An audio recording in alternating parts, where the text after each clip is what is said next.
Hello everyone, and welcome to the weekly Cinemateq live stream, where I take all of your dreams, wishes, and hopes for the future and just put them onto a giant bonfire and light that shit up. I am live streaming to you today from the great province of Ontario, where if you walk outside, it definitely smells like I've already roasted you all to the goddamn ground. Check the news if you haven't heard what's going on here. And I just want to say hello once again to all of you and to those of you who are going to be watching later on. I know a lot of people watch these streams after the fact. It's wild, it's crazy. Thank you so much for doing that, and I encourage you to subscribe to the channel if you haven't already, and don't forget to like this live stream for that lovely algorithm. It loves it when you do that. And I know that I'm going to have to threaten you to actually like the live stream later, but I'm going to save that a little bit, because first I have to say hello to CZignis. I think I'm saying that correctly. First ever person to super chat before the live stream even starts, so we might end up in the exact same situation we did last week, where we don't actually progress through the roasting list at all, and it's all just super chats, but I guess we'll have to wait and see. If you are new here and you don't know what the hell is going on and who the hell I am, hi, my name's TJ. Nice to meet you.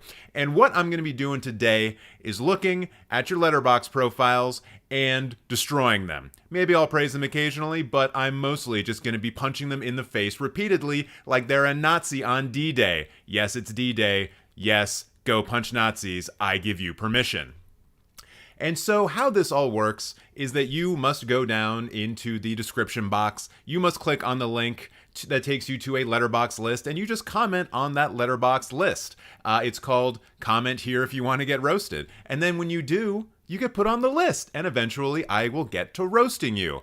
If eventually sounds like a way too far away time, and to be honest, it kind of is at this point, then you can do some super chatting and let me know what your Letterboxd thing is, your Letterboxd profile name. I'll just roast you right now. It's the American healthcare system, but I'm a content creator, so it's fine. With that said, I'm going to say a quick hello to chat. Hello, chat. How are you doing today? We've got Tim here. See, you're saying that everyone in the chat is super cool, and I agree. We got Hawk here, we got Timmy, we got Eli, we got Dan, we got Knox, we got Starvel. Starvel, I don't recall seeing you in these live streams before, so welcome if it's your first time. Anna's here, Soviet Spider's here, Jack's here, Dabbenstein95, Crossfire, someone else named TJ, that's kind of weird. One of us is going to have to change. And I guess maybe we'll do a drink check-in before we get started. Today, I'm being a fancy boy, a very fancy boy, and drinking calamansi citrus and strawberry sparkling water, which is really just a fancy way of saying lime and strawberry. Delicious, although it's going to get a lot worse as it gets warmer. So, oh, sorry, this is your first time catching one live? Well, welcome. And I hope you have a good time. If not, I really don't care, but I'm here to entertain you all the same. So, why don't we, oh my god, we've got another super chat already coming in from Andrew Thompson. Hell yeah. I already know that there are people in the chat looking at these super chats coming in and saying, you sons of bitches, how dare you? How dare you take away what I have been waiting for? But that's the name of the game. I'm sorry. You can all rest assured, though, that this is technically not capitalism. It isn't. And maybe I'll get into explaining why, although I don't know if I will. It's mostly because I own the means of production, so it's actually not capitalism, FYI. I don't own the means of distribution, that's true, but that's a story for a whole other time. And I don't want to make this into a Hassan Piker live stream, at least not yet. So we'll just stay away from that from now on. So let's see, we got Andrew going with all Tomps. All Tomps, all right. Tomps. Ooh, a patron. Dun, dun, dun. Okay, I see you. Also, hello to Shing Queen. I'm 30 deep, I believe, says Davenstein. Yeah, you guys are going to be waiting. I mean, you're going to be waiting, Davenstein. Hopefully, Timmy, I will get to you, and I know that zapfinger is here as well in the chat. I think I saw them further up. Does any super chat amount get a roast? Yeah, pretty much.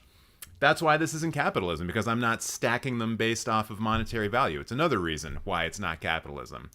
Anyways, I'm just going to go in blind because I'm feeling real good. I'm not going to study this one at all. So how about we just have our first roast of the day, and that will be the Roast of CZignis, which honestly just sounds like a name that I would give someone if I wanted to call them an idiot. Why? Because it rhymes with dingus, of course. And the first thing I notice while looking at Mr. C. Dingus's profile is that they have a profile picture of what appears to be my brother in Canada. Do I actually have a brother? No, but if I did, he would look like this. Do you notice the maple leaf on the shirt? It's turquoise instead of red, which is a hate crime in my country, but still, this is obviously a Canadian, and I don't know why you decided to go with this since you are from Portugal. Do a lot of people in Portugal look like this? Probably not. I assume your obesity rates are a lot lower. So let's get into this profile at large. Ooh, there's a bio. They've written things in it. I want to know what they are. Oh, you wrote a lot of things. All right.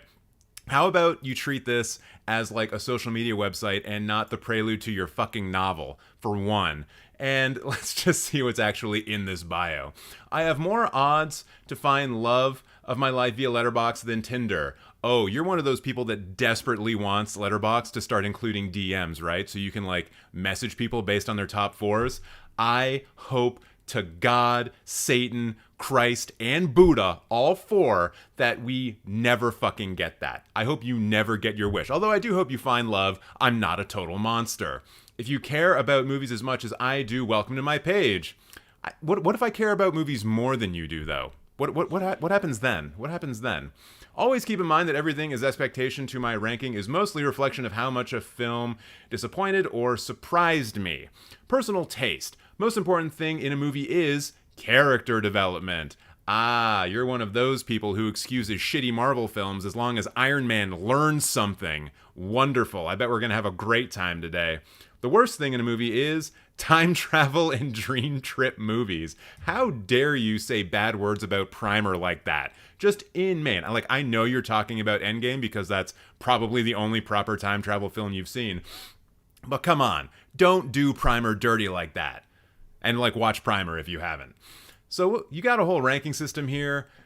I think we all pretty much know what this means. I don't know why people spell this out all the time. Everyone wants to give you their own individual idea of what a 10 out of 10 movie is. And it's we get it.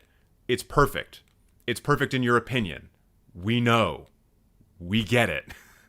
So why don't we just move on from that entirely. Also, shout out to you for giving Lightyear 1 star and saying my expectations were low, but holy fuck. Yeah, it's not a great movie, and that's probably the last good thing I'm going to say about you from now on, because I have to go right to the recent activity. Right there. We're going to totally just go past your favorite films because we're going to get to them. Don't worry.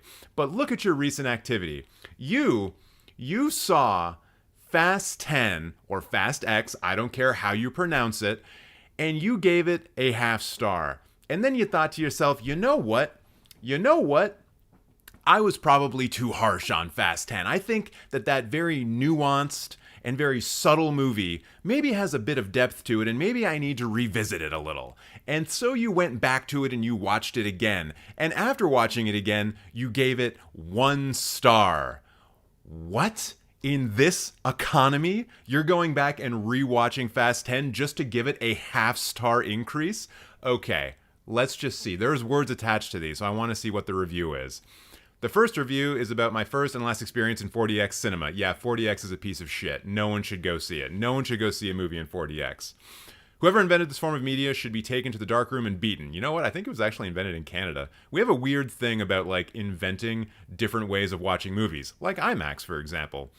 I last 6 minutes and left for the regular version. So wait, does that mean that this initial review is actually about your 4DX experience and not the film itself? And does that mean that the second review is for the actual thing? I hate that. I hate it so much. You see it in the half-star reviews so often where people will be like, oh, this isn't a review about the film, it's a review about my experience in the movie theater. Well, I'm sorry, but it's not that goddamn website. It's not your fucking live journal. It's not your goddamn diary, even though they call it a diary. It's different. It's a different kind of diary.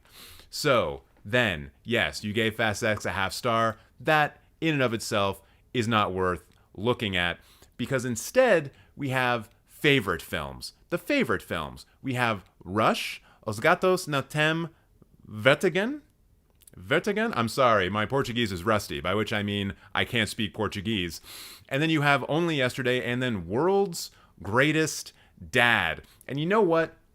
CZignis, I'm going to give you some credit here, because I have never seen any of these 4 films in someone else's top 4. That is something that we're probably going to run into a lot on this live stream. And for those of you who have been here before, you know exactly what I'm talking about. If we were to all take shots for every time fucking La La Land and The Dark Knight showed up, we would be in a hospital with poisoning, alcohol poisoning, and probably fucking brain poisoning because of all the stupid shit we have to sift through to get to the kernels of entertainment in these profiles that you keep demanding that I say bad words about. And so when I see this 4 favorite films, I'm like, oh, thank God, something new. But then that just goes out of my mind completely, because then I actually look at it and see what you have and think, oh, this person is like weirdly a 50-year-old man and a child at the same time, which is, you know, what most people are like these days, and one of the leading causes of problems in our society.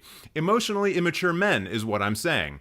So let's start off by talking about Rush and saying that it is a movie. Yep, that's it. So what is this movie, though? Joe is kicked out of home by his father on his birthday. Having no place to go, he takes refuge in the Terrace of Rose, who just lost her husband. This is like an odd couple situation. They learn to love themselves again by learning to love each other. Cool. Sounds sad. I bet some tears were cried out at that. Fine. Whatever. Then you have Only Yesterday. You've seen it twice. Your first review is just I and nothing after that. I assume that's when you came, but since I don't know what this movie is about, maybe that's a weird thing to say about it. And then you go on to say, I decided to rewatch it to see if it was not as good as the first time. It was even better this time. Cool. Great. That probably means you came twice. And then in World's Greatest Dad, we have this movie that stars Robin Williams and directed by Bobcat Gold. What? Yeah. This guy, whose voice you recognize, but whose face you probably don't. I guess he directed a lot of movies? Mostly comedy specials, though. So is World's Greatest Dad like Robin Williams trying to do stand-up, but is not able to do stand-up because they were like, nah, this one's got to be an actual film. Lance Clayton is about to get everything he deserves. In the wake of a freak accident, Lance suffers from the worst tragedy and the greatest opportunity of his life. He is suddenly faced with the possibility of fame, fortune, and popularity if he can only live with the knowledge of how he got there. Okay, so it's about someone getting famous. Cool. Don't have enough stories like that in real life to look at. All right, let's go on to the list. Lists. Ranking DreamWorks, 40 films. You've seen 40 DreamWorks films? Holy shit. Oh my God. Wait, look at these list tags. Furry. Horny. Art. Beastars? What is that? Is that a Portuguese word that I don't know? Or is that like another furry thing? Maybe. What else have we got going on here? Oh, Toy Story. Ooh, Trash Can. I like Trash Can. What is it? Can I click on Trash Can? Sony Animation Rank.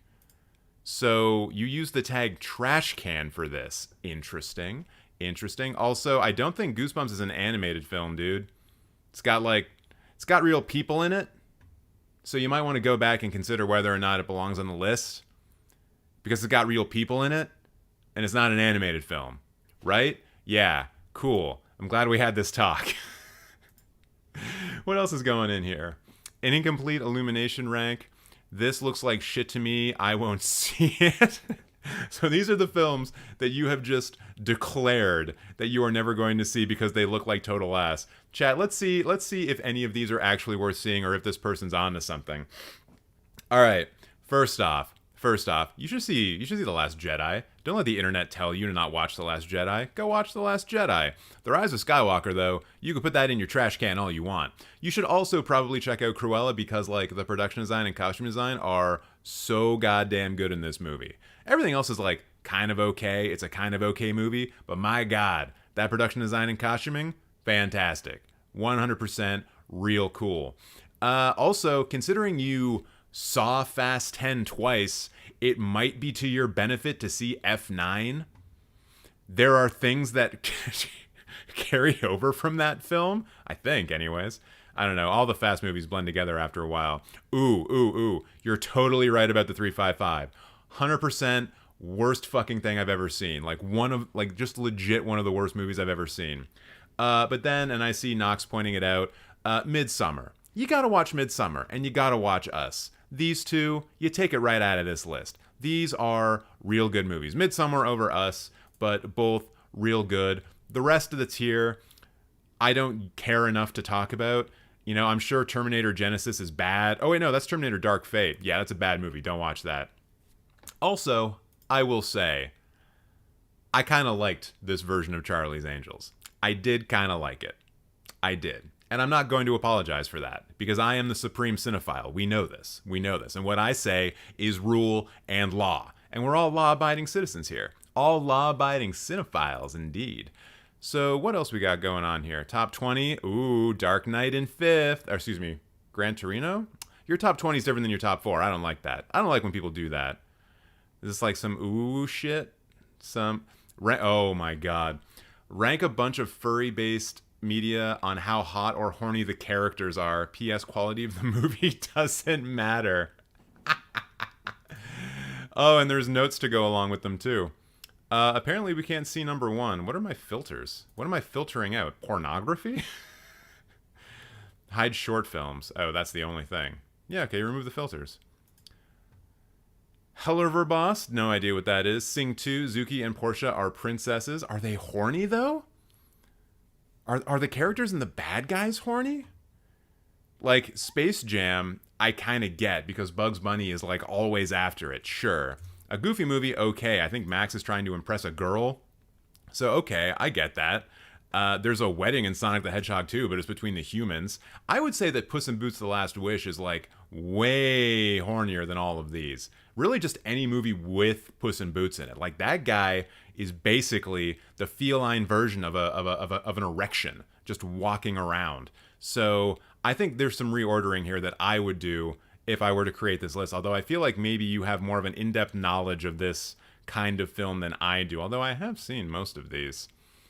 How can Cats be this low? For a movie this horny, it should be a lot higher, but this is on this list, but nope. But you just said the quality of the films doesn't matter. Shouldn't that mean that Cats be way up higher? I don't know. I think we're poking holes in this.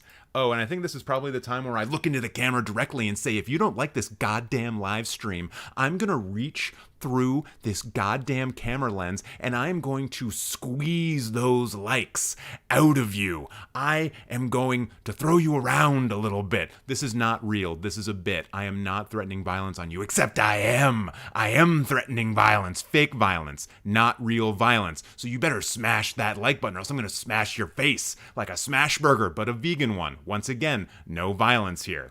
Anyways, let's go and see what your favorite films of all time are.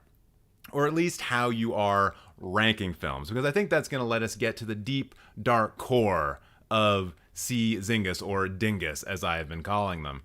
So, lowest first. What movies do you think are trash? Is that Disney's Alice in Wonderland I see right off the bat?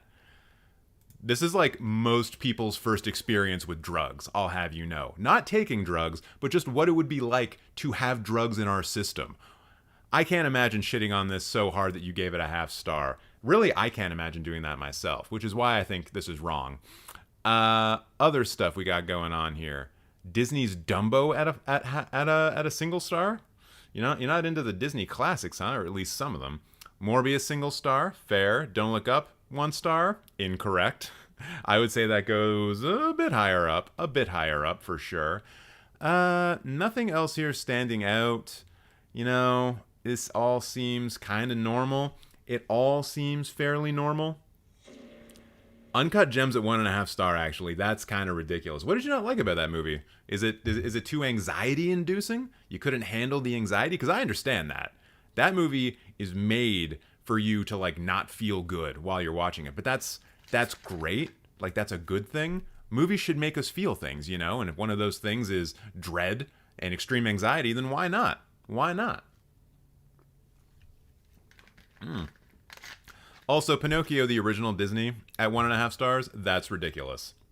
That is a ridiculous thing coming from a ridiculous person. You're a ridiculous person, I have decided. Let's flip it around. What's up on the 5 stars? Oh, Logan at 5 stars. Guys, look. I understand that this was one of those movies where it was like, hey, all the X-Men movies are shit. And now there's a more quote-unquote mature one because there's like profanity and blood. But like, that does not a good movie make. Certainly this is one of the better X-Men films, probably tied right up there with X2. But like, it's not a 5-star movie. Certainly not worthy of a 4.1. Although, as I'm sure we're going to get into a conversation later when it comes to Across the Spider-Verse, this site should not be taken as like the be-all and end-all of film rankings. So, Eli, I'm pretty sure I've said that before this. But I'll take it. I'll take it. It's a good quote. And then what else do we got going on here? A lot of animation, a lot of dad movies as well. I'm really thinking that maybe, and this is just a guess, that maybe CZignis here is a father who has a young kid, and that's why you're watching like the Lego Movie and Wreck-It Ralph and Ratatouille, but also watching like super dad films like Gran Torino in 1917 and Rush and Whiplash. Whiplash is a dad film. I'm sorry to let all you guys know that. Yeah, that's what I'm seeing here. We're definitely dealing with a dad. And to you, dad person, I salute you, because that's a tough fucking job. At least that's what all of the people say. How am I supposed to know? I just take care of a cat, and he sleeps most of the time. I don't know where he is. This is why I would be a bad parent. I don't know where my child is. Cats aren't really a child. You know what I'm saying. So, you know what? I think that's it for CZignis. I think we're going to pull it back. Yeah, I'm a cat dad, Brianna. Thank you. Also, shout out to Brianna. You haven't been here for a while, and we've all noticed. So it's nice for you to grace us with your presence again. Yeah, so I hope you enjoyed that, CZignis. The first one's always the best one. So you got the best one of the day. And also, oh god, yeah, thank you to Starvel and to Dr. Nova for the super chat. So you are now going to be jumping in line. Please make sure to give me your actual Letterboxd profile name, and I'll get those set up right now. We're going to be moving on to Andrew next, but I'm going to be orderly. I'm going to get all this shit set up. And I need a minute to process that you rated Crash 2004 so high. Oh, God. I mean, that's kind of a dad thing to do, right? TJ, what makes a dad movie a dad movie? If you can picture your dad watching it and being like, oh, this is a great movie, that's a dad movie. It's there's not a lot to it, right? Like, it's basically going to be movies about war, about sports, about racing. Yeah. Like, things like that. Basically.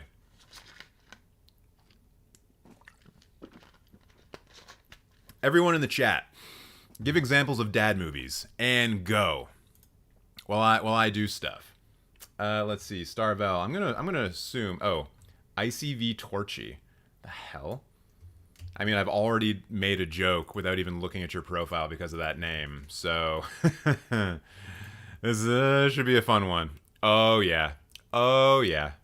Oh, yeah. Oh, yeah. Yeah, it's going to be good. It's going to be a good one, everyone. Okay, and who was the other one? Starvel and Dr. Nova. Dr. Nova, did you give me your profile name? I'm not... Oh, wait. Roast me, Dr. Nova is my Letterboxd name. Also, I'm furry trash. Good to know. Good to know. Dr. Nova. Are you part of the Nova Squad? That's a thing in comic books, right? Probably. Sure. Ooh, that's going to be a little bit more difficult. A little bit more difficult indeed. Although I'm glad you told me that you're furry trash right off the bat, because that just puts ammunition in the gun. Doesn't cock the trigger though. Or excuse me, cock the hammer. I need to be able to talk about guns more accurately. What's going on in chat? Anything else? All 10 Fast and Furious movies? Yeah, those are kind of dad movies. Top Gun Maverick is a dad movie. Top Gun is a mom and dad movie. Because it has action sequences, but it also has like a lot of romance elements in it. So, yes. Lots of furries tonight. I'm sure there's lots of furries every night. We just don't always see them, you know? And we're all about furry representation around here. Everyone hug your local furry, but not too tight. They might take it the wrong way. I'm just kidding. Hug everybody. Spread love. Consensually. So, Planet of the Apes? Yeah, that could be a dad movie. Also, I'm tagging the list for ease of roast. Oh, good. I'm glad that you're doing so much work on my behalf. So, let me just take a quick look at this person. Okay. Yeah. Okay. Yeah. Great. They burnt my ribs. Easy solution to that is to don't eat meat. Boom! Got him! All right. So, why don't we move on? To the roast of Andrew. And as you can tell right off the bat, Andrew here is a big fan of Almost Famous. He's also, as it seems, a big fan of color coordination. And you would expect that from someone from Hill Valley, California. They naturally needed to have all of their posters remind them of someone leaving California out in the sun too long. Everything's just sunburnt and yellow, and honestly, it looks kind of good, and this is what I would put the color scheme in my apartment if I ever got around to doing it. But hey, we're not about talking about color schemes in my apartment in particular. We're here to talk about this stuff. And from what I can tell here, Andrew, if that is your real name, is that you are what I like to call a nostalgia dick rider. Except you're so young that your nostalgia only goes so far back. And you know how I can tell this, Andrew, is that you have Almost Famous as your number one film. No movie dick rides on that nostalgia as hard as Almost Famous. It is so in love with a past point in time that it just kind of skirts over the fact that most groupies who were fucked by rock stars, and honestly, if we were being completely honest with ourselves, we'd be using the term molested because they were so goddamn young, and yet this movie just paints such a pretty fucking picture about that. Hey man, groupies are just misunderstood. They're just trying to find love. They're just trying to have a good time. They're just trying to have a party. Actually, they're being exploited by fucking rock stars who are traveling all over the country. So let's get that thing clear right off the bat. It's also pretty nostalgic towards just the act of journalism, which is strange for a movie from like what, the 2000s? 2000 right off the bat, because I don't think journalism was dead at about that exact point. But I guess maybe this film, along with being a dick-riding nostalgia fuckfest, is also predicting the future. Because, yes, dear friends, journalism is properly dead. And then we go on to the other films, Before Sunrise, reminiscing about a relationship that began in the past, and then as this trilogy continues, you get further and further into the lives of these people. Once again, nostalgia, School of Rock.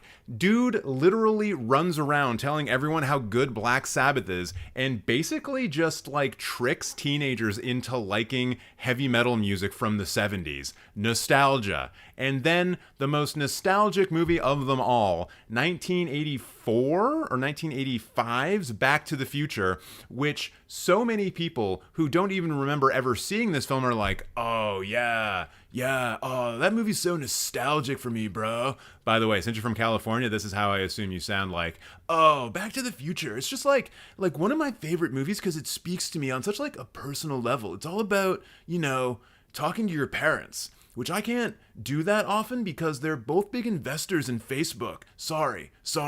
meta, and they're just like at board meetings all the time. So like, I think watching Back to the Future is just really nostalgic for me, for the time that I like talked to my parents. I really hope that's not the situation with your parents. Once again, roasting. I'm just making shit up. And also, normally I go after people's profile pictures. This looks very, very California to me. Just very California. Danny California even. Red Hot Chili Pepper jokes never make sense in any context, which is why I don't say them. Yeah, definitely not jealous about you just being an attractive man. It's fine. It's fine.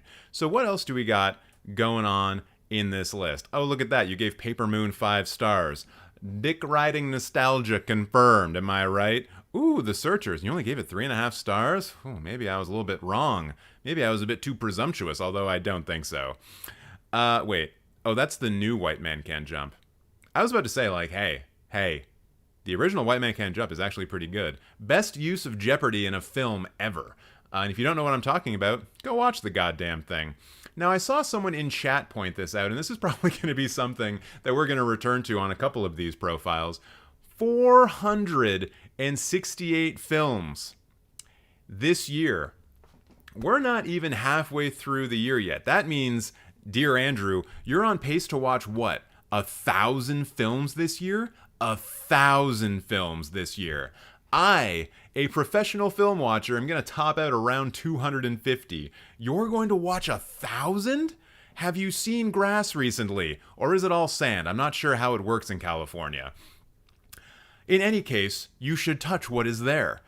What is even going on here? Let's look at the diary here. Let's look at your June 4th. What happened to you on June 4th? I guess you just opened up the Criterion channel and said yes. Because you have the Umbrellas of Cherbourg, Alphaville, Paper Moon, and then She's the Man as dessert, I guess? I suppose after those 3 films, especially Alphaville, you would have to change it up a little bit. Although Alphaville is great and everyone should go watch it. Put it in your watch list, goddammit. Don't make me tell your mother that you haven't put Alphaville in your watch list yet. I'm sort of embracing this idea that I am in fact all of your dads. So what else we got going on here? Probably it's time to take a look at the lists, right? The you haven't seen this movie list? Oh, it's basically Film Bro 101, right? Oh my god, I can't believe you haven't seen Chunk. Yeah, no, straight up, this is what it is. Just imagine saying this sentence. Oh my god, you haven't seen, and then insert the name of movie here. And this is exactly what it is. These are all of the movies that you would expect someone to say. Oh my god, you haven't seen Akira? Oh my god, you haven't seen My Neighbor Totoro? Oh, I mean, I think this one's kind of...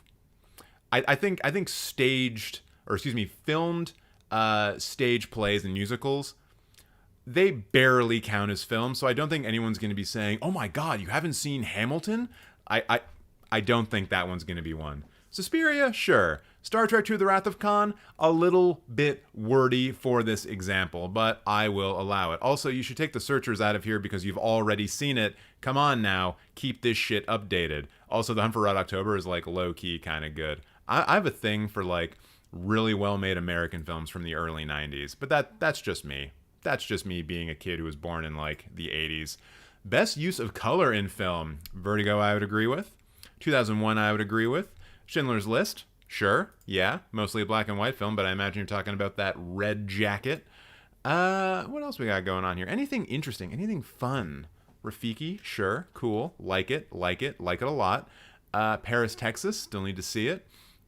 This is weird. You've actually seen like Paris, Texas, and Tie Me Up, Tie Me Down, and Rafiki, and Beau Travail, and like some films that I have not seen yet, and yet you're like, oh my god, I haven't seen these movies.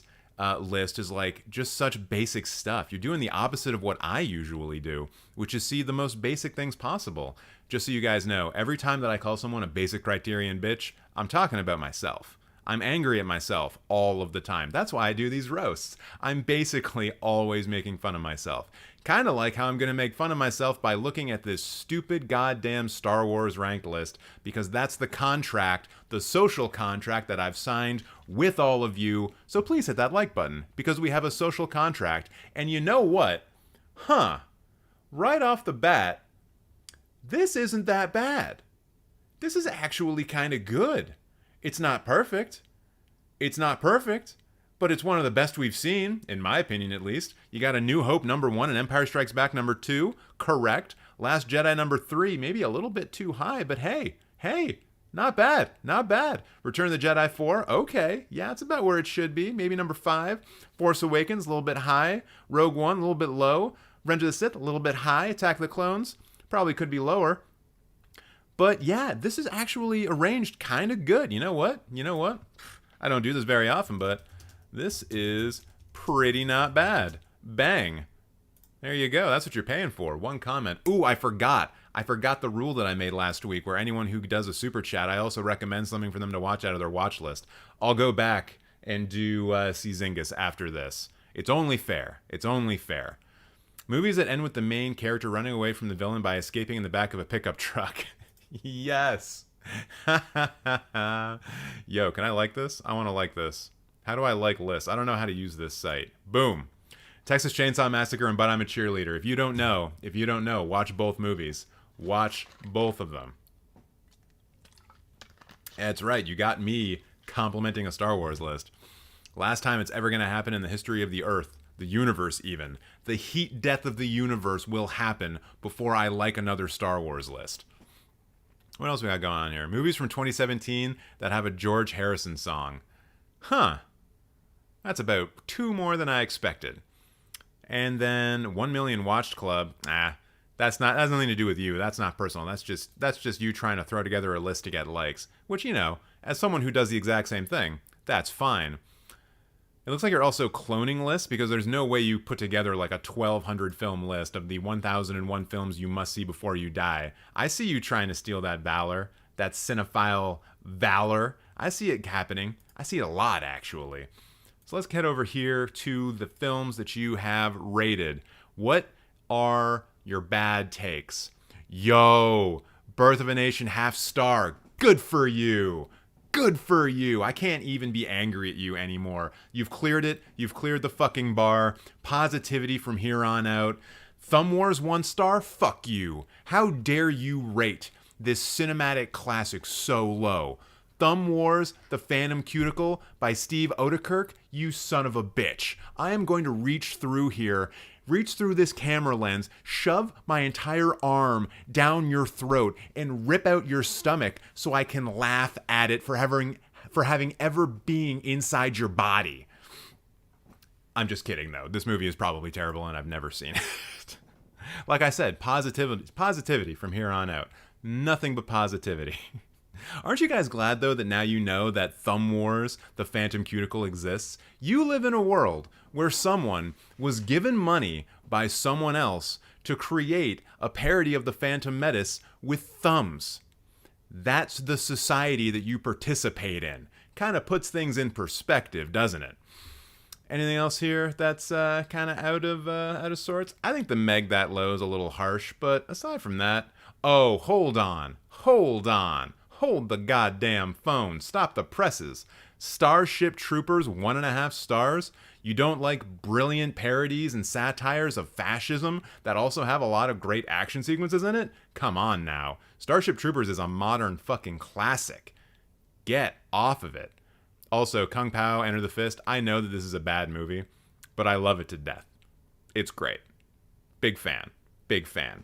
There's a scene in it where a guy, tells gophers that he needs gopher chucks, and then he gets 2 gophers to bite on the ends of a piece of cloth, and then he uses those gophers as gopher chucks and beats people up with them. What more out of a movie do you want? It's pure cinema. Also, you can't forget the moment in that film where that same character, Kung Pao, orders nuts, and he's like, I would like a bag of nuts. And then the guy responds, that's a lot of nuts. You want fries with that, baby? Guys, Kung Pao is hilarious. Everyone should go watch Kung Pao. So, what do you got in your 5 stars? Ooh, remember how I said, remember when I was talking about basic Criterion bitch? I think we might got one. Let's see if we can count off the Criterion films. I'm pretty sure Paper Moon is. Umbrella and Cherbourg definitely is. Paris, Texas is. I think Vagabond is. What is that? No. Cleo to 5 to 7, yes. Thief, yes. Mississippi Masala, yes. Not No Country. Also, this is hilarious that you have these here at 5 stars. Workers leaving the Numera factory and the arrival of a train at Lashatet. Like, literally some of the first movies ever made. Like, we could go watch this on Letterboxd, right? Or excuse me, on YouTube right now. Like, it's the 30-second film of the train coming into the station. Like, holy shit. 5 stars? I don't know. Although the movie that they did with the hose, like one of the first films to have like a 3-act sequence, even though it's still, a 3-act structure, even though it's still just like 30 seconds long, that's a 5 star for sure. Also, the Mooey Bridge experiments, Sally Gardner at a gallop. You're just going for it. And then also tucked in between all of this incredible Criterionness, you have Scooby-Doo on Zombie Island. What? No goddamn way. I like it when people can't take themselves seriously. Watch list. Because it's got to be good. If it's on the same level as High and Low, M, Cleo from 5 to 7, Psycho, and Halloween, you know it's got to be like one of the best Scooby-Doo movies ever made. Incredible. And then, yeah, there's a lot of other stuff here that I could probably yell at, but as we said, it's only positivity now. I mean, Knives Out is not a 5-star film, but I appreciate the love for it. Also, it seems like we got a Nirvana fan in the house. Good for you. Except as we all know this now, the only good Nirvana songs are the ones that were not made into into singles. Yeah, that's right. I said it. So, yeah, it seems like that's about all I'm going to do for this. I do want to take a look at your watch list, though, and give you a film to watch. You know what I'm going to do? I'm going to say don't watch Branded to Kill. Because, and I underline, do not. At least not yet. Because I just watched a couple of Shinjin Suzuki films, and I wasn't a big fan, personally. So I know that there's like an allure to his films. He's like an outlaw Japanese filmmaker. Not actually an outlaw, that's just what people call him. And yeah. Okay, so immediately I'm seeing like 4 films that I want to recommend to you, and those are Targets, Passion of Joan of Arc, Drive My Car, and what was the other one? Oh, and Spencer. It's right there. So I'm going to say go see... What would be the hardest one to see? I can't decide if it's Targets or Passion of Joan of Arc. The other two should be fairly simple. You know what? Go see Passion of Joan of Arc. I think it's one of the best movies ever made and contains the single best performance of all time in it. So you must go watch The Passion of Joan of Arc. That's the rule. Once again, the social contract. It's been signed. I passed around a sheet of paper. I have everyone's signatures right here in this book that I'm not going to show you the writing in, because those are all of your signatures. Also, Knox is correct. Mysterious Skin would be a good one for Pride Month, because that is a George Araki film, which is on the Criterion Channel right now. So, yes, there you go. Now, CZignis. I need to recommend a film to you. Something to help you clear your watch list out, like so many pieces of shit that get stuck in your bowels. Let's see. Okay, a little bit more basic. Let's see if we can pull out a gem. Let's see if we can get a gem out of this, a diamond out of this rough. I mean, the obvious one is After Sun. Go watch After Sun. Do it immediately. And then once you're done with After Sun, go watch Scott Pilgrim vs. the World. It's a film that takes place in Toronto. There aren't many of those, so please go do that.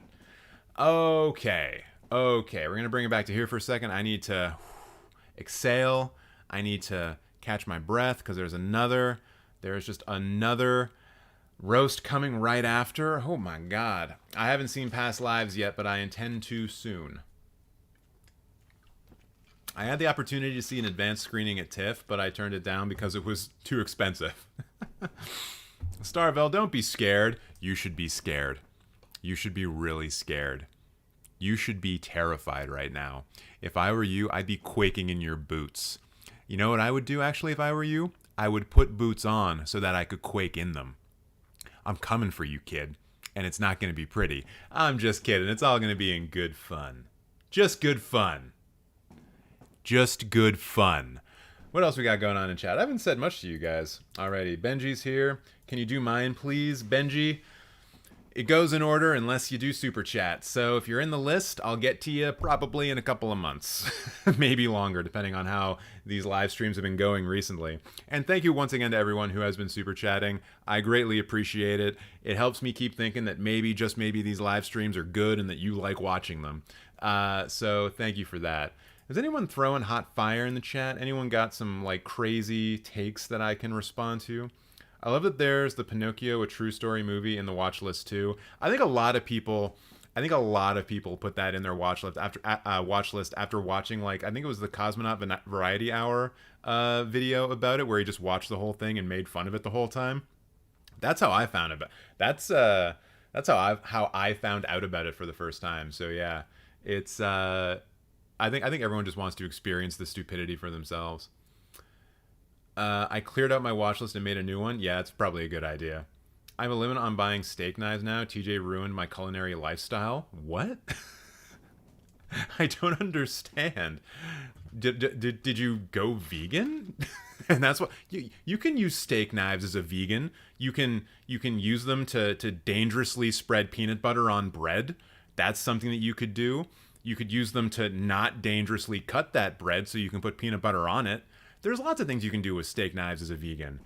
You can dangerously chop carrots with them. Honestly, I don't know why we have steak knives. They're actually like one of the most useless utensils, unless you eat steak like 5 times a day. Oh my god, Jack coming in with a super chat. Dabbenstein wanting to get roasted, so here's my contribution. Jack is like literally the guardian angel of this chat. I think this is the 3rd time where he's come in and said, I want this person to be roasted. Normally I would call that an assassination, but since it's for someone else in the chat, I'm just going to say it's a good thing to do. So Dabbenstein, I think if your Letterboxd name is something other than what is in chat, please let me know, but I'm going to take a quick look for that right now. Like I said, I like to get set up because sometimes I just like to do these things back to back to back. Just banging them out. Yeah, I'm going to need a, what do you call it? I'm going to need a proper Letterboxd profile from you. Ah, Dabbenstein95. Makes sense. Can't believe I didn't think of that myself. All right. Ooh, interesting. Weird. I like weird. Okay. So, I guess I've killed enough time and regenerated my engines enough that I can flip this thing into... Wait, you can murder the broccoli? You can't murder broccoli. I mean, I guess you are making it not be alive anymore, but it's just a plant. It's just a plant. It's a harmless little plant. All right. And I mean, like, if you really want to have the discussion about, like, plants feel pain, if you really want to do that, yeah, I'll put you in your fucking place if you want. If you want that to happen, go ahead. Go ahead. Say more things in the chat about how plants feel pain. I will have no problem dismantling your entire fucking corpse because I've already burnt you to death. So, yeah, Brent knows what's up. Does that mean mowing the lawn is an act of genocide? I'm not doing it. I'm not going there yet. Because first, I have to roast IceyVTorchy, someone who was so into the Game of Thrones Fire and Ice, yet so stupid that they couldn't get onto Letterboxd to claim Fire and Ice as a goddamn name, that they had to go with IceyVTorchy instead. Yeah, I know you probably were trying to keep that secret and now all of your friends are going to make fun of you, but trust me, they had a lot of other things to make fun of you about. Mostly this fucking Baby Yoda profile picture. What are you trying to say to the world with this? That you're like meek and tiny and that you think tea is okay and that you could kill people at a moment even though you look meek and tiny? I ain't buying it. And also you just got Yoda up here because guess what? Mr. Game of Thrones Light, his favorite film, or excuse me, their favorite film, is Star Wars Episode 3, Revenge of the Sith, the most overrated fucking movie to ever exist, at least according to teenagers and me. So, what can we say about the rest of this profile? Let's look at this other bio. Why do we get 2 bios on Letterboxd? I will never understand it. I try to only watch movies I know that I'll enjoy, so my ratings will mainly be high. What? That's no way to live your life. You're totally cutting yourself off from all kinds of different and new experiences that might totally change your perspectives on life. You're basically saying, I'm not going to go into the art gallery until I know exactly what pieces of art in there, and I really hope that there's not a statue with a little penis on it, because I don't want to experience that kind of stuff. Like, come on! It's art, for fuck's sakes! Get into the trenches! See some goddamn movies! Also, you're from the UK, and I'm sorry. So next on your favorite films, we have Empire Strikes Back. Very normal, normie take. I think we might be dealing with a super normie here, because you also have Legend and Django Unchained here, which I don't really know what to make of this. You are from the UK, so Legend, I guess, kind of makes sense. Maybe you think about yourself as an actual legend, but I don't know if that's true, because actual legends don't fall into line and enjoy Star Wars Episode 3 Revenge of the Sith, right? Legends are going to be people who fearlessly put Blade Runner as their favorite film ever on Letterboxd. Like me. And then with Django Unchained, fuck it. There are just better Quentin Tarantino movies, and I think this is the one that you watch if you really just want to see black people get the shit beat out of them all the goddamn time, although that kind of happens in a lot of other Tarantino films as well. Anyways, what have you been watching recently?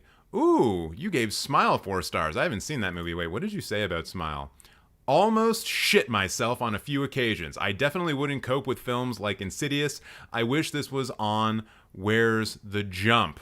Is that like a YouTube page where it actually tells you where the jump scares are? A YouTube page that effectively neuters the reason why a lot of people go to modern horror films? Like, I'm not going to call those people out right now for maybe liking horror for weird reasons, because jump scares are usually cheap and not that good. But like, why would people watch a YouTube channel that is just meant to suck the joy out of watching films?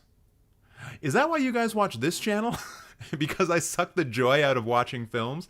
Or do I inject joy into watching films and then just take joy away from you personally? Maybe that's what's going on. What else we got going on here? Yo, this Little Mermaid review. Better than Aquaman. Nice. Nice. I don't agree. Aquaman is one of those movies that just is saved entirely on Jason Momoa's charisma and nothing else. I think actually the new Fast 10 movie is also like that. I think for most people, Fast 10 is like a 2-star out of 5 film, and that's purely because of Jason Momoa. And I think that Aquaman is the same thing, except that it's still like a lower rating, like 1.5. It's fun, but it's like not a good movie. And then here you are asking for another Suicide Squad film from James Gunn, which we know is not going to happen because we know all the movies coming out for DC in the near future. So, sorry, your dreams are dashed. And I'm glad that I could be the one to do it. Now, what else do we got going on here? You've only logged 331 films, IceyVTorchy? Come on now, watch more movies. I know I said to the last person they need to touch grass and or sand, but I think in your case, you need to stop touching the grass. Get after it. If anyone's wondering, I was watching like a marathon of diners, drive-ins, and dives before coming on live today, so if I say a lot of things like Guy Fieri says them, that's why. And I'm so sorry. Let's look at these lists. Movies that left me mentally disturbed. Yo, if the Blair Witch sequel is not here, I disagree. Also, what left you mentally disturbed from Morbius? The fact that you just paid money to watch one of the biggest pieces of shit ever constructed, ever committed to celluloid? And I do feel comfortable saying the term committed to celluloid because I guarantee somewhere that film is actually printed on film for preservation purposes. That's right, kids. You want to save a movie for all living time? You put it on film stock because we still haven't made a computer that can last longer than film stock if you keep it properly. Anyways, what else we got here? X, Midsummer, Donnie Darko, Oldboy. I mean, yeah, Oldboy probably would mentally disturb most people. At least the people who are like not into having sex with their own children. Those people are going to be disturbed by that. There is a very small percentage of people who are like, I see nothing wrong with this movie. And I'm glad that you're not one of them. Or maybe you are, and you're just projecting. Who can say? So what else we got going on here? First time viewings, 2023. I mean, this is just you putting your Letterboxd into a list. Good job. Movies I watched whilst eating Chinese takeout. What? Why? Okay, hold on. Let's see if we can find a pattern here. Let's see if we can figure out what's going on here. Films that you ate while eating... Wait. Films that you watched while eating Chinese takeout. I'm seeing 3-4 Star Wars things already.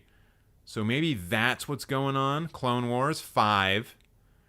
KSI in real life? You're from the UK though, so I guess that makes sense. I guess you're like obligated to like KSI. Is it a law that you're not allowed to watch like Logan Paul content in the UK because you gotta be a KSI person? I guess that actually would be a good law. Maybe more people should look into that. More politicians, I mean. Also, Moonfall. Not great. Jingle All the Way. I can only assume that means that you ordered in Chinese on Christmas Day. You know, sometimes, turkey, ham, you just don't want it.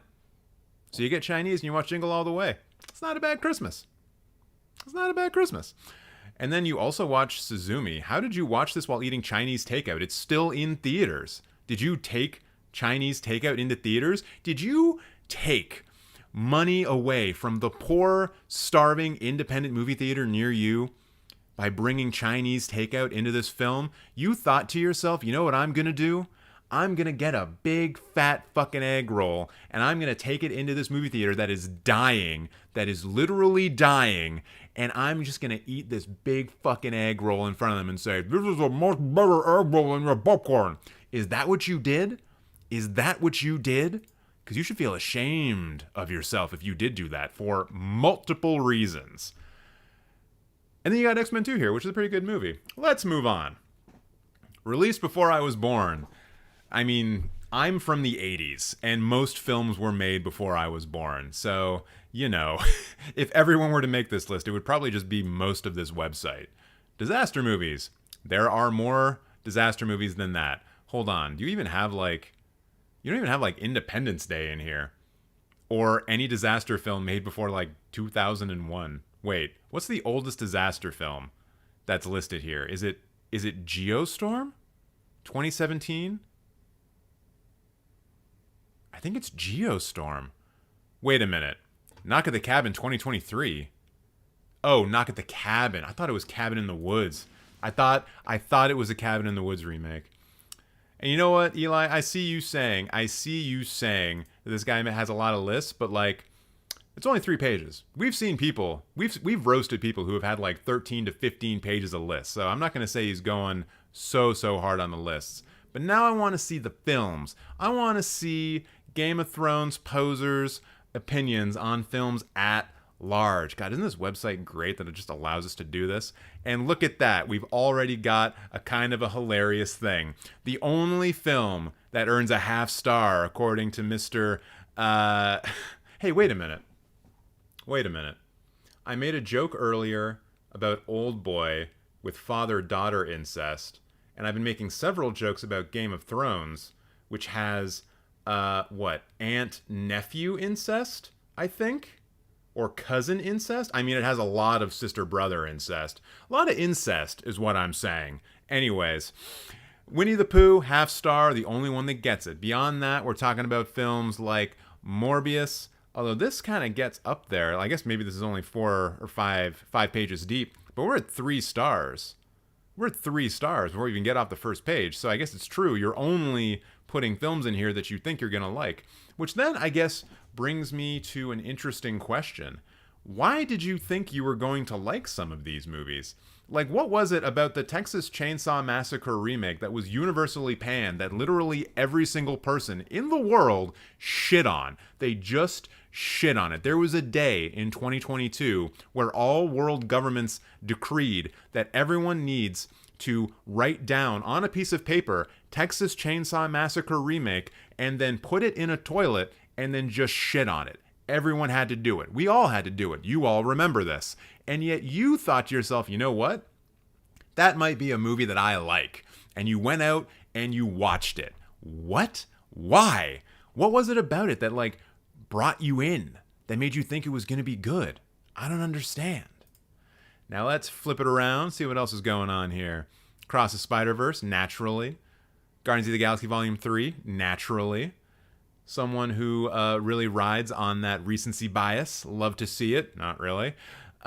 This is England. Isn't that hooligan movie about people who beat people up because they like soccer way too much?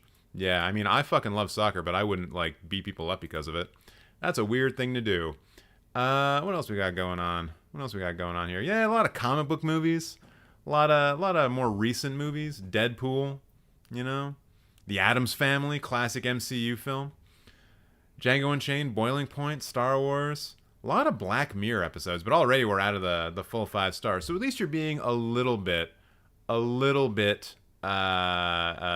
discerning. A little bit. Hog asking, how badly would you recommend Boiling Point? You should watch it. I think, Hawk, when you came into the chat and you mentioned that you saw Victoria from 2015, sometimes my memory is so fucking good, it startles me. But if you are into one-take movies, then Boiling Point is a good one. It's not as good as Victoria in that regard, I think, but it's also a bit tighter, and it's not as languid, I guess. Victoria, it languishes in itself. And it does so for particular reasons, because it's trying to string together a couple of set pieces that necessarily need to be a bit further apart geographically. Whereas Boiling Point is like, just put it all in one restaurant. Why overcomplicate it? And that's exactly what it does. So yeah, Boiling Point, good. And if anyone else tries to pull some memory shit on me today, I will forget. That was the one time when my memory is going to be exceptional. So stop it. I see you typing. Say something else. And say a lot of it, but say something else. Yeah, and there's just like a lot of other things that I think is way too high here.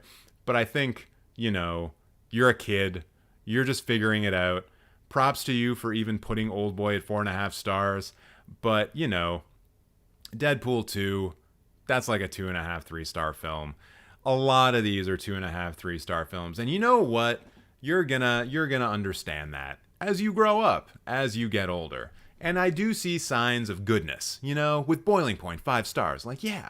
I don't think it's a 5-star film, but it's certainly saying that you are at least open to not big blockbuster films, which is a good thing. A very good thing.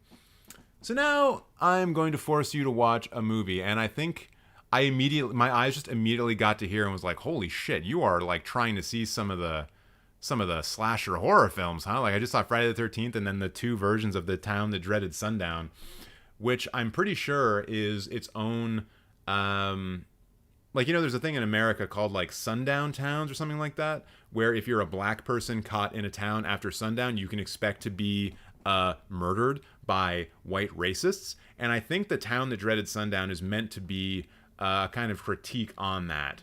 I don't know if the remake is, though. I haven't seen either of them, so I probably shouldn't be saying shit. We also have Dead Silence, The Upside, but that looks like the remake of The Upside. If you're gonna see this, like this movie, see the original one that is in French. Someone in the chat remind me what the name of it is, but it's in the IMDb Top 250. It's actually fairly high up on the IMDb Top 250. So, okay. Yeah, there's actually some really interesting ones here. So, yeah, as a Canadian, I am honor bound to recommend the Canadian film when I see it. And no, it's not going to be the Black Christmas remake. Watch the original Black Christmas, Jesus fucking Christ. Don't bother with this horrible shit. In fact, you know what?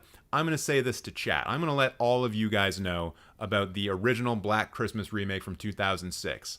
If you ever want to see one of the most horrendous examples of editing ever shown in a theater, watch the introduction, the prologue or the prelude, whatever you want to call it, the first scene of Black Christmas 2006.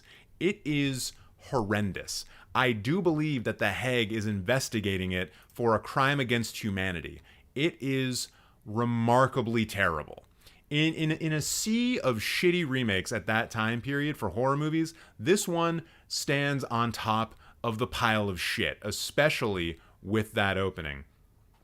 Now, as I was saying, The Cube, that's a Canadian film, totally awesome.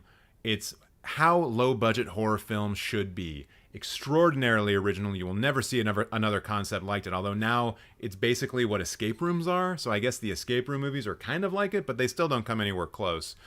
And then for the surprise, the curveball, you gotta check out The Lure. You gotta check out The Lure. This is a, I believe, Polish mermaid movie, as you can tell from this giant tail here. And okay. Before you start saying like TJ, no one wants to watch these stupid creature feature, whatever nonsense. This movie's in the Criterion Collection, so don't fucking at me.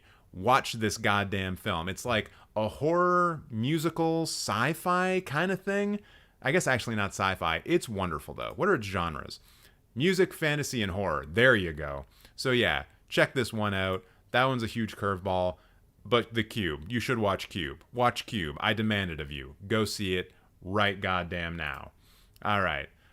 Whew, that was a good one. I like that. Hope you like that. IceyVTorchy. I forget what your name in chat is.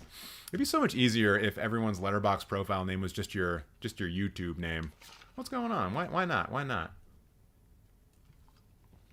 How do I know when it is my turn? Well, you can go to the list. The person who we were supposed to be starting with before the super chats came in is this person, Courage C1. So figure out where they are in the list and then count down from there, and you are that many people away. But the super chats naturally get in the way, and I love that for me. What else we got going on in chat? Cube is top tier. I agree. I hate how it's tainted by the sequels. You know what? Here's a hot take. Here's a rant that you can take on, or that I can at least go on. Sequels don't affect the original film at all. It doesn't taint it. Doesn't change it. Doesn't do a goddamn thing. Right? The fact that Rise of Skywalker exists doesn't do shit for A New Hope. A New Hope is still a wonderful film in and of itself. And the only reason that films can get tainted by their sequels is if you bring that baggage back. So just don't do that. Don't do that. Because those original works of art still exist in that wonderful little vacuum if you want them to. So that's my advice. Live a happier life.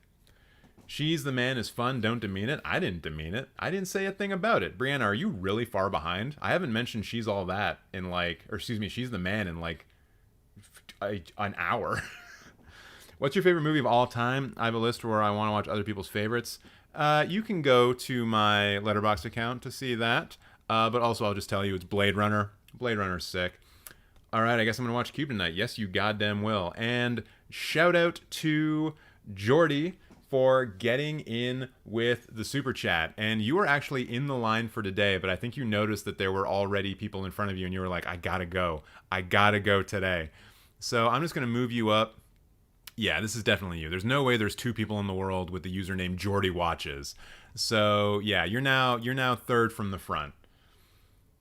It's a Shakespearean classic. She's All That. Oh, is it? It's adapted from As You Like It. She's All That. Is that right? But you're right. It is a good way to increase the films that you watch. Although every time I go on someone's list, it's like, oh, I've seen all these, except for the ones where I haven't. All right, you know what? Fuck it. This Diet Coke's getting crushed right now.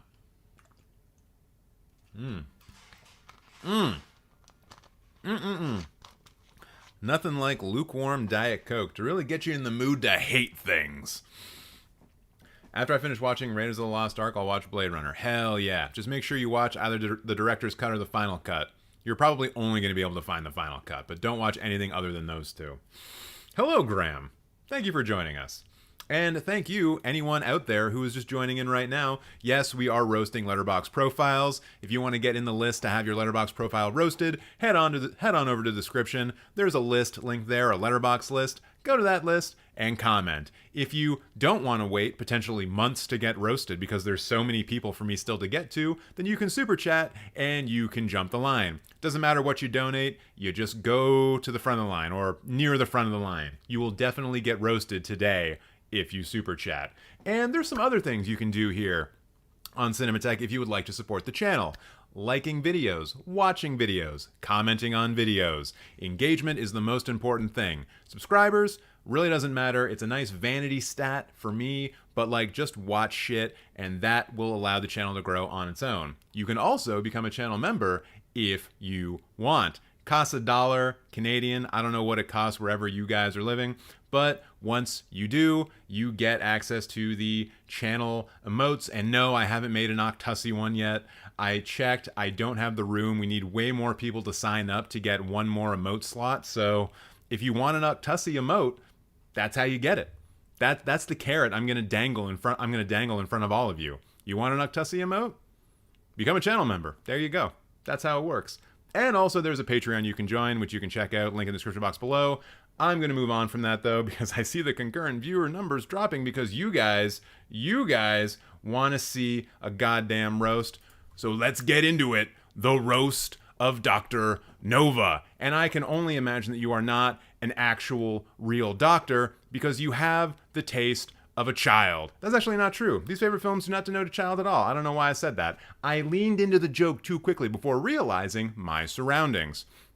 So what do you say up top? My biggest point of pride is someone saying, yep, that's very you. So you excuse me, you love it when people basically flip the me IRL back on you. That's what you think is cool? So when you say that like Kiki's Delivery Service is your favorite film, then you are hoping that people look at you and say, this person, yeah, they're definitely like a prepubescent witch who just like flies around and delivers stuff and I think eventually saves a town and has a really cute cat. That's like what you're hoping for there? Or in the case of like Little Women, you want to be a writer? You want to be a novelist? But you can't be a novelist because societal pressures are keeping you from being a novelist? Is that what's going on? What about Time? What is that supposed to say about you? It's a time travel film, isn't it? Are you a time traveler? Is that you IRL?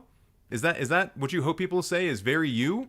Maybe you're Rachel McAdams in disguise. Maybe that's what's going on here. Yo, you don't have to tell me. You don't have to out yourself as being Rachel McAdams, but maybe blink twice in the chat if you are, in fact, Rachel McAdams. Fellow Canadian, Rachel McAdams. We're bros. We're Canadian bros, Rachel McAdams. You and me. Against the world. And what's this movie? The Empire of Corpses? That's probably what I should start renaming this live stream to because I leave so many dead bodies in my wake. So many scorched bodies because of these roasts. Actually, what is this? Is there any chance that the synopsis for this film is anything other than like just talking about dead bodies all over the place? I just thought of a reference to a nu metal song called Bodies by Drowning Pool. Put your hand up in the chat if you also thought that too. Word association is fun. The dead will inherit the earth. True. I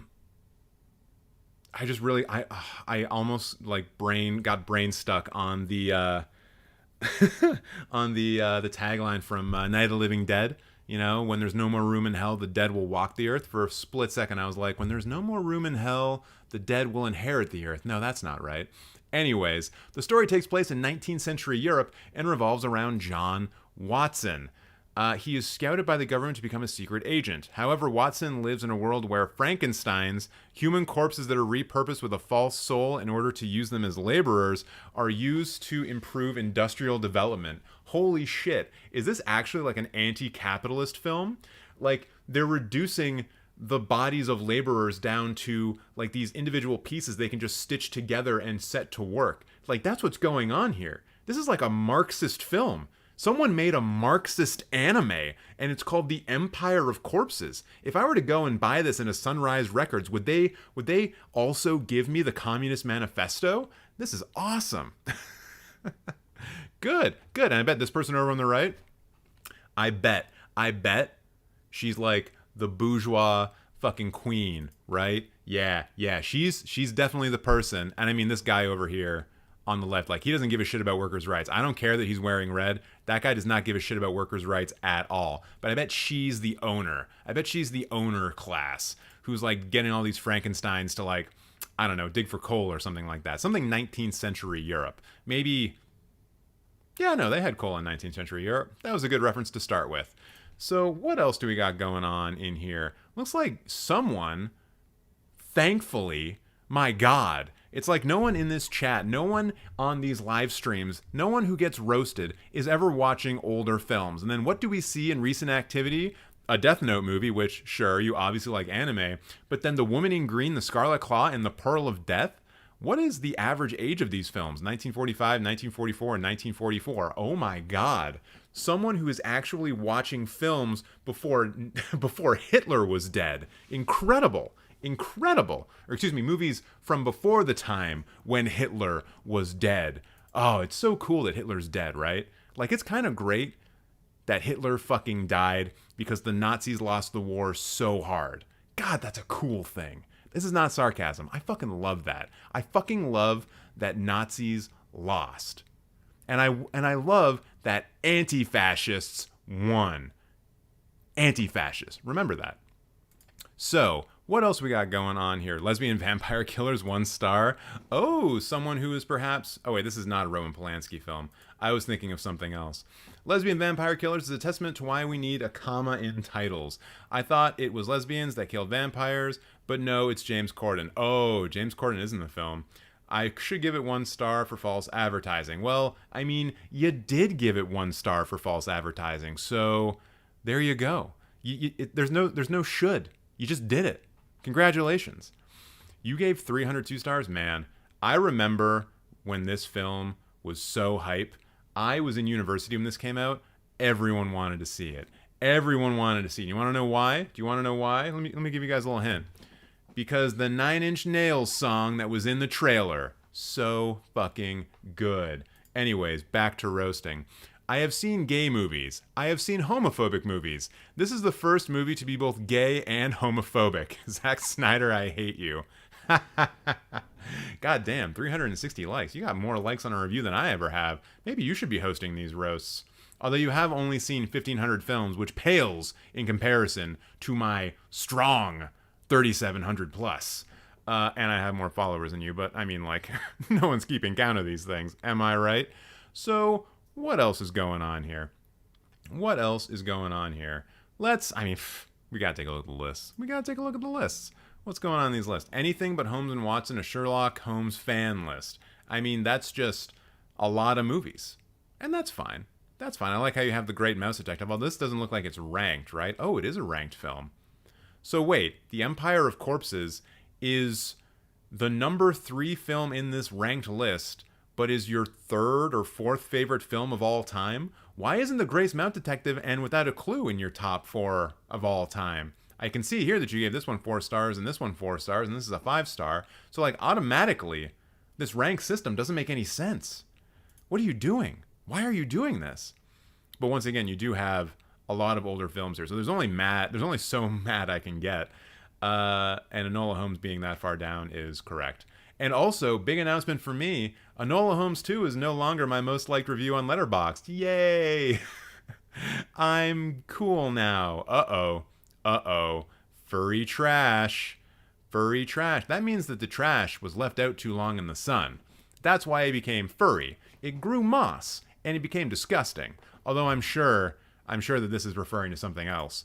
Something horny, I imagine. Oh, you are furry trash. Good to know. So I guess The Cat Returns is the big #1 furry film. Awesome. Good to know. I guess if I ever find myself in a situation where I have a couple of furries over, I know what movie to put on to just keep them busy. It'll keep them busy, right? Good to know. The Phantom, I've never heard of that. What is this? I don't know who these people are. Dives headfirst in the imaginative world of furries. Oh, it's a documentary about furries. Okay, so I wouldn't put that one on when I have furries over because they would already be like, yeah, we know. This is what we do. That would be more of a thing that I should watch before inviting furries over. Great. Original Beauty and the Beast, nice. Wolf Children, cool. I just recently saw a film directed by... Wait, no, not Marumu Hasada. I think the liner notes on the movie that I saw at TIFF was lying to me. Son of a bitch. Shape of Water, hold on. How could this possibly be a furry movie? There's no fur in this. I mean, someone has a pet. But, like, this dude's scales, man. He's a fish. This can't be a furry film. This is a fish film. This is a pescatarian, a pescasexual film, if you will. Thank you. Thank you for all being here with me when I invented the term pescasexual. That is what I think people who are really into the octussy would call themselves broadly. And then when you're into, say, the octussy or different kinds of fish vaginas, then you would, branch off and do that. So yeah, pescasexuals. We did it. We did it, everyone. We have expanded human thought. We have expanded what is possible. We did that, all of us together. Congratulations. But yeah, it's not a furry movie. It can't be a furry movie.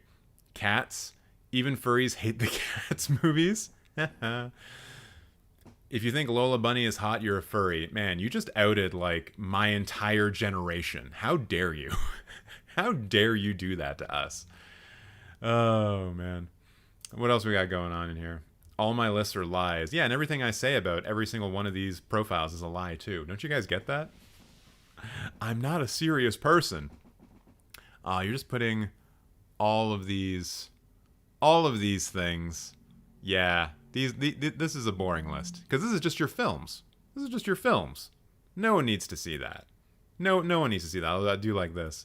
Rachel McAdams dates a time traveler. Like, that is, I think, when you get to 5 films, that is a genre. That is a genre. Also, wouldn't the first Doctor Strange also... Oh, you've got it right there. So yes, the first Doctor Strange would count, and I was correct. Good for me. And let's go take a look at your actual films. I wonder... There's gonna be trash here. I know there's gonna be trash here. Not the first time we've seen The Room with down at a 0.5 star. Catwoman? Aw, come on. How could you be furry trash and not be into Catwoman? Like, I know technically it's not like, furry, but as much as you were trying to out people for being furries if they're into Lola Bunny, what about people who saw the original Batman Returns and were kind of turned on by Michelle Pfeiffer in that, like, skin-tight leather cat suit where she literally, like, drinks milk out of a bowl and scratches people? Isn't that more likely to be the furry awakening for a lot of different people? And then as such, isn't there also the possibility that Catwoman would do the exact same thing for a different generation? A shittier generation, sure, but a generation nonetheless. Also, we just got a lot of bad movies in here. I think this is one of those ones where you just have like universally accepted bad movies in here. Master of Disguise, when he just goes like, turtle, turtle. You got that in here. Good. Great. Lesbian Vampire Killers, we already touched on that. This is a different Pinocchio film than the one that everyone makes fun of. How many bad Pinocchio films are there? Oh, this one's by that guy who won an Oscar. Weird.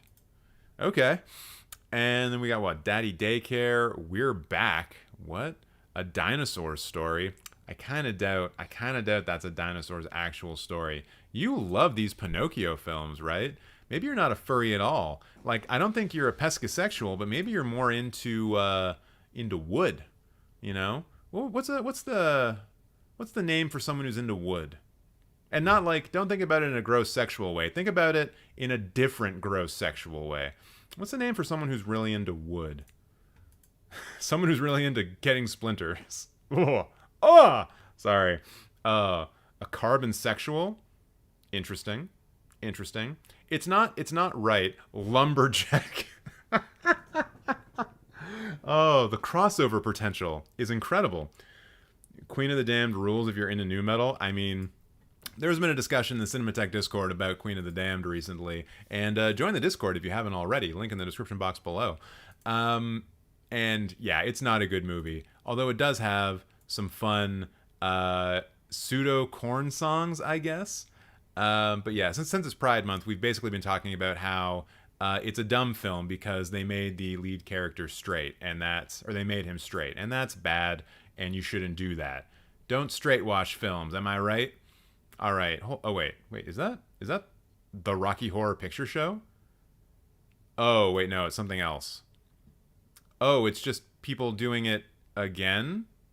What? Kenny Ortega. Is that Jenna Ortega's father? Wait, is it actually? Yo, I bet this is Jenna Ortega's father.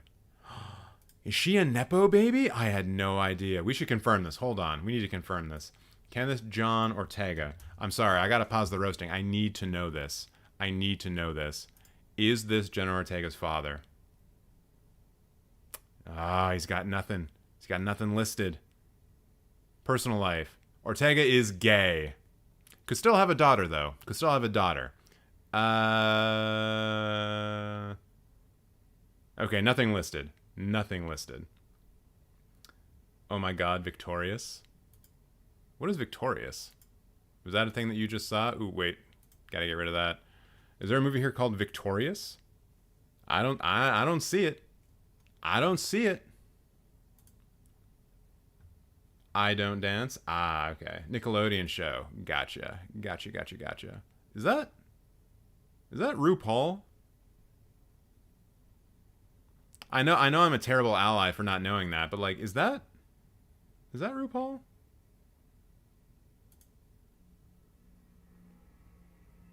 Oh wait, no, Laverne Cox. Right. Oh, I'm an idiot. No. It's the woman from Orange is the New Black, right? Yeah. See, I told you, I'm a terrible ally. I'm bad at this. I try my best, though. All right, let's go to the highest first before I bury myself anymore.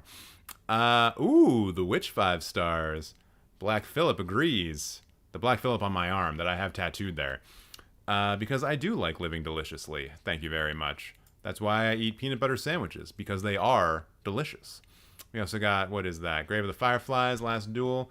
What's the bullshit, though? There's got to be some bullshit here. What is that? That looks like bullshit. The Northman 5 stars. It's a little high, but it's not bullshit. It's within the margin of error, I would say. The Thing, the original. For a split second, I thought it was the prequel. Then we were going to have some problems. The Silence. These are mostly things I can't argue with. Dang it! What am I supposed to do if I can't find fault? What is the point of this live stream if I can't find fault? I must be able to find fault in every situation. That is my job. Actually, you know what? You don't give a lot of films 5 stars, eh? Yeah. Very low amount. Nice. Maybe you just don't watch a lot of good movies. Maybe that's the reason. Yeah, I'm not really seeing... Oh, my God. I just don't know. I just don't know anymore. These are mostly fine. Yep. Not much of a roast. I hope I nailed it right off the bat then, at least. All right. Recommend off the watch list. Let's go. You don't have a very long watch list, actually. Okay. I mean, it is Pride Month, so... But I'm a cheerleader. Should be the one that you watch. Absolutely. Although, what is this movie? Coven of Sisters? Just called Coven? French Basque country, year 1609. The men of a small fishing village have gone to see Judge Rostigui. Wait, what? Rostigui? Who has been charged by the king with riddling the country of the devil's wiles, arrests Anna and her friends and accuses them of witchcraft. Oh, probably because he shows up and he's like, hey, where are all the men? And they're like, oh, they're off doing the man things. You know, fishing. They're pescosexuals. And he's like, I don't believe you. You've clearly killed all of the men. And you are witches because of it. Yeah, I'd watch this movie. Even though it's on Netflix. Boo, Netflix. But as we all know, there are ways around that. But yeah, watch But I'm a Cheerleader. Do that. You do have a lot of Sherlock Holmes, though. You got to tell us in chat. You got to tell us the reason. What's up with all of these Sherlock Holmes things? Like, I know I'm very slowly going through, like, all of Bergman's films as an example. Like, I get the reason about, like, why you would want to see all the films in a particular, like, genre or a particular, like, filmmaker or whatever. But why all of the Sherlock Holmes movies? That's interesting. That's strange. Do you want to be a detective, perhaps, and you're tired of all of the current day propaganda? Maybe that's it. Who knows? Also, you do have Girlhood here, the Celine Sciamma film, which is incredible because it's a Celine Sciamma film and she is incredible. And also Tomboy, another Celine Sciamma film. I don't think I've seen Tomboy, though. No, I haven't. I missed it. But Girlhood is great. Girlhood is great. Oh my God. Liam coming in with a super chat saying they want another round. If your Letterboxd is not new and different, I'm gonna be real upset. But thank you so much for the donation anyways. I appreciate it. So, yes, that is what I'm going to say. Watch But I'm a Cheerleader, and then watch Girlhood. Or watch both of them at the exact same time. Not at the exact same time, but like one after the other. You know what I'm saying. And that was your roast, Dr. Nova, although I feel like I was a bit more complimentary than I otherwise would be. So let's go ahead and set up this next person who's going to get roasted. I kind of want to, like, get this maybe set. I'm never gonna do this, but I think just as an example, like just something to make it fun, we should have the people who are like next in line to just have like their webcams to be like here, here, here, here, and here, and just so we can catch their reactions whenever a new super chat comes in. I think it'd be kind of funny. It'd be entertaining for me and other people, but not for them. William. I added 200 films because when you roasted me the first time, I had less than 100. I mean, that's not going to help you too much, but we'll see. Money talks, baby. It's true. It's true. It's damn true. Whew, I'm starting to get a little warm. Anyone else here getting toasty? Oh, time to stretch those shoulders out a little bit. Everyone do this. Stretch your arms out. We've been all sitting down for an hour and a half. We deserve it. We deserve a stretch. Have I even finished this drink yet? Nope. I'm feeling cold sweat. Why? Because your roast is coming up after this next one? You better be. You better be. Because it's going to be an epic one. An epic one for the ages. That's my internal, like, Jake the Snake Roberts coming out, even though he doesn't really talk like that. All right, everyone. I guess it's time for us to move on to the Roast of Dabbenstein95, which can only mean that this person was born in 1995, which makes them 27 years old. And I only mention this because you know what, Dabbenstein, as a 27-year-old, I think you should fucking know better. You should know better than to come in to this roast and expect anything positive out of it, especially when you have Creepshow, Fantastic Mr. Fox, Halloween 3, Season of the Witch, and Isle of the Dogs in your favorite films. What? Isle of the Dogs? You couldn't actually watch a good Wes Anderson animated film like the Fantastic Mr. Fox, which is still in your top 4? Look at that. You're roasting yourself. You know, you're shouting yourself out. That's just how it is. And then you have Halloween 3. Out of the first 3 Halloween films, the most boring of them. Now, we all know that the Halloween franchise takes a giant fucking nosedive after Halloween 3 and barely recovers at all, ever. Maybe it takes until about like 2009 to 2018, depending on who you ask. And I guess you just enjoy teetering on that cliff.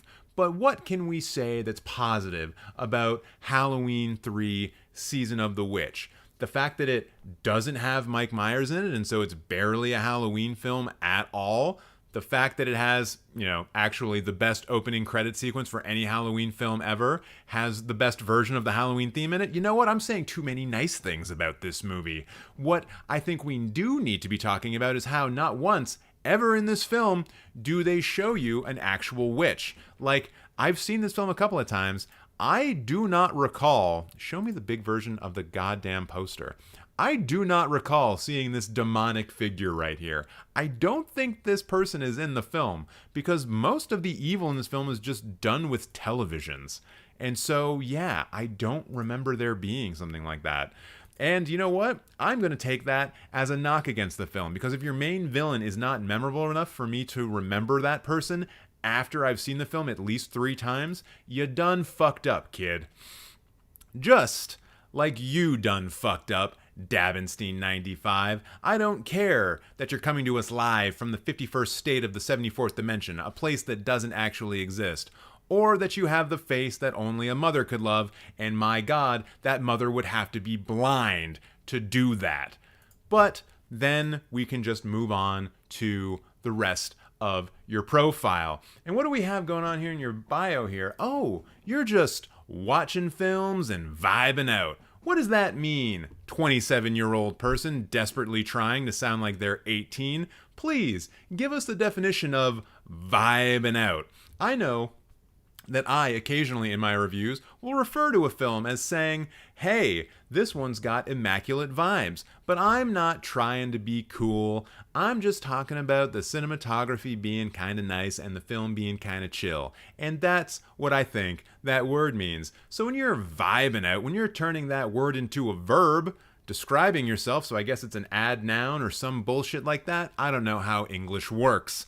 What does it mean? What does it mean, Dabbenstein? Huh? I know you're a doctor in the chat. Maybe you're a doctor of vibin'. Please let me know. The couch is typically my home. My God, there has never been an easier setup for an unhoused joke in the history of this live stream. But I'm not going to make it, because the unhoused deserve our help and our respect, and we shouldn't make fun of them. So I'm just going to move on to the next thing. Profile picture is my favorite movie-inspired Fortnite character, Moisty Merman. Who the fuck is Moisty Merman inspired by? What goddamn teenager that works over at Epic Games saw some fucking movie, I assume it was Shape of Water or like The Little Mermaid. What character did they see and then thought to themselves, yes, I am going to turn this into a movie-inspired Fortnite character? Oh my God. Creature from the Black Lagoon, I assume, Octusy, Moist, all very good answers to this question that I now am forced to ask because I created the premise for this live stream and I can't stop doing it. And then you just end off your bio by saying, if you like any of my takes or reviews, drop a follow. Would love to see more stances on films. And with that wonderful, wonderful call to action, you have amassed 53 followers. So I can only assume that nobody likes your takes. And by nobody, I mean these people. Yes, yes, these people. Two of whom I know are in the Cinemateq community right off the bat. In fact, I think James is as well, and I think Zoe is as well. Oh my God. And Cantman is as well, and Eli is as well. Look at this. It's just a smorgasbord of people. And also, I guess the guy from Facebook? Or no, not Facebook. Isn't this Tom from MySpace? Do you have Tom from MySpace following you? How did you pull that off? It's probably not Tom because they only have 175 followers, but like, since Letterboxd is not forcing you to follow him right off the bat, maybe it's not Tom. Maybe it's not actually Tom. Don't follow Tom, everyone who's watching this live stream. I know you're doing it. I know you're thinking about doing it. Don't do it. And then we have the recent activity. Earth Girls Are Easy? Not in my experience. Sucker Punch? Those hurt. Lisa is a Simpsons character, and Hole in the Ground, probably the closest you're ever going to get to an intimate encounter. Wonderful. I'm glad that we did this. We're all so good at roasting people. You see, you can just knock them out. You can just knock them out so easily. And no, Dorkenstein95, I'm not going to check your Twitter. For all I know, it's Furry Central over there, and we all know how bad Twitter is at censoring pornography these days. Honestly, I think it might actually be easier to find pornography on Twitter than going to goddamn Pornhub. Jeez. Let's look at... No, we do the list first. We do the list first around here. Comfort movies and Drive-In Delirium 60s and 70s list. You know what? I always think it's funny to look at people's comfort films because there's always a film in here which you can't help but wonder, why is it comfortable in the first place? So that's what we're going to be looking for. We're going to be looking for like the Schindler's List of this list. Films that linger on in my mind, no particular order, read notes. I'll read the notes when I find a movie that I think doesn't qualify. And there isn't one here, unfortunately, except Garfield the movie. I'm going to need some context for that because that's not a good one. That's not a good one at all. Tray scene. What the fuck am I supposed to do with that? Tray scene? There's a scene with a tray of what? Lasagna? That's comfort to you? Is it a comfort food thing? It reminds you of your mother's lasagna or maybe your grandmother's lasagna? That's the comfortable thing? I love it when people like put in like in jokes that no one can understand. Kind of like when we joke about the Octusy. No one knows. No one knows what's going on when we say that. But at the same time, it's precious to this community, which is fine. Whereas tray scene is precious to no one. So I don't understand why you would have that there. And this list is very long, and we're not going to look at all of it. Hey, did you know that this movie's a Canadian movie? Yeah, it is. Once again, I'm contractually obligated to point those things out. House of Usher is kind of cool. Is this the one? Oh, it's from 1960. Follow the House of Usher from 1925 is pretty fun. If you're looking for a silent film that's kind of creepy. Nothing to do with a roast. Just thought I'd say that out loud. You know, it's what I do. Yo, Robinson Crusoe on Mars. Legit. This movie's in the Criterion Collection. It's actually really good. It's a really good movie. And look, it has Adam West in it. Yes, Batman. Batman is in this movie. In fact, I think this is 1 year before he became Batman. So he did like a really serious sci-fi movie, and then he was like, you know what? I think I'm going to be remembered forever for being like the goofiest version of a very serious character. What a great career move for him. Yeah, okay, these all seem to check out. Hey, Rabbit's pretty good. Look at that dead girl in a freezer, everyone. And that is how you birth a trope. Right there. Thanks, David Cronenberg. You're the best Canadian director. Yeah, a lot of slasher films, horror films. It's pretty fun. It's a pretty fun time. What else we got going on here? I mean, now I guess we gotta go look at the list. How many of those 60s and 70s delirium films are we gonna find? I don't know. Probably none down here at the bottom. Okay, this is interesting. This is like not the typical stuff you tend to see. Yeah. I mean, some of it. Like Eternals, sure, you would expect to see that. Antichrist, though, hold on. Top Gun, half star. Are you trying to get my goat up, which I think is a term that people use when they're angry? Are you trying to rouse my anger, Dabbenstein? What the fuck? Half star to one of the greatest action romance films ever made? The film that has one of the best soundtracks of all time. Take My Breath Away, Berlin, Danger Zone, Kenny Loggins, Playing with the Boys, also Kenny Loggins, the Cheap Trick song, Mighty Wings. Are you fucking kidding me? On the Mighty Wings song alone, which is the credit song of that film, it's a 2.5-star movie. Don't goddamn tell me that Top Gun is a half star. Don't you do that. We're trying to form a relationship here, a parasocial one nonetheless, but you do not do Top Gun dirty like that. Not in this house. Oh, no, you don't. Also, Watcher at half star is way too low. It's like a 2.5 to 3-star movie for sure. And I think you're doing Men a little bit dirty there as well with a half star. I think that's probably also like a 2.5, but a strong 2.5-star film. And I don't know, there's just a lot of other stuff here that I don't know what to say about. Like Evil in the Bayou.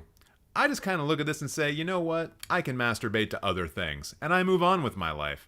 So I just don't see the reason for watching this. Who is Stephanie Beaton?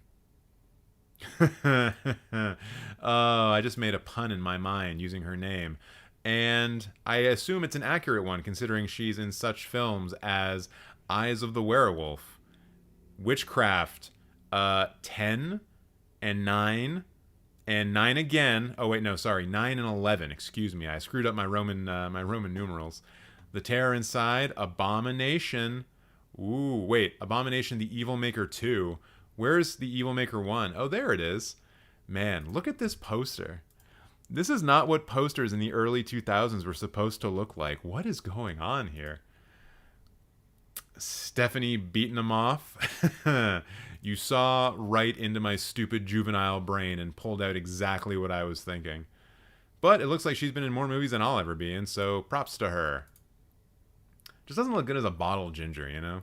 It takes a certain person to be able to pull off the bottle ginger look, and I don't think it's her. Wait, is that? What is that?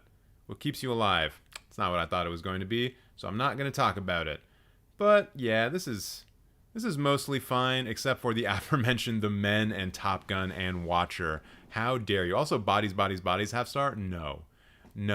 Once again, Lee Pace. Look, even Letterboxd is smart enough to know that when you put Lee Pace right beside Rachel Senow, that it's money. That people just want to watch this movie. These two were a dream team in this film, and once again, on their own, deserve like a 2.5 to 3 star, or a 3 star as I have just rated them. So, like, what? I gotta turn this around. We gotta turn it around. There's gotta be positives here at the top, right? There usually are. Okay. Typical stuff. I think John Wick Chapter 3 as a 5 star is a huge overreach. That movie is not good, and I remember being bored out of my goddamn mind while watching it. But you also have Black Christmas here, Canadian horror royalty, so good job. What is this? Ed Wood. All right. Not gonna knock it. But there's gotta be things here that we just all disagree with, right? Like Surf 2, the end of the trilogy. What? That can't be real. Because this title makes no sense. This is like a parody. This is a spoof, right? This can't be real. The movie that gives insanity a bad name. Huh? Evil nerd Menlo wants to get revenge on some surfers by selling a bad batch of soda called Buzz Cola, which turns people into mutant zombies. It's up to Jocko, Chuck, Bob, and their surfer buddies to save the day. Watch list. Oh my goodness. That sounds incredible. What else has this person directed? Their only film. Oh, baby. That just got me going. Wait, Eric Stoltz is in this? No fucking way. Mr. CSI Miami himself? Hell yeah. I think that's the CSI Miami guy, right? I might be wrong. I'm probably wrong. Yeah, I'm probably wrong. I just see gingers and I'm like, hey, it's probably the CSI Miami guy. Every time I look into a mirror, I'm like, yes, I am the guy from CSI Miami. What happened to my hair? My hair used to look so good when I was on CSI Miami. Damn it all. But yeah, that sounds sick. I'm into that for sure. I hate it, but I'm into it a lot. I'm not doing a lot of roasting. I'm mostly just complimenting you guys. It seems like your takes are getting better and better as time goes on. I don't know why that would be. Hold on. I think we just found a dumpster fire. Yep. The Return of the Texas Chainsaw Massacre. 5 stars, apparently. Now, this is the one with Matthew McConaughey and Renee Zellweger, and I think it is the 3rd Texas Chainsaw Massacre film. But you can see, based on these ratings, it ain't a 5-star movie. I think it's just a shitty horror film. You also have Texas Chainsaw Massacre 2 right here. Yo, if I don't see the original Texas Chainsaw Massacre in here with 5 stars, I am going to have some words with you. I'm going to have to call the principal, get your mother in here, and we are going to have a very long conversation about why the original Texas Chainsaw Massacre is not a 5-star film. I'm looking for it, and I know it's supposed to be on this first page, and I ain't seeing it. What the fuck? I gotta check again because this is potentially the most roastiest roast thing I will ever roast in my life if it is not here. I gotta take a go and look. Shout it out if you see it in chat, but I don't see it. I don't see the original Texas Chainsaw Massacre at a 5-star level, but you have both Texas Chainsaw Massacre 2 and 3 above it. What are you doing? What are you trying to accomplish by having takes that egregiously bad? Don't you understand that the Texas Chainsaw Massacre, the original, has one of the all-time best shots in film ever in it? And yeah, I'm talking about the one where they put the camera behind the woman, and as she walks up to the house, they pan up to the house. It's brilliant. It's incredible. Oh my God. What is happening here? I feel like I should not live stream anymore. I need to go into a cave and I need to meditate on the nature of existence. Hold on, I just thought about something else. You have Halloween 3 here, but you don't have the original Halloween at a 5-star? Are you just addicted to being wrong about horror movies? Is that what's going on? Did you think to yourself, hey, you know what? I'm gonna pretend that every day is reverse day, and I am just going to fuck everything up. What? I'm actually surprised now looking at some of these, like, oh, thank God they have Escape from New York at 5 stars and not Escape from LA. Oh, thank God they have the original The Thing here and not the prequel. Oh, thank God they have Clerks here and not another Kevin Smith movie. Oh, thank God they have Die Hard and Die Hard with a Vengeance at both 5 stars. At least that I can understand. But where the hell is Halloween and the original Texas Chainsaw Massacre? And you know what else I am seeing all of a sudden, now that I'm studying this a bit more intently, is that you only have a certain number of films at 4.5 stars, like 10 to 12 at the most. One of those is Die Hard 2. There it is. You can see it right there. This movie is not good. You know what? It's a 2-star movie. This is not a good Die Hard movie. It's not a good movie in general. And that is both better than Halloween and the Texas Chainsaw Massacre, along with Texas Chainsaw Massacre 2 and 3 and Halloween 3. What? What is your grading criteria? What are you doing? I need to go back to your main page to see if you actually explained yourself, but you don't. You're just spending time on your couch, and your profile picture is a moisty merman. Jesus Christ, could you dry yourself off for a second and maybe get some sanity put back into your brain? Goodness gracious, I don't even want to look at your watch list and recommend a film to you now. Unless I actually see, like, oh wait, there's films here that I actually really like. Huh. Did you just add The Nightmare recently because we roasted it, or we roasted a profile that had it, like, last time around? Fuck, Last Starfighter is really fun, too. But you should watch Portrait of a Lady on Fire. Of course, obviously. I'm sure you're going to give it, like, a really bad take because you think that Halloween 3 is better than Halloween 1, and you think that Texas Chainsaw Massacre 2 and 3 are better than Texas Chainsaw Massacre. I'm sure you're going to watch Portrait of a Lady on Fire and say, you know what? I'm going to wait for Portrait of a Lady on Fire 2, and then I'm going to rate that really high. And you know what? If Celine Sciamma is directing it, great. I'll watch it.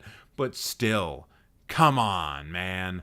Come on. I'm taking your doctorate away from you. And I know you only have it on YouTube, but I'm rescinding it. I'm going to talk to the doctors, and we're all going to just stop allowing you to see patients. Because clearly, you don't deserve it. It's not something you're allowed to have. And hello, Joseph. Thank you for joining us. No G equals permission to be grilled? Right? I'm still kind of mad about that. I can't believe how high the Scream sequel ratings were. Yeah, actually, that's a good point. Did they have the original Scream at a 5-star to go along with those? I know the roast is over, but now I'm kind of curious because I did see the Scream ones on here. Wait, not my ratings. Their ratings. So yeah, we've got Scream 4. I'll just go back to here so you guys can see it. Scream 4, Scream 3, and Scream 2, all at 4.5 stars. Where's Scream? Is Scream not up top either with 5? Oh my god. What the fuck? Are you like... Is this a meme? Is this like a challenge where you're oh, wait, Scream is there? Where? Where? Oh, it is right there. Okay, good. I was too caught up in the funny thing. I got it. All right. Crisis averted. We can all go back to being Die Hard 2, the end of a trilogy. Nope. Shrek 2, 5 stars, makes it all okay. Tyler, I disagree. It's okay for you to like Shrek, but, like, ain't no 5-star film. Neither is Shrek 2, and I talked about that last week. It's got a dumb cover of a Buzzcocks song, Ever Fallen in Love, and, like, it's so bad. It's one of the worst covers I've ever heard in my life. Automatically drops that film down a tad. And by a tad, I mean this much. A lot. Do you ever go to the movie theater alone? Yeah, all the time. I would never go see movies, or very rarely go see movies, unless I went to see them by myself. Because, like, a lot of my friends don't care as much, don't want to see the stuff I want to see. They have children, live in other cities, which makes getting together kind of difficult. And, you know, just a whole host of other reasons. I only have, like, basically 1 or 2 friends who, like, want to go to the movies. And, like, once again, work gets in the way, life gets in the way. So, like, I gotta go by myself. I have to do that. And I encourage everyone to do that if you're able. Like, go to the movies by yourself. It's cool. It's fine. No problem. And you know what? Go to restaurants by yourself. Go to bars by yourself. Go to dance clubs by yourself. Who gives a shit? Have fun. Live your life. Don't worry about it. Life is not made necessarily to be lived in the company of others. If you can keep your own company, go do that. And have fun. Have a good time. Yes. I'm dead wrong about what? The main alternative? Actually, you know what? Never mind. I don't care. I remember Lee Pace from Soldier's Girl. That movie messed me up. I have not seen Soldier's Girl. But Lee Pace is incredible, and I love him a lot. Oh, yeah, that reminds me of a dad for me is John Wick. Oh, yeah. John Wick, totally a dad film. Literally. Christmas a few years back. It was me, my aunt, my uncle, my mom, and my dad, and we're just chilling. And my dad's like, hey, John Wick 2 is on. Have you seen John Wick? And then he just puts it on. He just puts John Wick 2 on. And we're all like, well, I guess we're watching John Wick 2 now. So yes, John Wick 2, dad movie confirmed. John Wick in general, dad movie confirmed. I prefer going to the theater alone. I don't like worrying if the person next to me is liking the movie or not. That's what ruined Nope for me initially. True enough. I mean, that's why going to the theater on a first date is bad, and you shouldn't do that. Movie dates are terrible for first dates. Like, imagine you meet someone off of like Tinder or Bumble or something like that, and you're like, hey, let's go hang out at a movie. So you go hang out at a movie, you get there 15 minutes early, maybe. You have this awkward conversation where like you're not actually looking at each other. You're both like looking towards the screen and kind of looking over like this, being like, oh, cool. So that's why you're on Tinder. Great. And then the previews start, and you're kind of like, hey, this looks like a good movie. Yeah. Wow. And then the actual movie starts, and then you just don't say anything for 2 hours sitting beside a stranger.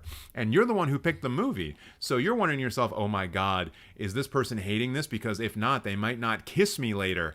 And it's a terrible experience for everyone. So I don't recommend doing it. I've done it. And it's not great. It's not great. Sometimes it's one of the only things that you can all agree on doing when it's like, okay, and maybe you're not old enough to go hang out at a bar and have a drink, which I think is probably the best way to casually meet someone for the first time. It's lower stakes. You get a couple of beers in you. It's fine. But like, just don't go to the movie theater. Please don't go to the movie theater on first dates.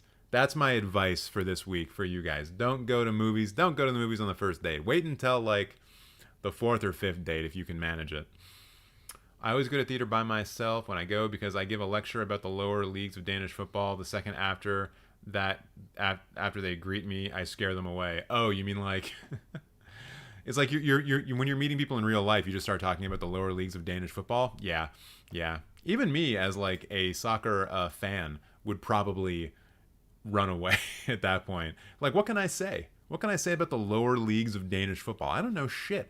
I barely know anything about the higher leagues of Danish football, except that like, they're like a feeder for Liverpool Football Club, and that's it. So, yeah, I don't know. I don't know what I would do. But you know what I am going to do? I'm going to look now at the profile for the next person who's going to get roasted, and that is coming in on a super chat. Thank you very much for Jordy for delivering the super chat. Appreciate that. What's the Tool of movies? You mean like Tool the band? Are you asking me like what's the schism? What's the lateralis? What's the stink fist of movies? Probably like all of the Tool music videos cut together in a row in a supercut. That's the Tool of movies. Honestly though, probably David Lynch's Dune aesthetically is like the closest to Tool. And probably like any of the first couple of Alien films, like especially the first one, because actually no, Alien and Alien 4 I think are the most Tool-esque because they embody that aesthetic more than anything. I don't consider Tool to be like an aggressive violent band, which is why I wouldn't say like Aliens. Maybe Alien 3 a little bit. Actually, yeah, because Maynard was bald for a while, so Alien 3 would fit. So the first 4 Alien films, except for the second one, those are Tool films too. Although I think probably Alien works a bit better because it's more subtle, it's more thought inducing. So yeah, those. It's an interesting question though. Sadly, nobody wants to know why I hate the modern financial practices of modern football and how Oceana is super cool. I mean, I know why the financial practices of modern football are bad. So, that fight's already been won. Do you know what fight hasn't been won? The Roast of JordyWatches. Did that intro make no sense? It doesn't matter. I don't care. Mostly because Jordy here is a picky movie guy. Guess what, everyone? We're dealing with a picky person. What is that going to entail when we get into the roasting? I don't know, but if I see a film that I think a picky person wouldn't have in their thing, I'm gonna let you know about it. But Jordy also says something else going on here that I find kind of interesting.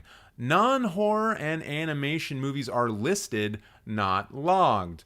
And I don't know why you would live your life like that. Do you just need to always let people know that you're watching horror movies? And also this very interesting distinction that you create.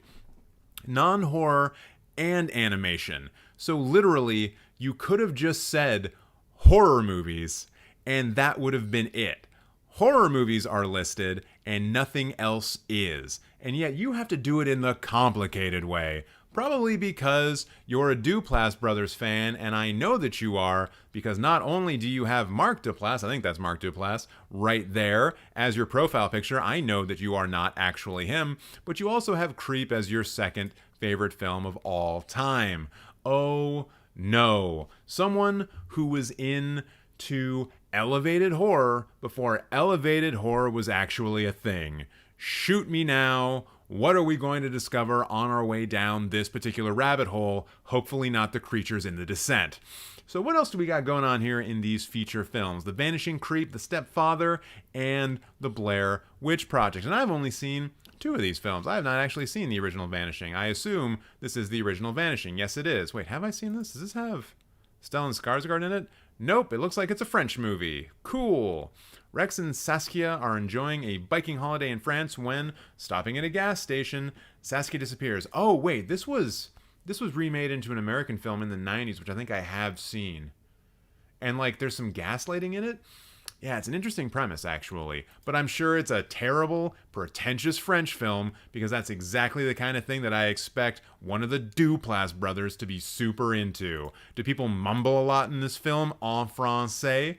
Great. Sounds like a wonderful thing to watch. Speaking of mumbling, The Blair Witch Project is here. Hey!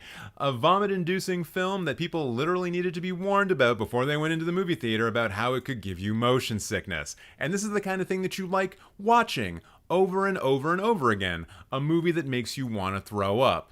That kind of makes me want to throw up, and I don't want to do that. But hey, your location is the edge of sanity after all, you edgy so-and-so. So maybe that's the kind of thing that people do on the edge of sanity. Constantly want to throw up from watching The Blair Witch Project. And what the hell is The Stepfather all about anyways? Who am I here? That doesn't sound like correct English, but we'll just forgive that for now. That was the most clever line I have ever heard written in a movie. Also a slight observation at the stare, but there gotta be a study about serial killers and those exact glasses. I'm sure you're talking about the Jeffrey Dahmer glasses that we all saw recently in that Netflix thing. I mean, I didn't because fuck Netflix. But what's this movie all about? Oh yeah, wait, is that Terry O'Quinn? Holy shit, does Terry O'Quinn play a fucking serial killer in this movie? The guy from Lost? Yo, is this the last recorded time that Terry O'Quinn had hair? That's kind of cool. He wanted a perfect family in a perfect town. Oh, I think I know where this is going. Is this a critique on the normalization of American culture in the 1950s? The atomic family and shit like that? And people always trying to strive towards that atomic family. When they can't achieve it, they go fucking crazy. Ooh, critiques of American culture. I like it. Yeah, that's Locke, dude. Yeah. That is him. Looks kind of different without the hair, right? A seemingly mild-mannered man who has just murdered his... What a fucking way to start a sentence. A seemingly mild-mannered man who has just murdered his entire family. I don't know, man. Doesn't sound very mild-mannered to me. I would say this person has no manners, actually. Quickly adopts a new identity and leaves town. I bet you would have to. After building a new relationship with a widow and her teenage daughter, he struggles to hide his true identity and maintain a grip on reality. I feel like he already lost that grip on reality when he murdered his entire family. Who directed this? Josh Rubin. What else have they done? Sleeping with the Enemy? Oh my god. The Good Son. My god. Talk about a movie that has like... It's only interesting because of like the very end. Holy shit, is that Elijah Wood? Elijah Wood and Macaulay Culkin did a film in 1993? No way. Is that actually Elijah Wood? He looks different. He literally looks different. Like, I can see it kind of, but I feel like he changed a lot. Whereas, like, Macaulay Culkin looks pretty much the same. This is weird. This is weird. I don't know. But yeah, if you ever want to see a movie that has, like, a real ridiculous ending, this is one of them. He also did The Forgotten, a movie that everyone's forgotten about. Money Train, which is kind of fun. Dreamscape, interesting. Yeah, don't really know a lot of this person's filmography, unfortunately. Although Sleeping with the Enemy, I think I've seen that.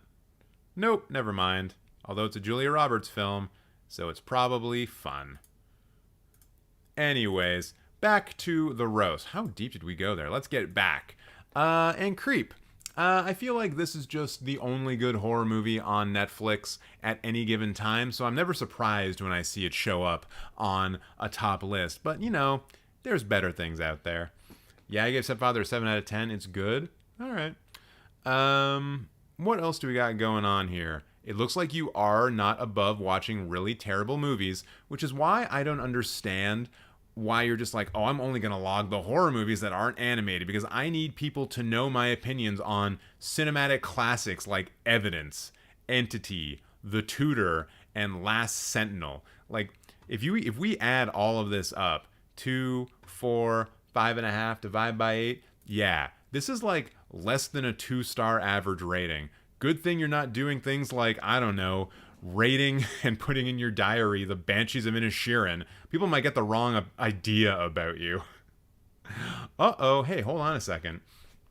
There's a whole bio here. I missed that totally. And you put it all in bold, which means that I probably need to yell it when I say it. So, right up top, you're just a picky movie guy, but then you're a non-horror and animations movie are listed, not logged round here. Like movies have rewatch quality. Well, I don't see any likes down here for these 4, so I guess that's a step in the right direction. Watch list for this month. Oh, that's not in bold, sorry. Favorite non-horror movies? Oh, these are just links. Found footage films. Live Laugh Kane Hodder. Oh, sorry, Live Laugh Kane Hodder. That is one of the gentlemen who betrayed Jason, I think.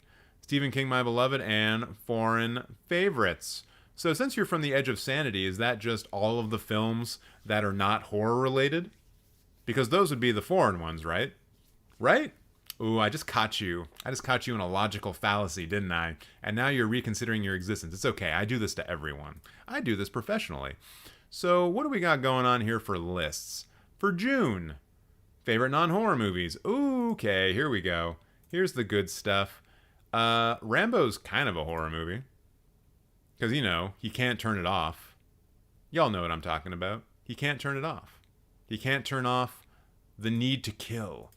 What else we got going on here? Is this ranked, by the way, or is this just all in order? Because I really need to know in what order Police Academy, Police Academy 2, Police Academy 3, Police Academy 4, and Police Academy 5 would be in. As these are your favorite movies, let's not forget. Holy shit, I think you just have a hard-on for the 80s and you can't get rid of it. A Cry in the Wild, Hot Shots. If Hot Shots Part 2 is not here, I'm going to be upset. Oh, there it is. There it is. Still has one of the best scenes in a spoof movie ever. And yes, it's the Apocalypse Now scene. God damn it. I love that moment in this film. You should probably go find it on YouTube after this live stream is done. Legends of the Fall, Adam Family Values, The Sandlot, Apollo 13. What even is going on here? Mask of Zorro is like legitimately kind of fun. This is the first one, right? Yeah, because the second one's The Legend of Zorro. This is a fun movie. I like this movie. It's a good late 90s action film. You know, before they started ruining everything with lots of CGI, there's like proper big explosions in this that are real, and I love that. Yeah, I'm seeing a lot of spoofs here. Like, you don't take life very seriously. And that's maybe not a bad thing, but also, is there any kind of serious cinema here? I don't want to say high cinema, I don't want to say art cinema, but like, where's Seven Samurai? You know? Everyone's got that in their favorite films. I would probably have it in mine if I had the time and the patience to make a list like this, and it probably wouldn't have Twilight in it if I did do that. Certainly wouldn't have Twilight New Moon in it, I can tell you that much. Probably also not The Blind Side. Actually, yeah, that's probably how I should have been going through this whole thing. I should have been pointing out the films that never in 1,000 years would have made it into my top films ever. Marmaduke, that's one. Twilight Eclipse, that's another. Bad Teacher, Ooh, the other Twilight film. Aren't these technically horror films because there's like vampires and werewolves in them? I wonder what genres has to say about this. Oh, it's not listed at all. But one of the themes is horror, therefore I have bested you once again. Although I guess you didn't limit horror films from being in the list, so maybe there's that. Maybe there is some respite for you. Also the Medallion, come on. The Transporter, Johnny English though, no. And someone in chat pointed it out. The Tuxedo. What? Also, The Mummy Returns, come on now. We all know the original Mummy is the good one. Ooh, let's take a look at this Stephen King list. You don't often see a Stephen King list. It's not ranked either, but it's also... Oh, wait, no. I was going to say it is in alphabetical order, but it's not. It's actually not. You just somehow were able to have, like, 5 films starting with the letter C right off the bat. But then Misery ruined it. Yeah, I don't even know if this is ranked or not. Is this ranked? Jordy? Are you in the chat? Can you tell me? Please? Because I need to know if this is ranked. I'm going to assume that it's ranked. Because this is kind of in the order that I would rank them, although I would do things a bit differently. I wouldn't have Carrie that high up. I would probably have Christine number 1 and Misery number 2. Rocco just agreed with me. Thank you very much, Rocco. Are you going to come hang out on the stream today, or are you going to be a recluse again? Like a recluse spider. He'll kill you.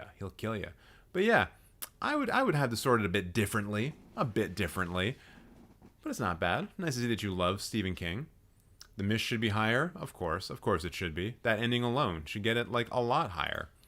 Are these just all films with Kane Hodder? Oh, he is Jason. I called it. What the hell is Knife Corp? Let's cut to the chase. High school senior Wally Banks sells knives door to door and gets trapped in a man's house. Oh, so he like sells a knife to a serial killer and then the serial killer starts killing him and his friends? That's certainly a premise. He's in Monster? The Patty Jenkins film Monster, Academy Award-winning film starring Charlize Theron, also has Kane Hodder in it. You must be joking. I should probably see this movie just for that alone. I mean, probably also Charlize Theron's performance, but like, Jesus. And who can forget the movie Alligator? Look at that poster. Doesn't that just scream 1980s video store to you? It also kind of screams to me, hey, don't watch me, but my tastes are just different and better than yours. It lives 50 feet beneath the city, it's 36 feet long, it weighs 2,000 pounds, and it's about to break out. Uh-oh. Kind of just seems like they did Chud with an alligator, though, right? Anyone here seen Chud? Kind of seems like they just did that with an alligator. That's my guess. But hey, I'm not here to tell you that movies are derivative. You already know that. Movies I can't find. What do you mean you can't find them? You found them right here. You put them in a list. So what, is this like the short film the creek was based off of? No, this is a Japanese film. Are a couple running away together with that destination? They meet geologically researcher on the way, and the three visit a log cabin of a famous geologist, Kanabe, with fortune teller Iko, ex-girlfriend. Wait, is this just Evil Dead? Professions happen to spend a night together in a log cabin deep in the mountains. As strangers, they get to know each other and grow closer. Each one of their hidden pasts is brought to light. Meanwhile, following a thunderstorm and an earthquake, something even worse is approaching them. This kind of just sounds like the Japanese version of Evil Dead. Right? Am I insane? Also, 6 people have watched this. Why do you want to see this film? What about this film screams to you, I gotta get there? Also, what is this other stuff? Robert Gordon, that sounds familiar. It Came from the Sea. Never mind. Nope, I haven't seen any of these. Black Zoo, though. Is this like a deranged animal lover unleashes his toothy pets on anyone who stands in his way? It kind of just sounds like Roar, although more intentional. Wait a minute. Look at this cover. I think this tiger is gonna do an opposite furry. I think he's going for the opposite furry. I mean, like, look at this woman. She is accepting the tiger as a lover in this position. She's not about it right here, but it seems like in this image, the tiger is being accepted. Or is this no, this is a tiger, right? It's got to be a tiger. I was going to say, is it a leopard? Leopards have spots. That's silly. But it looks like in this film we also have lions, and maybe that's a leopard up there, and a panther. Ooh, Rocco, you're in this movie. Or maybe Rocco's dad. Rocco's dad and or mom are in this movie. Cool. But, like, why can't you find these? I mean, I guess no one's ever seen them before and no one knows what they are. Varan. Oh, this is on the Criterion Channel. There, you just found it. It's super easy. There you go. It's a service that I provide occasionally. But no, this is from the guy who directed the original Godzilla. And actually, it's only 4 years older than Godzilla. A giant monster greater than Godzilla, or Rodin. So this, I guess, they were in that time period for the Godzilla universe where they kept trying to one-up Godzilla instead of making more Godzilla films. And then I guess they just did more Godzilla films. Also, I really hope one of my neighbors is, like, cooking right now, because if not, the smoke smell from up north that's, like, covering Southern Ontario got a lot worse. It smells like a barbecue in my apartment, and that's not great. Not released yet. Watch list. Don't care. Scream ranked. I mean, Scream 3 is number 1. Oh, it's worst to best. Jesus. Thank you. Thank you. I was just about to have a field day with you. Why you rank worst to best, I don't know. It looks like you're trying to trick people. Speaking of tricks, let's try to turn one and see what you got going on with your ratings. And of course, these are only going to be horror movies, so I guess we're just going to find out which horror movies are the worst. And hey, wouldn't you know it, it's a lot of the ones that you would expect, like Deep Blue Sea 3. I didn't even know they made a second one, so that's cool. I will say, though, that The Meg is much better than a 1/2 star. I don't know how much, but it is better than that. I have not seen The Invisible Man. I see people in chat talking about it. Yeah, I feel like it's probably a better film than a 1/2 star, but I can't be mad about it because I haven't seen it. And also, they have the Escape Room sequel way down here, which I haven't seen, but I probably agree with. Green Inferno, I think, is a little bit better than a 1/2 star, too. You are being very critical. Hey, look at that. Someone who put Sallow down at 1/2 star. Wait. You committed the ultimate sin of saying that Jason X is a 1/2 star? How dare you? How dare you? This is like one of the most Canadian films to ever exist, by the way. Like Lexa Doig, if you ever watched anything Canadian, television-wise in the 90s, you've seen her before. She was in Stargate. She was in other things. Lots of Canadian stuff. David Cronenberg is actually an actor in this film. So Canadian. Only things shot in Canada have David Cronenberg in them as an actor. That's a true thing. You can look that up. Yeah, this is like great. And yes, Brent, I do see you in the chat saying you haven't seen The Invisible Man either. Ha ha ha ha ha. Good joke. Probably not as much of a joke as all of these goddamn shark movies, though. Bait, Man Eater. I think I saw another one up here. I'm not seeing Shark Exorcist, which means it's probably higher up or you just haven't gotten around to it. Yeah, these all look like pretty terrible movies. Okay, so now I'm wondering, what are the best horror movies of all time? Jordy, what do we got? We know The Creep is going to be there. Shutter Island, The Sacrament, interesting. The Guest, interesting. Gone Girl, okay, wait. Twilight makes it in as not a horror film, but Gone Girl does make it in as a horror film? Just because we see Neil Patrick Harris's penis in this film doesn't make it a horror film. That's not cool, man. What else we got going on here? The Good Son is 5 stars? I mean, the ending is fun, but Jesus. I mean, I guess I haven't seen it in like 20 years, but come on, man. That's like a VHS special that everyone left in the dust for good reason. I also have a feeling that Phoenix Forgotten is a found footage film, and probably not that good. But we also have classics like Christine here. Bone Tomahawk just tells me that you're a sick son of a bitch. That's what it tells me. Giving Bone Tomahawk 5 stars? Jesus. Like, there's a literal scene in this where someone gets disemboweled from the ass. And I think you see them shit their guts out or something. Like, it's a great moment in cinema, to be sure, but not a 5-star one. What's going on here? Other side of the box. Don't know it. The Sadness. That's a bad, horny movie. Definitely. Not to say that it's a horny movie that is bad. It's horny in a bad way. That's what I mean. Also, apparently, Alligator is a 5-star film, as is Dario Argento's Opera, which is maybe not a bad take, although I don't think it should be that high up. Tale of Two Sisters, though, kind of based. What is The Rental?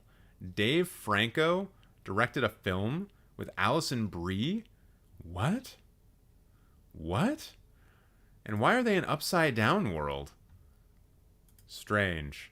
Maybe there's like another rental above them, and people from that rental keep trying to crash their party, and they have a very strict Airbnb policy about having no guests, and they keep getting annoyed text messages from the Airbnb host being like, hey, I'm watching you on the cameras that are not in the place that I rented to you. Don't go looking for them, and you're not supposed to have guests. They better not be there. And then they finger wag emoji, and that's the movie.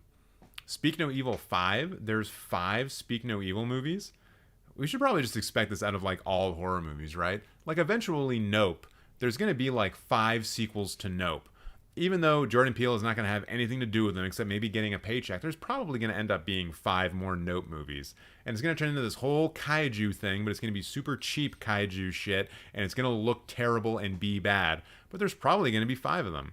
There's probably like a Funny Games 3 out there that I'm not even aware of. It probably exists. That's just the way that horror movies work. You actually got some of the plot correct for The Rental? Hell yeah.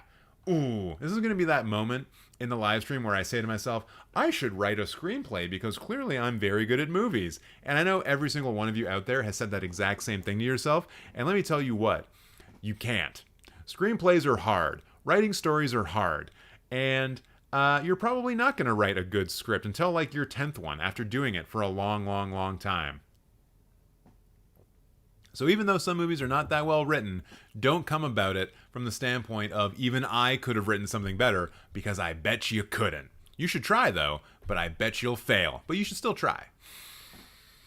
And then we still have more 5-star films like Jeepers Creepers 2, Hannibal. Who directed this again? Oh, it's Ridley Scott. Yeah, this is not one of his bangers. Although the ceiling's pretty high on that. Halloween Kills? 5 stars? No. And now I just have to question everything that's going on here. Especially this one, the Scooby-Doo Project. That's not the first time we've seen that get 5 stars. Wild, crazy, and weird. But interesting. And yeah, I'm not going to go much further into the films. It seems like you're just into you're just into horror movies. You're just into horror movies. You love horror movies.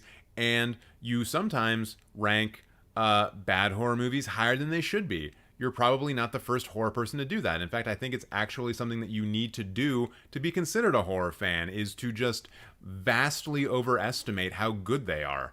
So, with that in mind, what movie should I force you to watch from your watch list? Because you did get this roast because of a super chat, and thank you very much for doing that. What should be the one? I am immediately drawn to Possessor, but since you're a sick son of a bitch, it should be Cannibal Holocaust. You should watch Cannibal Holocaust. You love found footage films. You made a list for it. And Cannibal Holocaust is the first found footage film. Kind of. It's like half of a found footage film. But yeah, you should go watch Cannibal Holocaust. Very family-friendly film. Definitely invite the nieces and nephews over. Just have a good time. Just have fun with Cannibal Holocaust. A totally normal film that's fun for the whole family. Or watch Possessor, either of those two. But Cannibal Holocaust for sure. That one might be a bit harder to track down, though. I don't think that one's streaming on Netflix. Wait, imagine if it was. Hey, honey, I was just flipping through the Netflix. We should give Cannibal Holocaust a try. It's a European movie, so we can get some of that culture. It says here that we should watch this because you really like that one show with Drew Barrymore in it. You know, the one where they eat people? Maybe she's a zombie? It might be like that. Oh man, I love Netflix and its recommendation algorithm. It only gives me the good movies like Cannibal Holocaust. No. Yeah, okay, just so everyone's clear. Cannibal Holocaust is not a family-friendly film. It's not. Do not show that to your relatives on Christmas Eve. Unless you never want to talk to them ever again, in which case that's a great way of doing that. And there you go, Jordy. I hope that was fun, friendly, and demoralizing. A little bit, a tiny bit. Yeah, too many movies of those are way too high. Like Frozen is pretty good, but not 5-star. I want to watch Cannibal Holocaust. Been on my watch list for a while. I mean, I think everyone should watch Cannibal Holocaust once, and then never again. But go into it knowing that you're going to see one of the most fucked up, ridiculous things ever. And when I say ridiculous, I don't mean stupid, and I don't mean silly. I mean, it will stay with you, and it will haunt you forever. Like, they kill real animals in the film, and it's done so in a sadistic way. The special effects are so good in the film that the director was arrested when the movie came out and had to prove that the actors were still alive by bringing them to his trial. It's going to fuck you up, but everyone should watch it. It's like it's a seminal classic of cinema. It's the first found footage film. The way that it approaches narrative structure is pretty fascinating, especially for that time period, and it just It fucks you up. I have only seen it once, and I have not forgotten a frame of that film. So, yeah. And no animals showed up to the trial. They were all dead. And so, oh man. Okay. Like, all of the animal death is bad in that movie. The turtle death, I think, is especially bad. I don't want to talk about it, actually. But the turtle death is real bad. So, yeah. Go watch Cannibal Holocaust. 5 out of 5. Recommended. In fact, I'll probably put it as like... Maybe not... Oh, no. I rated it a 4. I think the vegan in me was like... Probably can't rate that as a 5-star. Probably can't. But it is like a seminal classic in film history. No doubt. Yeah, only humans were safe. The poor animals. Yeah. And those poor goddamn animals, man. Ugh. What do you think is a good number of movies to be rated 5 stars? I think that 5 stars should be very limited. Like, the best of the best. The Top Gun films. Those are the films that should be rated 5 stars. If you're handing them out like candy, then it doesn't mean anything. And maybe that's fine. Gesundheit. Maybe you want to hand them out like candy because you just love cinema, and that's cool. But to me, I very rarely hand out a 5 star. I very rarely even go to 4.5 star. At least in my mind. The Garbage Pail Kid movie, easy 5 stars. Good God. Got a freak on our hands. Although this is not your first time in the chat, so I guess we should expect that. I saw a documentary about it. I'll never watch that movie. Animal cruelty is where I cross the line. No.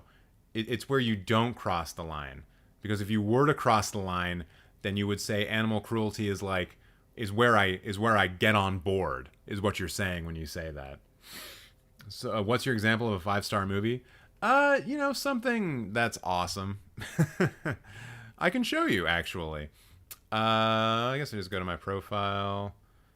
These are all... Well, actually, I don't think I have Top Gun rated at a 5-star. But, where's the thing? These are my 5-star movies.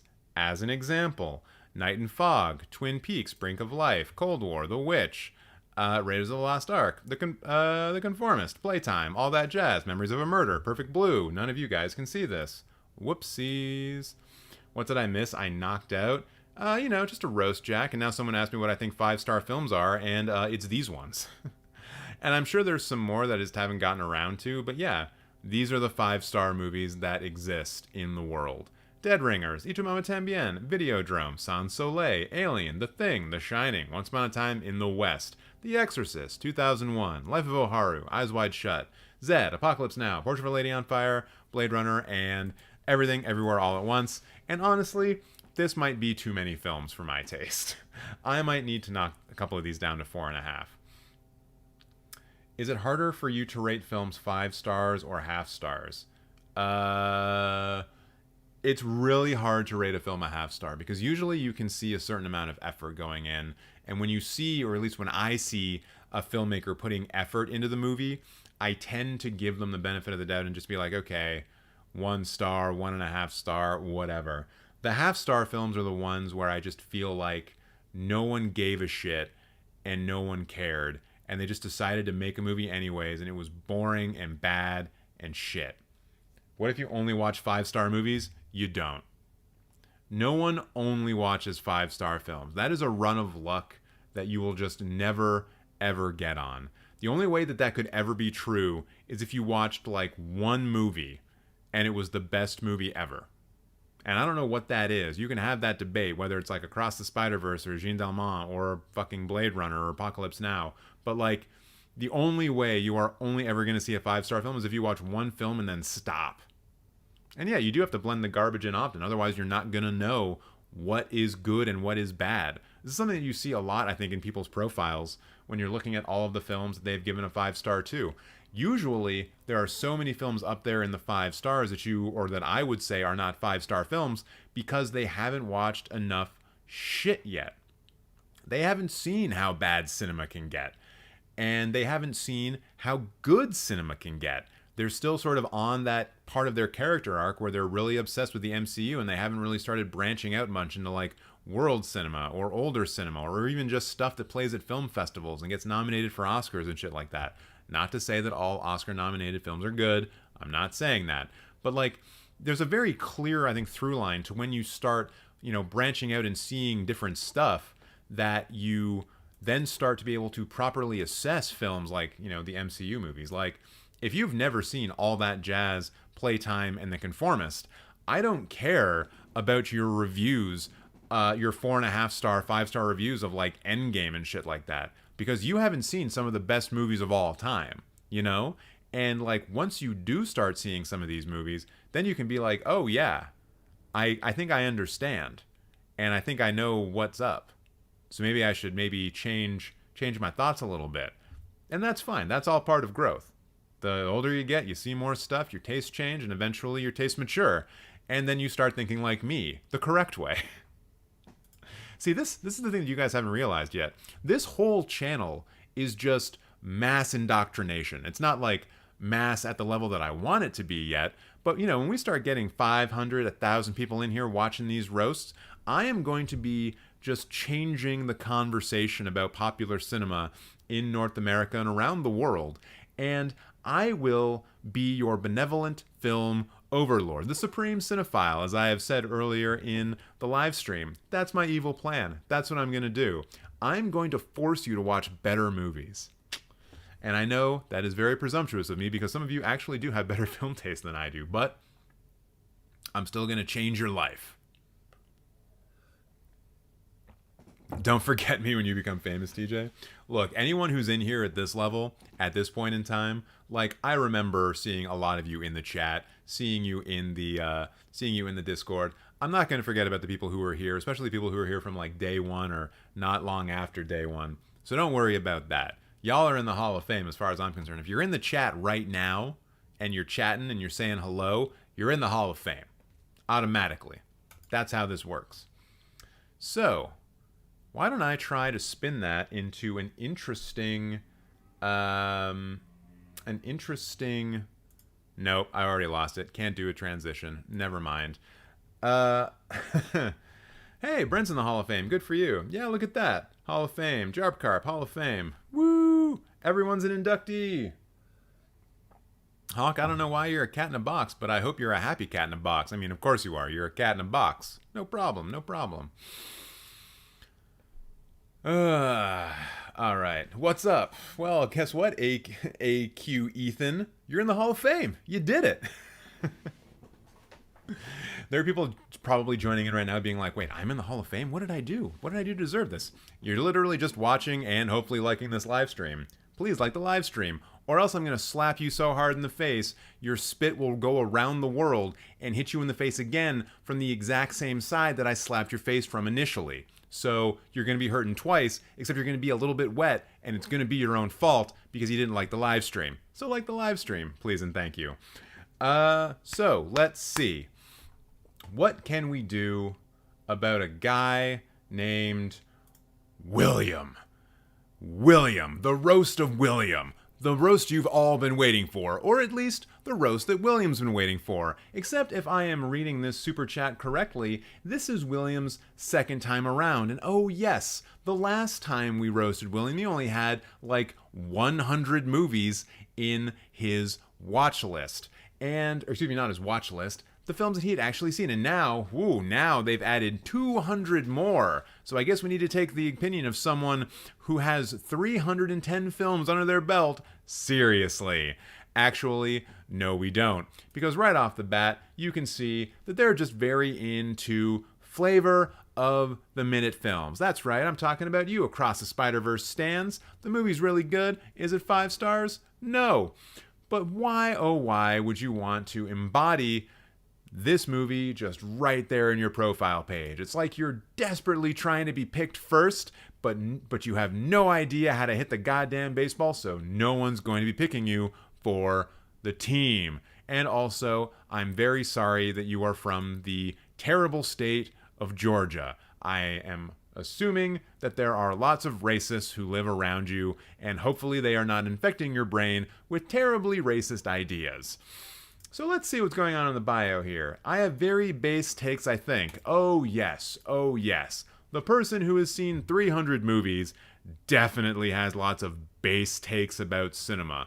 I wonder what some of those base takes are. Let's look at the recent activity. Interesting, interesting. Of course, Spider-Verse, 5 stars. Obviously a base take. Because everyone else is doing it, it must be based. Obviously. And then he gave Tenet a 3 stars. I bet if we were to click in on the review, he'd be complaining about the audio because his takes are so based. Let's see. Huh? Oh, they were just confused the whole time. I mean, that can't be based. I don't think confused and based overlap like that. Also, we get War of the Worlds. Diseases 1, Alien Overlord 0. Thanks for spoiling the movie for those of us who haven't read the book that was published in like 1895. Thanks a lot, pal. I read that book in high school, actually. It's not bad. It's not bad. What are we else going on here? I don't know how much I should actually dive into this since we already roasted you once. This is something that I'm grappling with. How to handle people who have already been roasted once, because like I need to remember how I roasted you before, but I can't because this is just so unremarkable, you know? You did not leave a lasting impression on me, so what am I going to do? Oh, you made some new lists. Are they Star Wars ranked lists because you're so based? I bet they are. Let's see it. Who wants to bet? Who wants to bet? What's the over-under on a Star Wars ranked list? Spider-Man ranked? May movies ranked? MCU movies ranked? Come on. Star Wars movies ranked. Updated a month ago. Aw, so basic. So basic. So basic. You're more basic than showing up for your initial training in the army. That's how basic you are. So what do we got here? Let's just look at this anyways. And like, obviously it's wrong. Everyone's Star Wars ranking is wrong if it's not my Star Wars ranking. So all we're really looking at is how wrong is it? The Empire Strikes Back, number 1. I don't think so, but it's close to the top, sure. So where's the bullshit? Where do we detect the bullshit? And you know what? This is actually pretty good. This is actually pretty good. Revenge of the Sith is obviously too high. The Force Awakens is better. I would even say Phantom Menace is better. And The Last Jedi is definitely better. This is your worst take. This is your worst Star Wars take. The Last Jedi being this low. But we all know this. There's probably not a reason to stick around here and do that. Harry Potter movies ranked. I don't see Prisoner of Azkaban as number 1, so automatically this is incorrect. Where is Azkaban? 4? You think it's a mid Harry Potter film? I think this is a mid Letterboxd profile now. I'm starting to get a little heated. I'm starting to sweat a little bit more. MCU movies ranked. Looks like you got Infinity War up top. Yeah, it's just basic. It's just basic shit. Avengers, Avengers, Avengers, Iron Man, Black Panther. Yay. So original. Eternals Last, Thor Love and Thunder, Thor, Quantumania. I'll never get over how people hate Captain Marvel. I should probably rewatch that movie to see if it's actually bad, because I don't think that it is. And I think y'all just don't like seeing women in your superhero films. That's just the first thing I must assume, because it's like, dude, well, I mean, there's mostly dudes in these, but it's also like mostly dudes. Sorry, Guardians of the Galaxy is mostly dudes, but also dudes.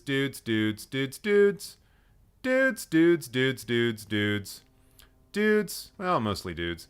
Actually, no, Wakanda Forever, not mostly dudes. And it's further down. Interesting. Also, dudes. Half dudes. Dudes. And then we get the films fronted by women, Captain Marvel and Black Widow. Surprise. Captain Marvel is more of a snooze fest than bad. She wears a 9 Inch Nails t-shirt in it. How is that not the most exciting thing that's ever happened in cinema? I can't believe that shit. No. And I assume that your Spider-Man movies ranked is also going to be very basic, so not even going to bother with that.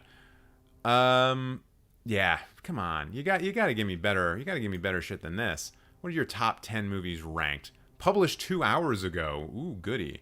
Back to the Future, basic. Scott Pilgrim vs. the World, Toronto says thank you, even though we smell like smoke. Into the Spider-Verse number 3, Truman Show number 4, Empire Strikes Back. Hold on, you've got Moneyball here? Are you a dad? This is once again, like, I don't think you are, because you have Scott Pilgrim and Spider-Verse here, which are not dad films. But, like, Truman Show's kind of a dad film.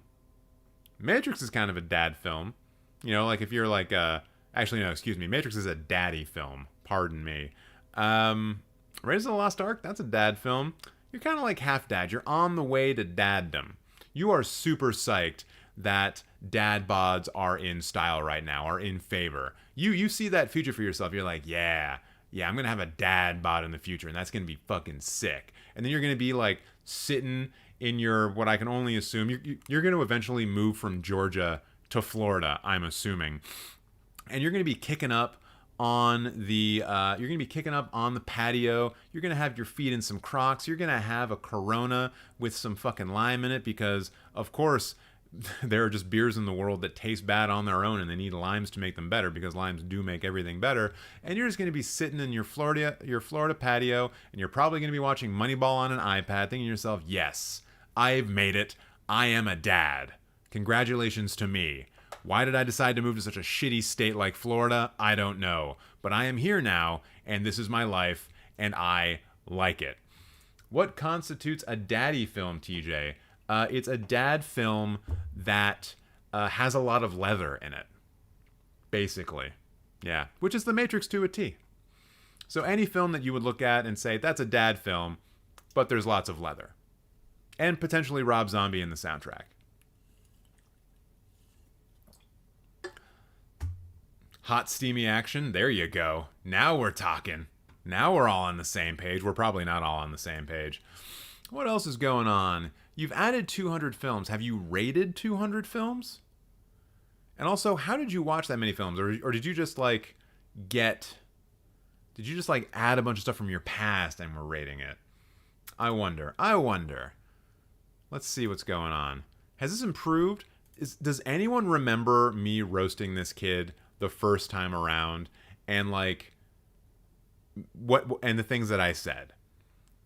Because these, I mean, yeah, what? it just goes away from half stars so quickly. It's like Whiplash. But come on now. Batman Begins isn't a 2-star film. It's a great movie. It's a nice little movie. Sadly overlooked. And I think it actually has a lot of aspects to it that are stronger than The Dark Knight. I think from an overall story structure standpoint, I think The Batman Begins is actually a much tighter film than The Dark Knight. And I think that with The Dark Knight, we are basically so mesmerized by Heath Ledger's performance that we kind of just skip over the faults. Batman Begins is a decent film. A decent-ass movie. Certainly not on the same Certainly not on the same level as Jurassic World Dominion. Goodness me. Goodness me, no. The Babysitter, though, that's probably a 3-star for me. Maybe even a 3.5. Actually, yeah, The Babysitter, that's a good movie. I like that movie. 3 stars. 3 stars. 3 stars for Samara Weaving. Basically. Love her. Love her a lot. Also, Robbie Amell never putting a shirt on in this movie is pretty fun. And Bella Thorne is actually good in this as well. Yeah, this is a good movie. I like this movie. If Mick G was never responsible for creating the Supernatural series, this would be the best thing that he ever did. By far. And that's mostly because he got Samara Weaving. We love Samara Weaving around here. One day I will marry her, and none of you will be invited. I'm very, very sorry. But I'll show you the pictures. It'll be great. What else we got going on here? Last Jedi, 2.5 star. A little bit low. A little bit low. I think we're going to have to flip this one around. Because it's just kind of basic takes once again. So what's going on here? What's going on up here? There's got to be something bad. There's got to be something that's definitely not a 5-star that you've done as a 5-star. Freebirds. What the fuck is this? A 2013 movie directed by Jimmy Hayward, who also directed cinematic classics Horton Hears a Who and Jonah Hex. Y'all remember Jonah Hex? Well, apparently he directed the 2013 film Freebirds, and that's a thing that is 5 stars. 2 turkeys from opposite sides of the tracks must put aside their differences and team up to travel back in time to change the course of history and get turkey off the holiday menu for good. How the fuck do 2 turkeys time travel? How in the God's name did they get into a spaceship and travel around the sun fast enough to go back in time? Yeah, that's a Star Trek 4 reference. I don't give a shit. Explain to me how turkeys travel back in time. Do they beat their wings so fast that they just go backwards? Is that the logic that this movie uses?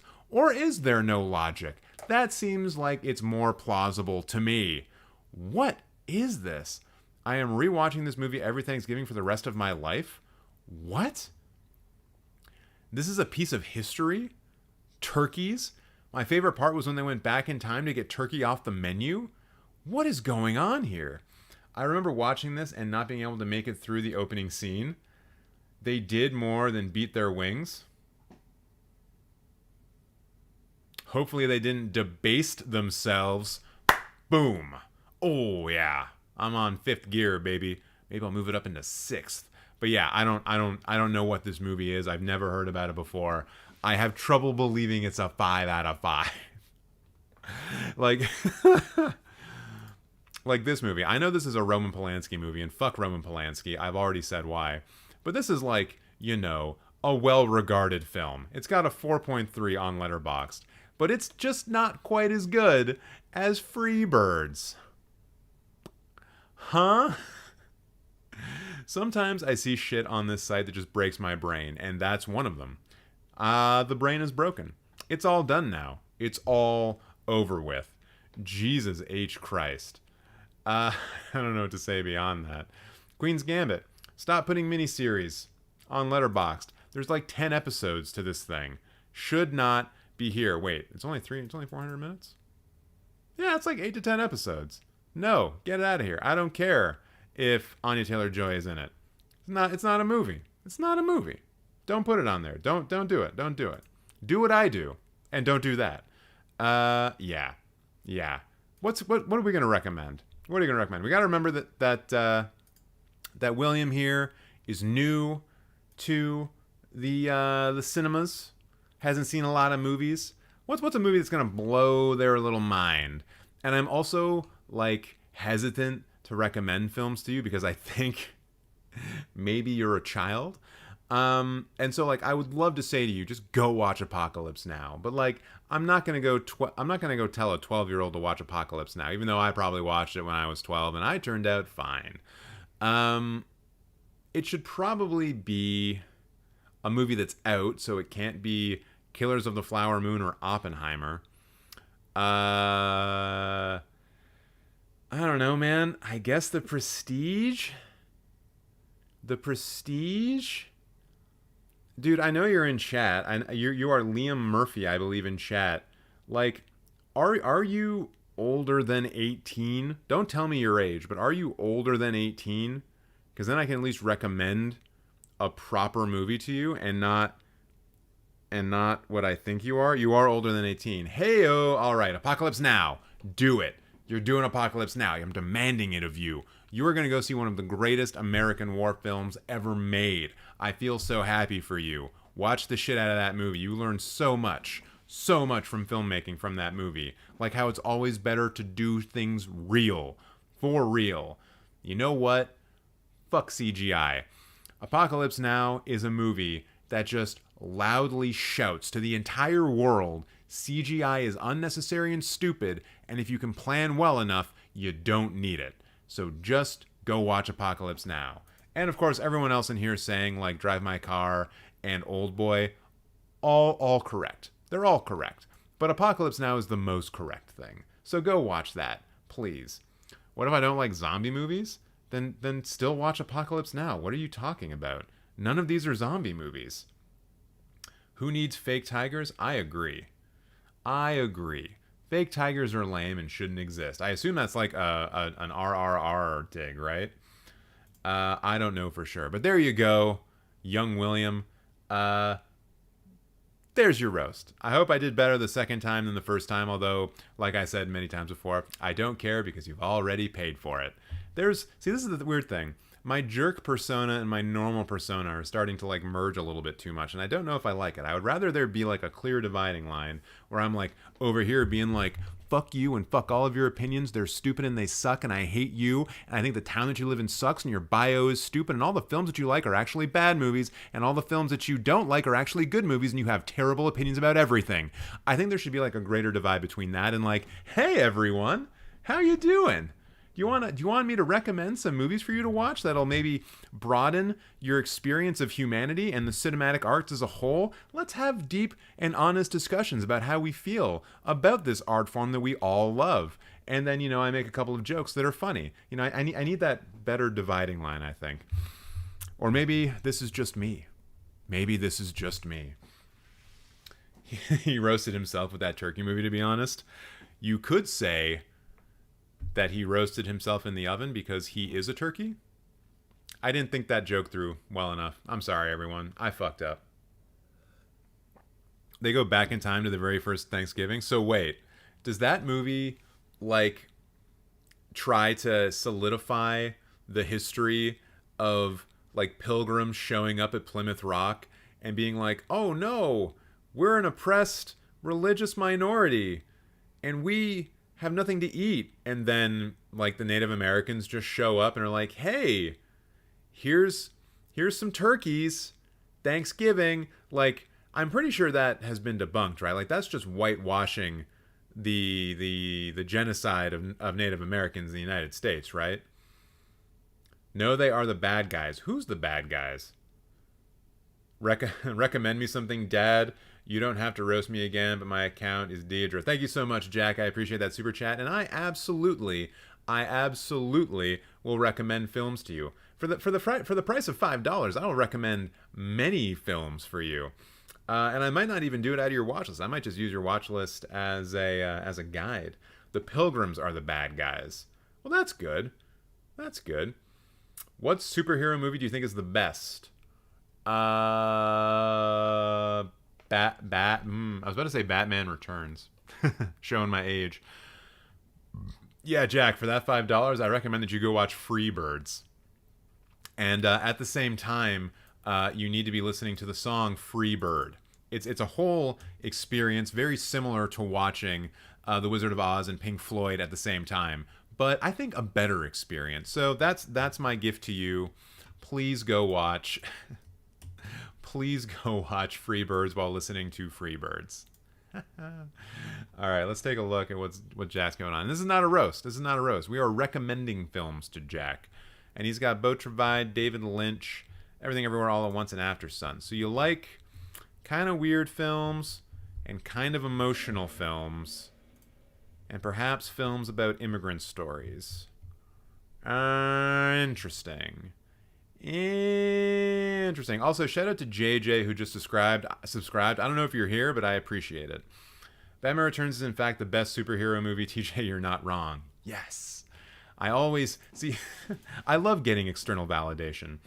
I'm gonna take a look at Jack's watch list though. Let's see what's going on here. Oh, I mean, okay, yeah. If I'm gonna give you 5, Life of Oharu, fucking watch it. Why haven't you yet? Do it, goddammit. It's one of my 5-star films. Should I just pick the 5-star? Well, no, I'm not. I'm not just gonna say the 5-star films because that's too easy. Because like on page 1, I'd just be like, okay, Oharu, Videodrome, and Eyes Wide Shut, 3 out of 5. But no, that's too easy. That's too easy. I think that based off of your top 4, Twin Peaks Fire Walk with Me should definitely be on there. So we'll call that 1. We'll call Oharu 2. Passion of Joan of Arc we'll call 3, even though I do talk about that movie a lot. But I still think it's worth watching. You've already seen Akuru, I think. So I'm not going to recommend that. I might come back and recommend Perfect Blue, but we'll see. We'll see. Okay, so out of these, yeah, okay, this is what we're going to do. This is what we're going to do. 5 movies from the watch list, and then 5 movies that are external to the watch list. And I don't care if you've already seen them or not, because there's no way I can know that. So 5 movies from this list. Let's go through it again. Oharu. I should hold this up here. Life of Oharu. Twin Peaks Fire Walk with Me. Passion of Joan of Arc. Sound of Metal. And I'll probably say, yeah, you know what? I saw it recently. I'll say Perfect Blue. I think Perfect Blue is an interesting choice because it gives you better context for like Darren Aronofsky's entire filmography. It's also just a very good Hitchcockian anime film. A lot of psycho stuff going in there. Not like Psycho the movie, but like it bends reality a lot. It bends perception a lot. So yeah, there's 5 from there, and then 5 films. 5 films that are not from here that I would also recommend for you, Jack. I'm going to need the help of my lovely films watched. I'm going to sort these by average rating, highest first. The bathtub shot for sure. Okay. Let's see here. Things that I would recommend out of the stuff that I have watched for Jack. And you were into Blue Velvet. You should watch. I think. It's not. Laura, I think is the name of it. Hold on.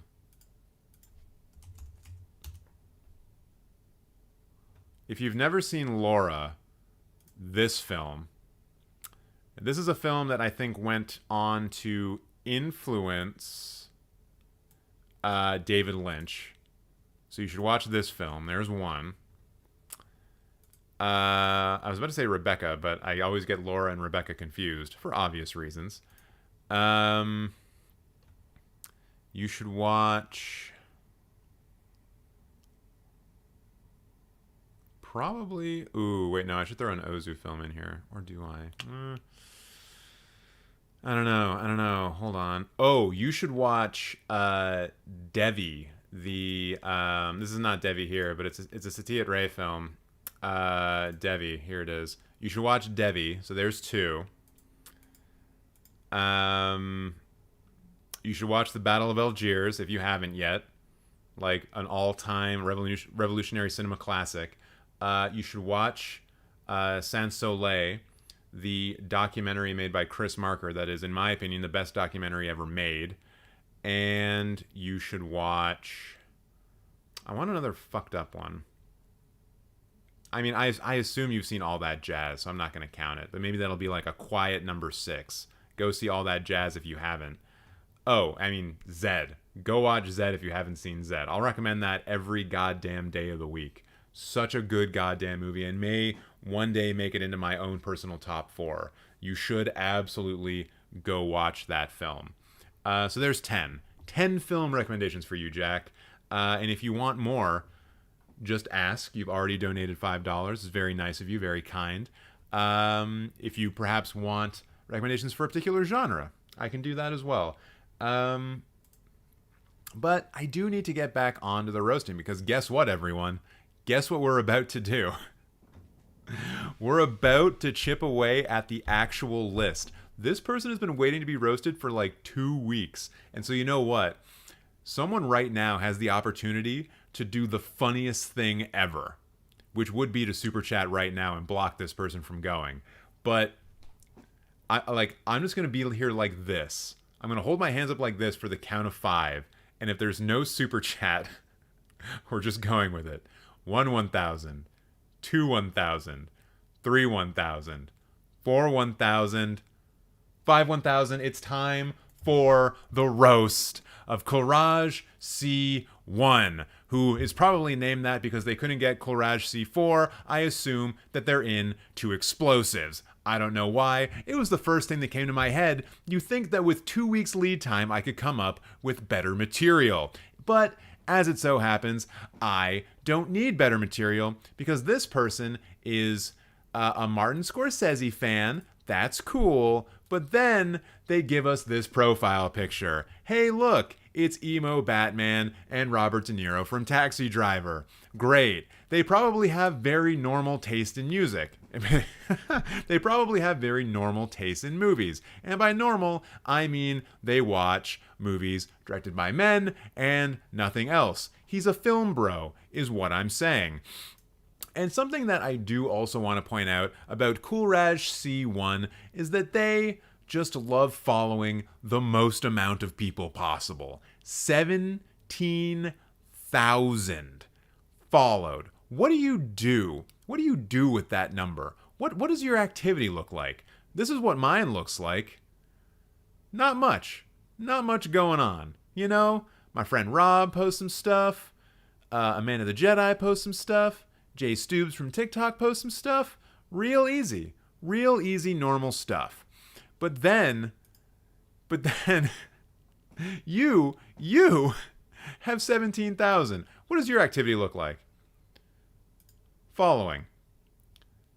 It can't even load it. There's so much activity from people that you follow. What is the point of that? And the only thing that I can guess is that you are desperately trying to get people to follow you back, and you're doing that whole like MySpace bullshit thing, sub for sub, that never fucking worked for anyone. Stop it. Stop doing it. It's not a good way of growing on this site unless your name is Allison and you watch like 20,000 films, which you have not done. Also, look at your activity. We can get as far down as 3 minutes ago. What are you going to do with that? I don't get it. I don't understand.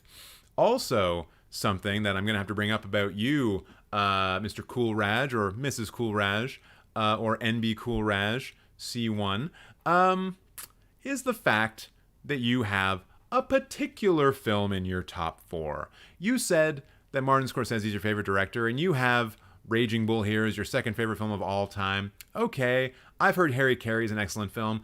I can forgive that. No problem. But then you have the movie that was turned into a meme because it showed Hitler freaking out about something. We all remember this, right? Angry Hitler. And then you just change the subtitles and you can make Hitler angry about anything that you want. I believe that there was a really good one about Xbox Live not being very good or not functioning, and he couldn't play Call of Duty for some reason. That one sticks out in my mind. But then I'm thinking to myself, yeah, a movie about Hitler. A movie about Hitler. Being number 4 of all time, a Hitler movie. And you know what the only thing saving you is?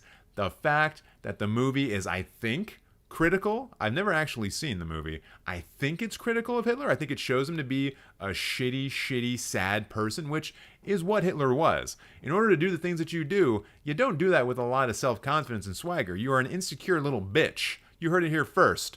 Hitler was an insecure little bitch. Come at me, Nazis. I fucking dare you.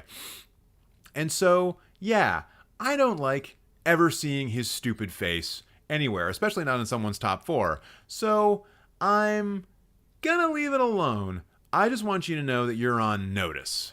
Okay? You are in the yellow pile. Not in the green, not in the red. You're in the yellow. I'm worried about you, is what I'm saying. And then we have your recent activity, and you gave Raiders of the Lost Ark, one of the films that I think is one of the best films ever made, a 2.5 star. What did you have to say about it? Most overrated movie of all time? My brother in Christ, are you aware of Titanic? Are you aware of other movies that are severely overrated? Like, I don't know, Iron Man? Come on. This is the most overrated movie of all time. Quick, chat, tell me what a more overrated film is. I bet we can get through that real quick. It's going to be a real snappy list. How about Ratatouille being a more overrated film than Raiders of the Lost Ark? How about that? Interstellar? That's another film that's really overrated. The Dark Knight? Yeah. Thor Ragnarok? Super overrated. Yes. Avatar, we saw it pop up twice in chat, for sure. Pulp Fiction? I'd say it's accurately rated, honestly. I just don't think it's Quentin Tarantino's best film. Yeah, great examples of overrated films coming from the chat. Thank you, chat. You're a very good chat. I would pat you on the top of the head if I could, but you're being a very good chat today. You deserve a treat. That was me throwing a treat to you. Did you get it? I don't care. What else is going on here? Ooh, popular reviews. If you don't like this movie, you're guilty. If you love it, you're not guilty. What? That got 54 likes? My God. The level of intelligence on this site really is in a downward spiral, huh? I'm just kidding. This is a great site. We all love Letterboxd. So what's going on here in the lists, I wonder? Oh, good. They did a Star Wars ranked, but they didn't even bother to watch all of them. 7 films listed. Not going to waste my time with the sequels because fuck Kathleen Kennedy. Oh, no. Oh, no. He's one of those. He's one of those. And while, yes, I do think that Kathleen Kennedy should get some flack for like the absolute disaster that was The Rise of Skywalker and the overall mismanagement of the sequel trilogy, to put that squarely on her instead of like also just handing over an equal amount of blame to J.J. Abrams is bullshit. Super bullshit. Absolute bullshit. And I do not accept it. What else we got here? Top 37. Hey, remember me telling you that 37 was my lucky number? There we go. And yeah, they put Obi-Wan the series in there. I wasn't going to mention it because it's already a shitty list to begin with. Like, fuck it. Look, they put Revenge of the Sith above A New Hope. They put Return of the Jedi above Empire Strikes Back. Like, it's a dumb list. It's a dumb, stupid list about Star Wars, and we should ignore it. No wonder no one follows him. Top 37, though. Thank you for making a list. That is my exact number of my lucky number. And I guess you're just trying to confuse us with this. Like on your top 4, Harry Carey was number 1 and Raging Bull was number 2. And now Harry Carey is like number 7? This is all out of whack. Also, let's see how many of these films were directed by women. Let's see if what I said was true. Like Stars on Earth? Wasn't expecting to see that here. Like, when you start off, like, a favorite list of all time with, like, Raging Bull, The Dark Knight, The Thing, Goodfellas, Taxi Driver, Once Upon a Time in America, John Wick Chapter 4, Scarface, The Godfather Part 2, Harry Carey, Batman Begins, Aliens, Come and See, Terminator 2, Shawshank Redemption, and then The Godfather and 12 Angry Men and Star Wars and A Bronx Tale, you don't expect to see us, like Stars on Earth, just suddenly appear, you know? You guys get what I'm saying. And after doing some careful inspections, no, my list don't hate. Why do you think I am on this earth right now? It is only to hate. And yes, no films directed by women. I am stunned by that. Absolutely stunned. Also, guys got 5 lists. 5 lists. And specifically wanted to rank 4 films from 1962. What's that all about? Is that like a particularly good year for you? I don't know. Also, this is probably a correct ranking. I don't know what this one is. What is Intruder? The Intruder. Ah, it's a Corman film. Is that William Shatner? It is William Shatner. He's looking very dapper, although he will always look best in his command gold from Star Trek, if you guys don't get the reference. You know something I noticed? I was editing a video from this, and I realized that I do like the breathe in thing like really loudly. So the things that I'm cutting out most in these videos is just me being like going on a rant and being like, and there we go. So then we got Indiana Jones ranked Apparently, the most overrated film of all time is number one. Thanks, man. But weirdly enough, you almost just got this right. Indiana Jones and the Last Crusade is better than Temple of Doom because it has Sean Connery in it, and they just like punch Nazis, so that just makes it just better than Temple of Doom. And of course, Kingdom of the Crystal Skull is terrible and is bad. So good job. There, you were almost correct. Top 100 greatest mafia gangster movies of all time. Bet the guy doesn't even have Little Caesar in it. Let's see if they put Little Caesar in this. And no, I'm not talking about the pizza. I'm talking about like the 1932 gangster film that kind of solidified what that genre was at the time and sort of gave us gangster films as we know them.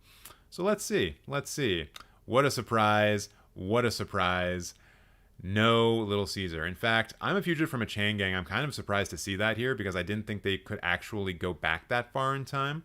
But I guess they could. What is this one? Satya. Not aware of that. So there you go.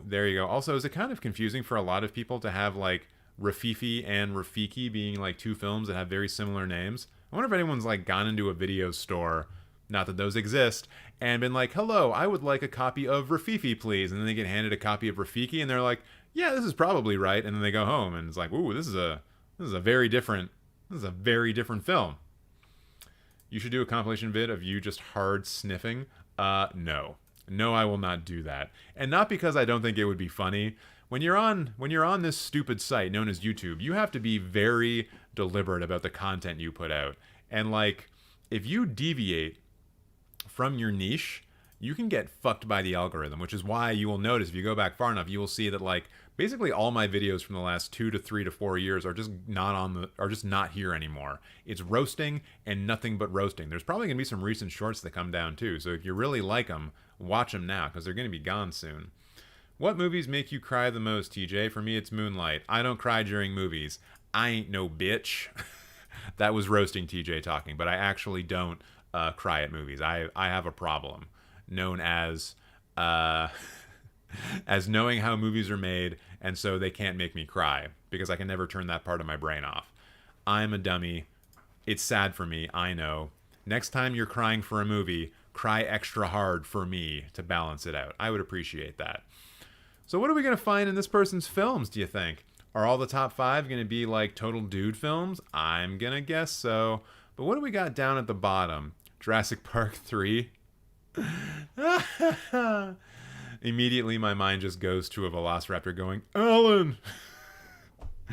Yo, wait, The Boxer? 1.5 stars?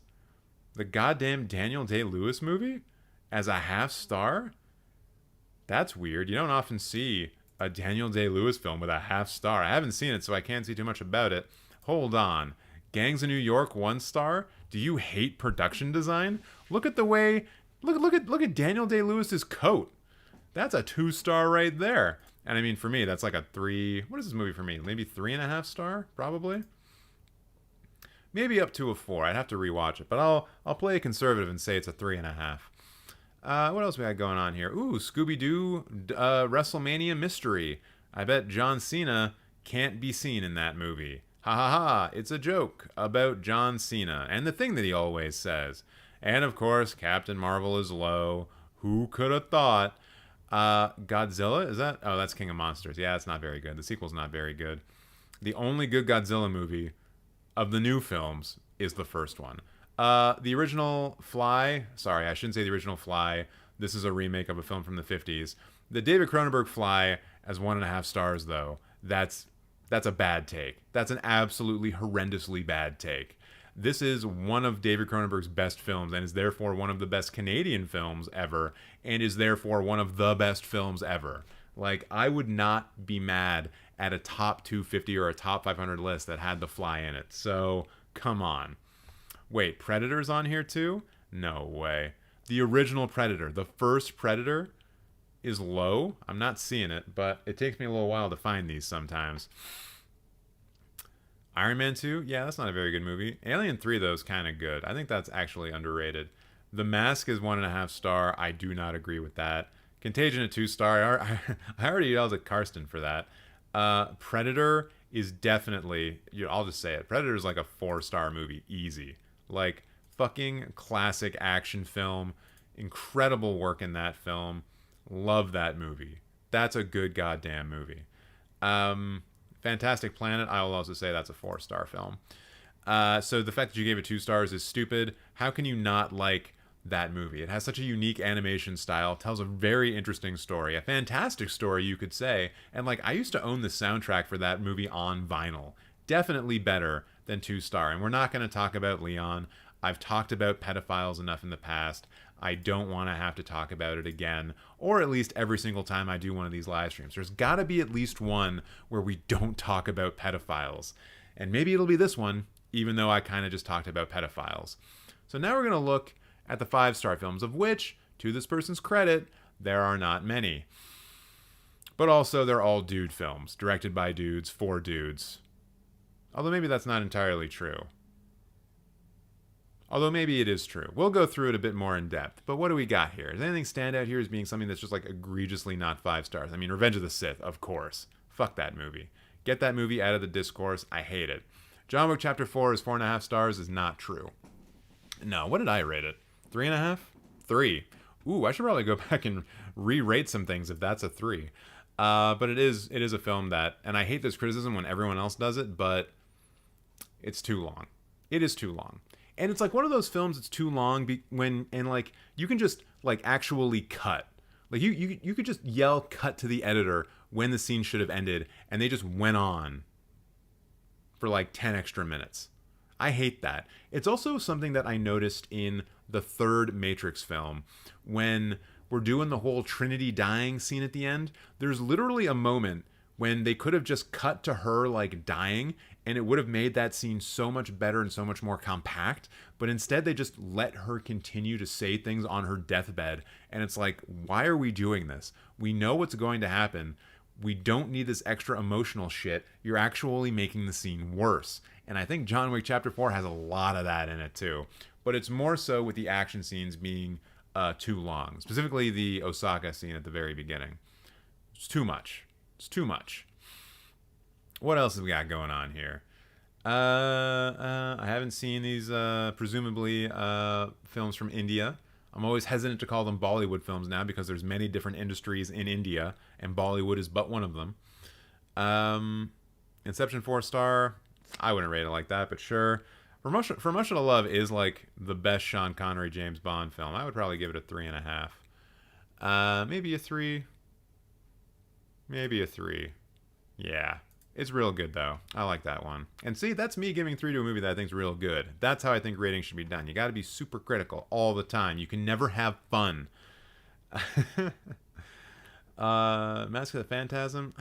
Okay. Like, once again, this is exactly what I would expect out of someone who has Martin Scorsese as their favorite director, right? Like, these are the films that you would expect them to be into. But, like, they don't give a shit about Martin Scorsese's World Cinema Project or World Film Project that he does for Criterion, right? Not interested in Martin Scorsese's preservation methods. He's probably never actually looked at a list of the movies that Martin Scorsese loves because it's not being reflected here. It's just like the Martin Scorsese adjacent films, you know? And that, I think, is the problem. That, I think, is a problem that people need to kind of get beyond, you know? When you say you have a favorite director, like, look up the movies that director loves, and you're gonna find stuff that is not like their stuff, not like the actual movies that they're making, you know? If you were to look up Quentin Tarantino's best films of all time, you're gonna find something like The Exorcist.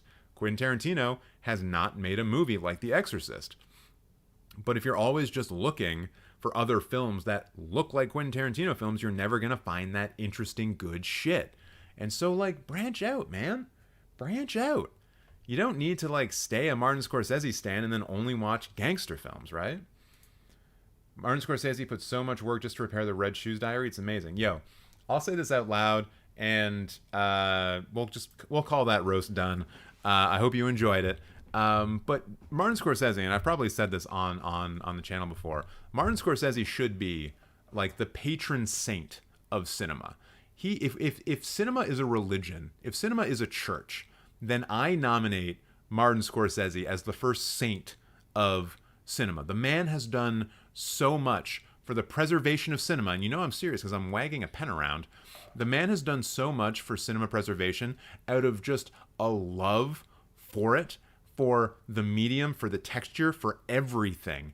He just loves movies so much that he is actively trying to save movies from falling into disrepair so that people can actually see them. No one else really does that. Everyone else talks about how great preservation is and how much we need to do it, but it's always coming from a profit motive, right? Warner Brothers and Universal will talk about the importance of preservation. Universal especially because, you know, part of their archive burned to the fucking ground. But they're always doing it from this from this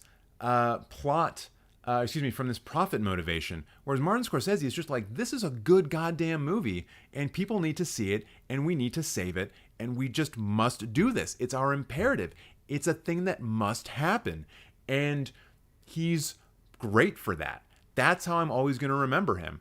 If he directed only bad movies, if he was the Guy Fieri of films, if he was Michael Bay, if Michael Bay was out there, like, literally just preserving the absolute living shit out of movies, I would have a very positive opinion about Michael Bay, even though I don't like a majority of his films. But Martin Scorsese also made good films, and he's also just trying to save movies so that we can watch them, right? So, like, he's great. I love him. He's a good person. I want him to live forever. If I could nominate someone for that thing in Futurama where they take your brain out or they take your head out and they put you in a jar, Martin Scorsese for sure. Let him do his work for as long as he wants to. He better not die. That will actually be a sad day. Like, I'm not one to get teary-eyed or upset over celebrity deaths or things like that because, you know, people dying is just bad all over the time, and I don't cry about the other millions of people that die every day. But, like, when Martin Scorsese goes, that's going to be a rough day. That's going to be a rough day, I think, for a lot of people, because he's so important to the history of cinema in a number of different ways. Not just his output, but his effect, his stamp on film history, about saving it, and about popularizing the movement to save it. Like, goddamn. He's so dope. And he's this person's favorite fish in Shark Tale. There you go. That's another reason why Martin Scorsese is both sick and awesome and dope.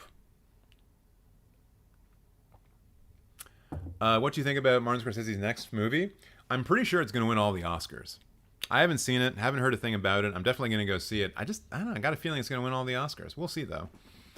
Scorsese loves Ari Aster, by the way. Pretty sure he raised him as one of cinema's best new voices. Awesome.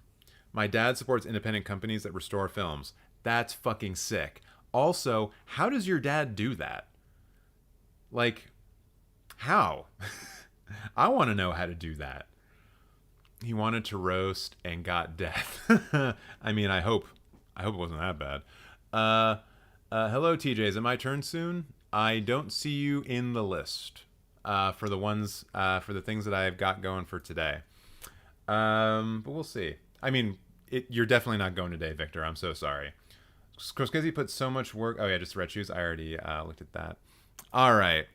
So now that we've all had a fun little circle jerk about Martin Scorsese, as he says, taking a sip of tequila. What a sip it was. One of these days, this is going to be tequila, and we're going to have a real different live stream. If this live stream gets 2,000 likes, I will do a live stream where every time I start a roast, I have a shot of tequila. There's your fucking motivation. Get it done. Okay. And in the meantime, while you're farming those likes, why don't we do a roast of Artray? Someone who looks like a cross between a David Fincher film and that stupid fucking band, the Bloodhound Gang. I'm pretty sure this is the scariest image that could ever show up on your Nest or your Ring or whatever the hell that technology is called. I don't know. I live in an apartment building. Things like this never happen to me.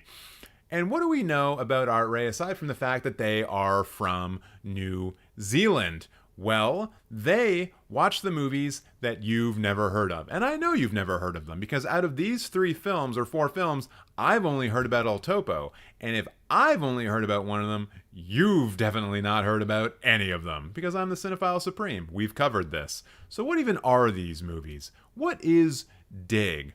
Anton Newcomb is a gift. Who is that? I don't know. This is a film directed by Adi Timur, who I've never heard of, and I'm probably just reporting on myself because this person's probably a pretty good director, although they did do a movie about Russell Brand in 2015. What? That doesn't track, but apparently they made a good movie in 2004. Great. No idea what this is. And then we had a movie called Yeah, Right. Invisible Skateboards, Eric Costin, Super Duper Slow-Mo, Brandon Biebel, Mark Johnson, Owen Wilson. Is this just like a documentary about skateboards? A girl skateboard company movie. Yo, wait. That last film was directed by a woman, and then this is a film about what? A girl skateboard company movie. So, is it about women in skateboarding? Okay. So then what's this last one? The Hourglass Sanatorium. Apparently it's so good. Thank you for your very in-depth analysis of this film by Wojciech Haas, which I know there's probably like Polish or Slavic people in the chat who are just like, that's not how you say that. And I know that. But this person looks like someone who would definitely end up on, hey, he is Polish, who would end up in the Criterion Collection. Definitely. Maybe part of the Polish New Wave. When did this movie come out? 73? Yeah, it could be. It's called Girl Skateboards. Oh, best skate video bar none. Interesting. So what this person is definitely trying to tell you with their 4 films is that they're a pretentious piece of shit. Like, of course. It's an obvious thing to say, but it's also very true. And I guess they're also into skate videos because here's another one. I assume it is because this person is skateboarding. Look at that. A skate video by Chase Walker featuring Zach Enders and Trung Nguyen. So that's a 5-star movie. Kind of handing that shit out like candy. Also, Buffalo 66 on a rewatch getting 5 stars and Election getting 4.5. Super pretentious. Oh, surprise. Climax getting 4.5 stars and they only talk about the soundtrack. The thing that everyone thinks about when they think of Climax. You know, the soundtrack. And not when, like, the kid gets electrocuted to death. Ugh.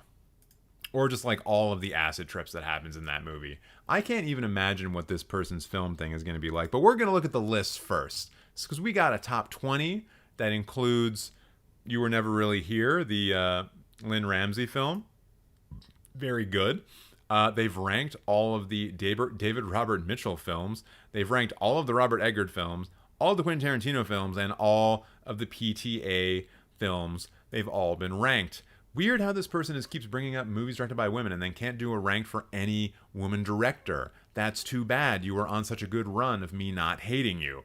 What is his David Robert Mitchell thing ranked? I mean, It Follows is definitely better than Under the Silver Lake, so we can all just laugh at that. And of course, The Witch is the best Robert Eggers film. Do I have a Northman tattoo? No, because if I were to get a Viking tattoo, people would assume that I'm a white supremacist, and that's not how I do things. Although I will be getting a new tattoo soon. I'm saving up for it, and I'm almost there. And, you know, The Lighthouse is pretty sick, but I think The Witch is just way better. And then QT ranked, hey, they actually put Kill Bill first. Not that I agree, but that's a different take. Usually all of these are like Pulp Fiction or Once Upon a Time in Hollywood #1. Rocco, did you just poop? And that's why you're meowing? Or are you upset about Kill Bill being in the first spot? Oh, you're just gonna rub your face on stuff? That's cool. Oh God, he's attacking me. But also, Kill Bill Volume 2 is better than Kill Bill. And that's all I'm gonna say about that. And PTA ranked There'll Be Blood that low is pretty surprising, honestly. Licorice Pizza being that high is kind of surprising, honestly. And Phantom Thread is PTA's best film. I think Rocco did just poop. I can confirm it. I think Rocco pooped. But yeah, Phantom Thread is PTA's best film. Should be way higher. Although, in fairness, I haven't seen Inherent Vice, so maybe I'm wrong. But also, this is his best film. And There Will Be Blood should also be up there. I think that deserves a lot more praise. This is kind of strange, honestly, to see these two films that low. Like, these are all good. They're all good, don't get me wrong. But these two are the best. Easily. Easily the best. Easily the most bestest films that PTA ever did. So then, what do we got going on? Hey, they gave Beau's Afraid 5 stars, but we're not interested in that yet. Oh, you guys can smell Rocco's poop too? You know what? I might have been wrong. Maybe I farted and I thought that he just shit. Maybe that's what's going on. Licorice pizza is kind of gross? Yeah, that age gap. Hard to ignore. Also the racism for no reason. That's also hard to ignore. I know, the racism's super bad, right, dude? Are you going to come up here? You want to jump up here, Rocco? Oh my god. This roast interrupted by maybe a cat coming and joining us. Come on. Come on. The hands are up. He usually only jumps up on my lap if I raise my hands like this. I don't know if this is like a surrender. Maybe he's trying to mug me. I've never quite figured out why he does this. Hey you. Come on. Come on. You haven't been on the live stream in a little while. People miss you. You're the only reason why they watch. Am I on the roasting list tonight? I don't know. What's your Letterboxd handle, dude? Or not, dude? I don't know. Yeah, the fur critic. The age gap is indeed gross. I agree. Hey, you want to come over here? You want to come over here? You want to come over into a spot where I can grab you easier and pick you up? Ah, I got him. I captured him. The fur critic has arrived. All of Rocco's fans can now be happy. Look at this big floof. Look at this fur one. Oh, look at him. He's getting his face out. He's coming to say hello. Aww. We did it, everyone. We all got Rocco to appear. Oh, look at him. Look at this chest that I can scratch. Oh, look at this little baby bear. Look at this little kitty. He's like 15 pounds. He's not actually a little kitty, but look at him. Look, Rocco, everyone's saying your name. Everyone loves you. Look at that. I'm putting my face here so he can't swap me. He's definitely not happy this is going on. Look, Rocco. The furries are waiting. Hey. No. If I see Rocco on like a Rule 34 website, I'm going to kill all of you. Oh, such a big guy. All right. Down you go. Did you? Oh, my God. Ugh. So there's your daily dose of Rocco, or rather your weekly dose of Rocco. And what do we do now? Oh, yeah, we go back to the roast. So, films that this person thinks are a 1 star. And because they are just super into art films, I guess they think that it's okay to put Easy A. Wait, no, never mind. I thought that was Mean Girls. I'm not even going to talk about Easy A. But I guess they think that means that Cruel Intentions is a bad film. Also weird this person has no half-star films. They don't go lower than that. But I'm going to say The Cruel Intentions is a better film than 1 star. Like, that was a big film when I was a teenager. Like, that's a film that you watched. Mostly because Sarah Michelle Gellar is a goddamn smoke show. And that's why people watched that movie. They were like, oh, I really like Buffy. She's really cool. She, like, beats people up and kills vampires. That's fun. And then she did Cruel Intentions, and we were all like, oh. Collectively, my generation was like, God damn. I need to watch Cruel Intentions. And watch it we did. That's probably one of those VHS tapes that got worn out in certain parts. It's on the same level as Sausage Party. Oh, no. Wait, what's on the same level as Sausage Party?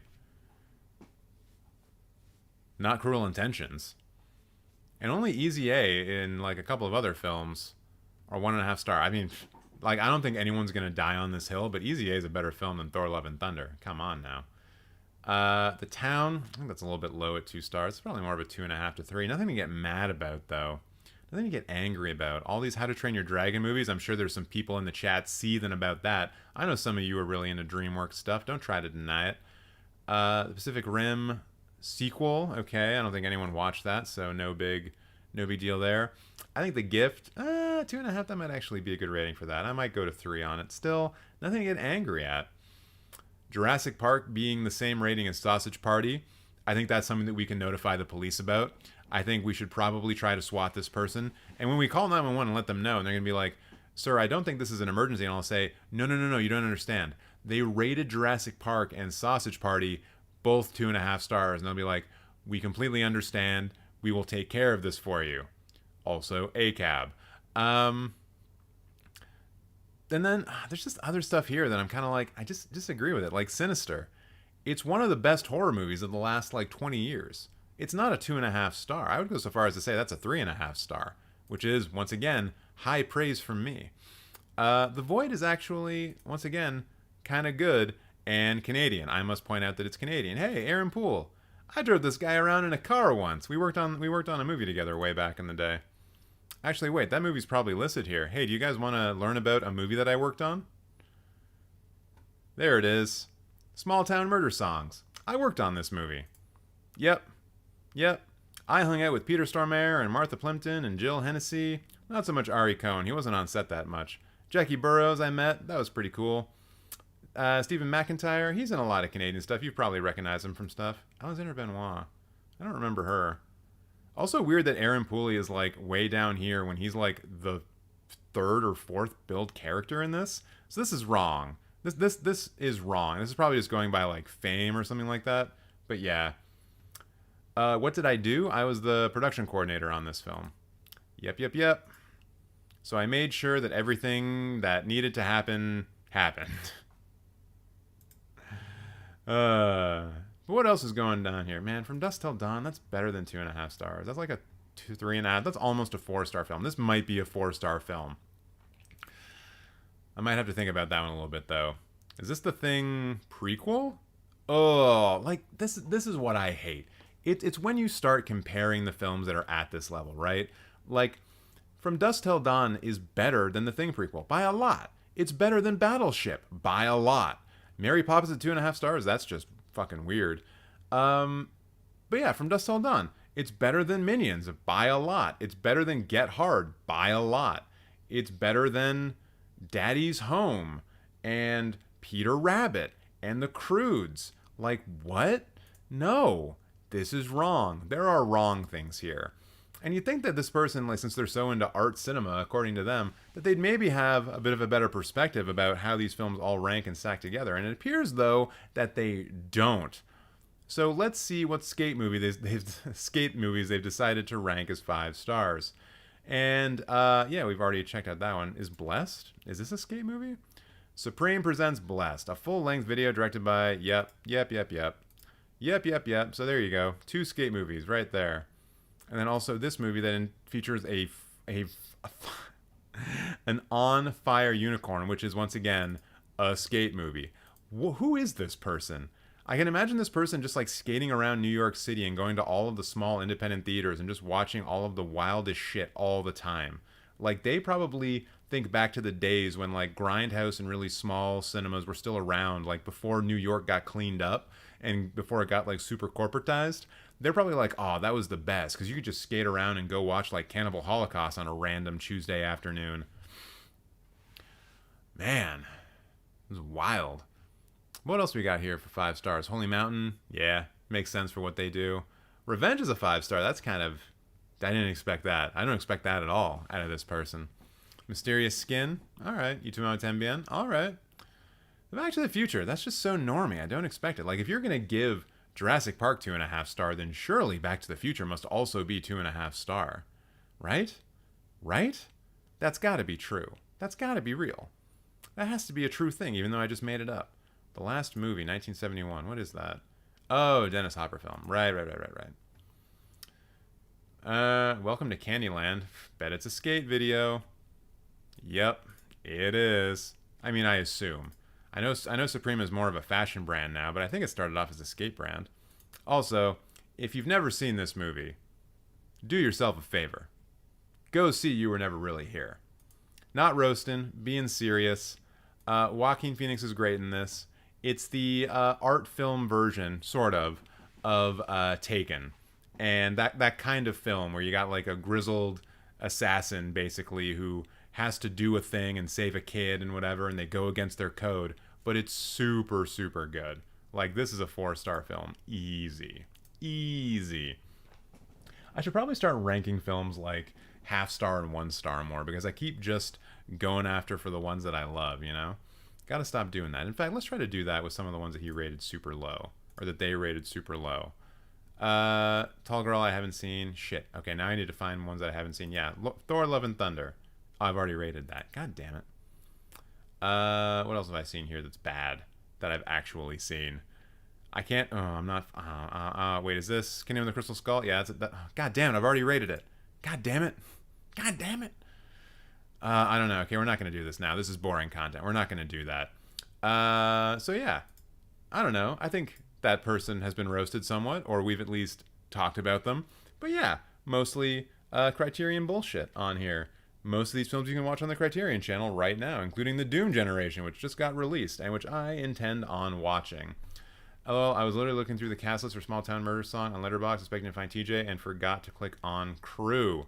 Yeah, I was not in that film, although I was actually supposed to be. I was at one point in time supposed to be on camera, but as an extra. So I wouldn't be in the cast. I mean, an extra wouldn't get put in the cast anyways. Also, if you do find me on IMDb because of that, don't dox me. Thanks.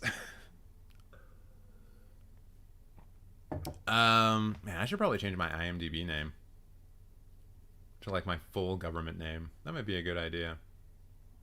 Yeah, I might do that later.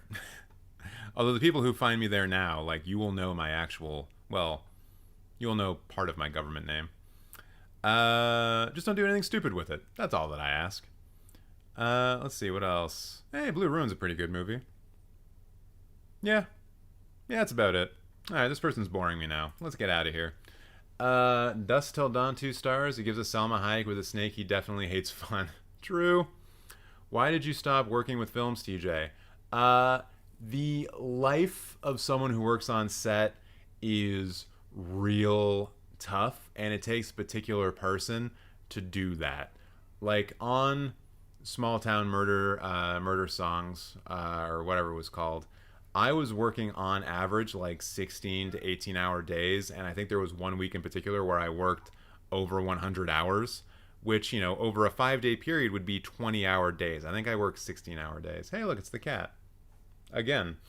And then I've worked on other feature-length films where the same was also true. You know, working 16-hour days at the minimum, you're not getting paid very much. It can be a real not good life. And I just wasn't ready to sacrifice, like, everything. You know, like seeing my friends, hanging out with people. I wasn't ready to do that. And the path that I was on wasn't conducive to actually making it to the level of, like, director or something like that. The best advice I actually ever got was from the producer of Small Town Murder Scenes or Songs, and he was like, you know, you don't train to become a director. You just tell people you are a director, and then you direct movies. See, Rocco agrees. So if you want to be a director, just, like, do it. Just go be a director. But yeah, like, I was doing, like, PA work. I was being a film coordinator. I was doing all that kind of stuff. And so it wasn't, like, the glamorous part of the job. It was, like, the picking up the garbage part of the job, the office job, that kind of stuff. And yeah, I just wasn't about that life. And then I got into, like, post-production work, which was a bit better, but was still 12-hour days, and I wasn't about that. And so I left that and went back to school, and then got into, like, the digital side of content creation, and now I'm here. There you go. Oh, Rocco. Yeah, I was in film school for a bit, and it was too technical for me. I agree with a lot of TJ's points. It wasn't, like, the technicality of it, you know? Like, that can actually be fun. Like, the collaboration, the learning about the camera, knowing all the different camera aspects, figuring out how you're going to light a scene, what needs to go into it, how to block a scene. Like, some of that stuff is fascinating. It's just the fact that you're doing it for 16 hours. Any job that you do for 16 hours a day is going to suck. It's going to be bad. And you're not going to want to do that anymore. So, yeah, it was mostly that. It was mostly that part of it. And this, okay, yeah, that person actually got roasted last time. Hey, look, everyone. Next one up in the list is Kim, who we roasted before. And guess what? Their profile is still trash. Boom. Quick roast, because we already did you once. All right. We are going to do, I think, one more roast, because this person's been in the chat for a while. Hopefully they're actually here. Is this the person who maybe needs to get their wife to wake them up or something like that? Maybe it is, because this person's from Austria. But I'm going to roast them now because they've definitely been in the chat today, and I want to give them what they want. But in a second. But wouldn't you continue to make your stuff? I mean, I was only ever making my own stuff when I was in film school or just like fucking around. Oh, you're going to go wake him? Yes. We did it.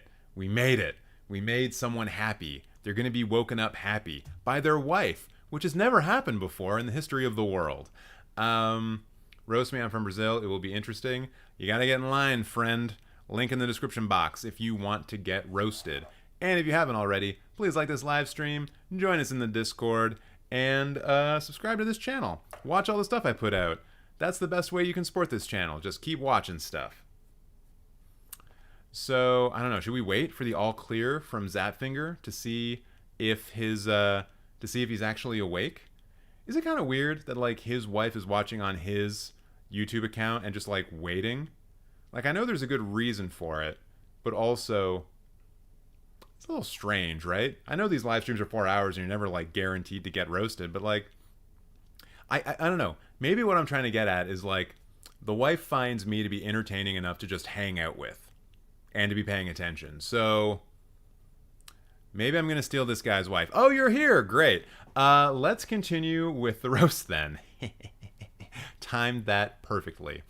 And what roast are we talking about here? Why, the roast of Zapfinger, obviously. That's my nickname, actually. Your wife better watch out. Wink. So what do we know about Zapfinger here, aside from the fact that he gets his wife to watch other people's live streams to wake him up, and that he lives in Austria, also known as the most boring European country? Well, they're new to Letterboxd, but it seems like a pretty cool place. And it's kind of weird that he's saying that he's new to Letterboxd. Look at how many films he's seen. Almost 2,500. How can you be new to Letterboxd but have that many films logged? I can imagine you right now sitting down at your computer, obviously ignoring your wife, and just making sure that you have every single film in the history of the world checked off that you have ever seen. That's right. I'm on to you. I know what's going on. But this guy, he's a real deal cinephile. You know how I know? Guy's got a profile picture of the dude from Breathless just sitting right there.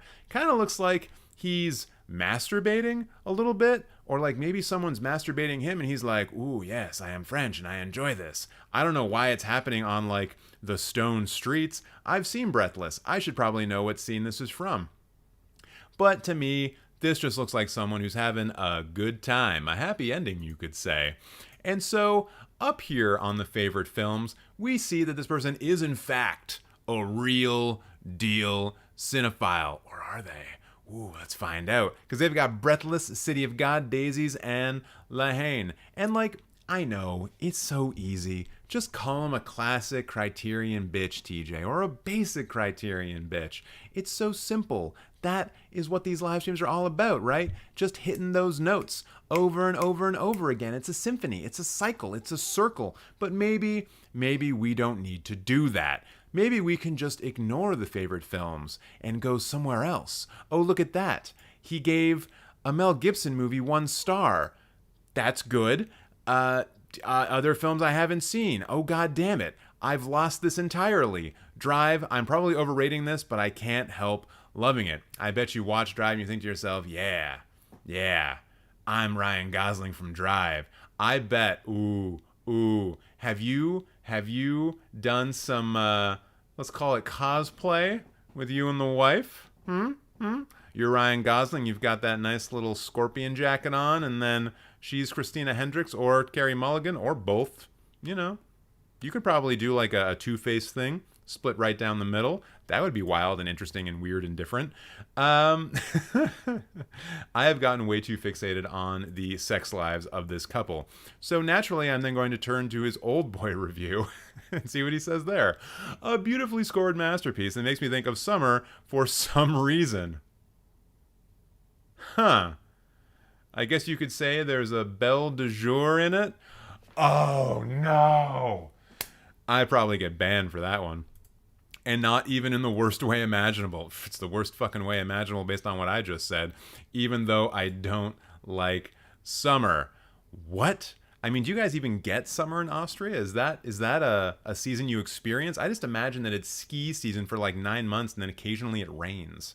But what else we got going on here in Mr. Zapfinger's thing? Do we look at the likes? Nah, we're not going to look at the likes. I almost never look at the likes. We need to look at the lists, which aren't here. Oh my god, Ayumi is back and doing an assassination. That's the last one. No more super chats. That's the last roast. I'm turning it off. I can't actually turn it off, but no more super chats. Or if you do a super chat, you're not getting a roast for it. I'm sorry, but I gotta go to sleep at some time, and the cat needs to be fed. But also, Yumi, thank you so much. So he has no list. Yeah, I know. It's disappointing. Very, very disappointing. But what's going on? What's going on with the films here? Hey, right off the bat, gave Ghosted 1 star. That's not bad. And to answer the person in chat who just said, who needs sleep? Me. I'm at the age where you get a solid 8 hours or you are useless the next day, and I can't afford to be useless tomorrow because I need to make even more wonderful content for all of you. So, what's down here at the bottom? What's the stupid thing that he said? Because I'm sure there's at least some stupid things. One thing I will point to right off the bat, you have the Expendables 2 and 3 here at half star. And I know that the Expendable movies are not great, but 2 is actually decent. So that's a 3-star film. Not really roast worthy. I'm not going to get all up in your grill about it, but I think you are perhaps underselling how good that film actually is. Also, The Last Samurai. This is one that I haven't seen pop up before, and I've never been allowed to rant about it. So maybe I'll take that moment right now. I think this is actually a good movie. And I know a lot of people come for this movie and they hate on this movie because it's all about, white savior bullshit. Tom Cruise is, doing that thing like in so many other movies where like a white guy comes into a culture, learns about that culture, really loves that culture, becomes the best at the culture, and then goes on and tries to save people. But what I think a lot of people miss with this film, by the way, everything I just said was true. All those things are happening. This is a white savior movie, 100%. But I think what a lot of people miss with this movie is the end, when Tom Cruise, through his learning of local Japanese customs, living with these people, at the very end, he rejects Hollywood. He rejects America. He essentially says, hey, get the fuck out of here. We don't want none of your stupid Western bullshit here. He actually fully converts. And even though this is a white savior film, I think that needs to be brought into this conversation. It makes the film just a tad more nuanced. Also, score is super good. Action sequences are good. This is about the time when everyone was doing their own epic version of like Braveheart. It's kind of like Braveheart, honestly. Well, no, it's more like Shogun, which is also like other stuff. Like Dances with Wolves. It's kind of like Dances with Wolves. But I think it's a better film. Certainly better than a half star. I'd probably put it at a 3. I could probably live with that at a 3. But there's got to be something here that's like stupid to be a half star, because you've given a lot of films half stars, but it seems like you're mostly saving it for like really shitty horror films. Even though this one has one of my favorite actors in it, I'm not going to go too hard on you for having it there. Good old Jeffrey Dean Morgan. Look at his face. Look at this man's lovely face. I love him. He's awesome. I wish he would be in more good movies. Yeah, you're mostly just doing the basic things here. You're giving the bad movies bad ratings. This is not going to be anything for me to roast, man. I mean, knocked up at a half star. That would get you fucking killed if you said that in like the late 2000s. Everyone loved Knocked Up back then. I haven't seen it in a long time, so no judgments from me. Maybe we're just gonna have to look for the really horrendous opinions on the top end. Ah, god damn it, the guy is a good cinephile. Shit, I have no chance with his wife now, because the only thing I can offer someone else is my film knowledge, and clearly this guy's on the level. Damn it. One of these days, though, I'm gonna steal one of your wives. That's right. It's gonna be great too. I'm not going to do that. I'm not that kind of guy. Mean Girls at 5 stars. Yes. That's sick. Yeah. I mean, just thinking about Mean Girls being on the same level as like La Jetée and all that jazz, I think it's wrong. But man, it's fucking funny. Have I? Did I? I gave La Jetée a 5 star, right? Oh, I haven't rated it yet. That's a 5. That's a clear 5. Um, God damn it. Ooh, there's one I can disagree with. The French Dispatch at 5 stars. This is like one of Wes Anderson's weakest films. Look at that. I even gave it like 2.5. The only thing that I think is good about this film is that one animated section that I can barely even remember. I only know about it because I looked at my review from a little while ago and mentioned how it would be cool if they did Tintin like that, and that's probably correct. But this is just like lame. It's a lame movie. It's not. It doesn't have anything going on for it. I think that Wes Anderson should probably not do these little like little bits of stories. I want him to do a full goddamn movie, you know? Because like, what's the point of all of that? It was just not that great. Not a fan. Also, does your wife know that you have Irreversible at a 5 star? Has she seen it? Is she looking at you right now being like, why hasn't my husband ever shown me this film? Unless she was the one who introduced it to you, in which case, you can keep her. You can keep her. What else is even going on here? I mean, you got Possession. You're into some freaky shit. That's cool. Hausu is here. What is this? Along the Coast? Oh, it's a Varda film. Nice. From the late 50s, too. Wait, that predates Chloe from 5 to 7, right? Yeah, Rocco. He just agreed with me. Rocco, you know so much about film history. You're such an amazing film cat. A fur critic, as people call you.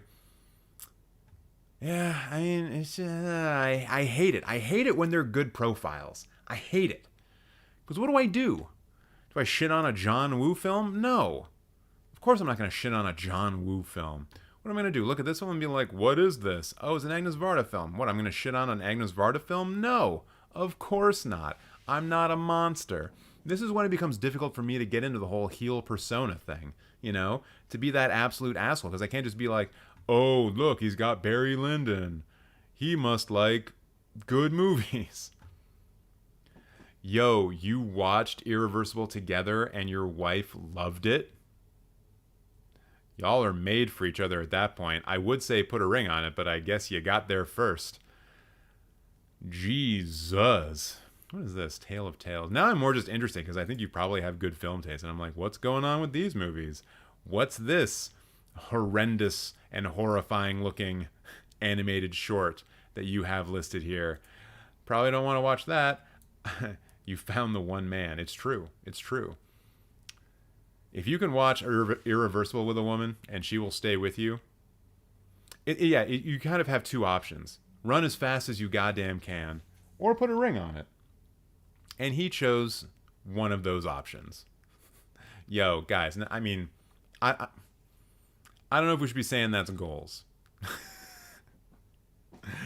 It's someone's goal. It's someone's goal. I don't know if it's my goal. I don't know if I would ever want to watch Irreversible again. So I can't imagine watching that with the potential love of my life and being like, well, if she hates this movie, it's a good thing. And if she loves this movie, it's a good thing. But also it's a bad thing in both other cases as well. That's a red flag for me. There we go. There's some sense in the chat. God damn it, we're having too much fun. You need to make lists, man. You need to make lists. Hold on, can I roast your watch list? Oh, I guess you've already seen all the good movies. No point in putting anything in your watch list, huh? Bullshit. Bullshit. What are your stats? I don't know. Let me look at your stats. I know I need to roast Ayumi's friend, because Ayumi hates her friends apparently and needs them all to get roasted by me. I wonder if this other one's going to be like a vegan from New Zealand as well. That'd be cool. Oh, look at that. You've only seen movies from 57 countries? Lame. Super lame. Super lame. Highest rated decades, the 1950s. No good movies were made in the 50s, you dummy. Why are you watching movies from the 50s? Real dumb films like 12 Angry Men and Vertigo 2. Rebel Without a Cause and The Last Wagon. And like, Lady and the Tramp and Dial M for Murder. Stop watching movies from the 50s. They're all bad and stupid, idiot.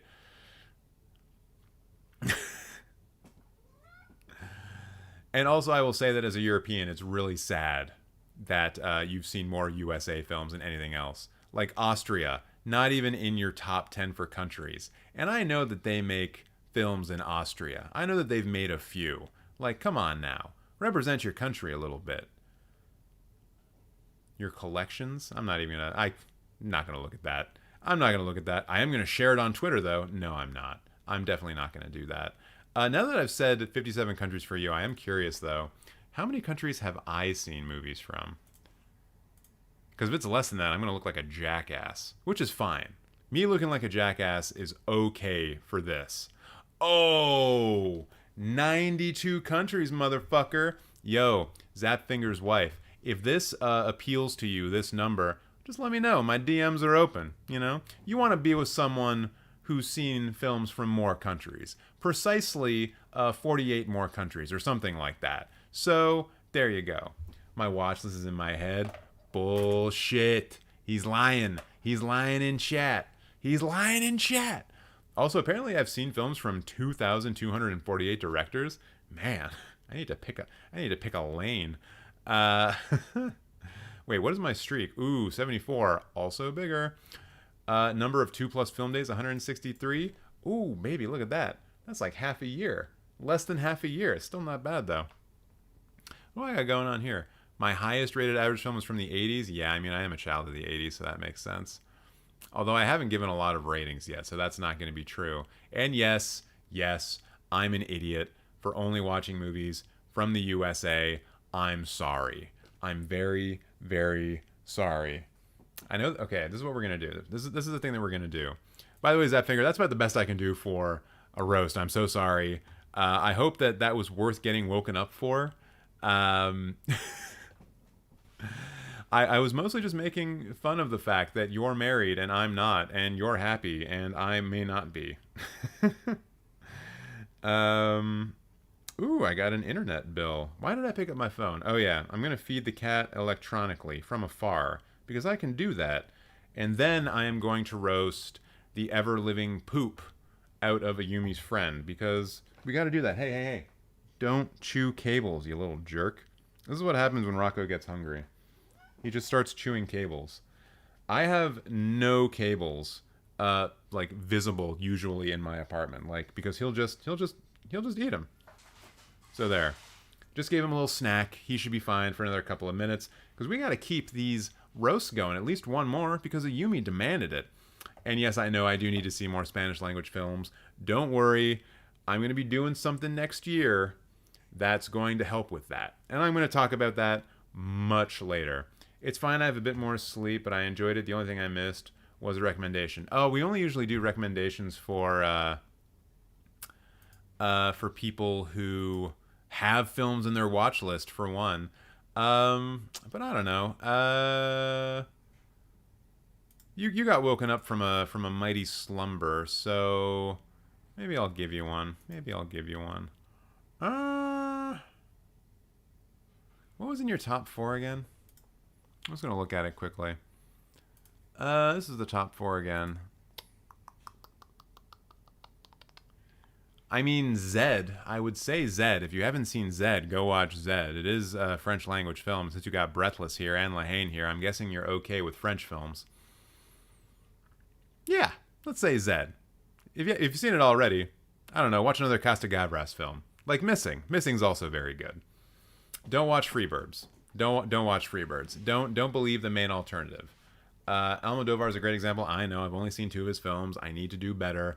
And I will, don't you worry. Okay, so, Ayumi.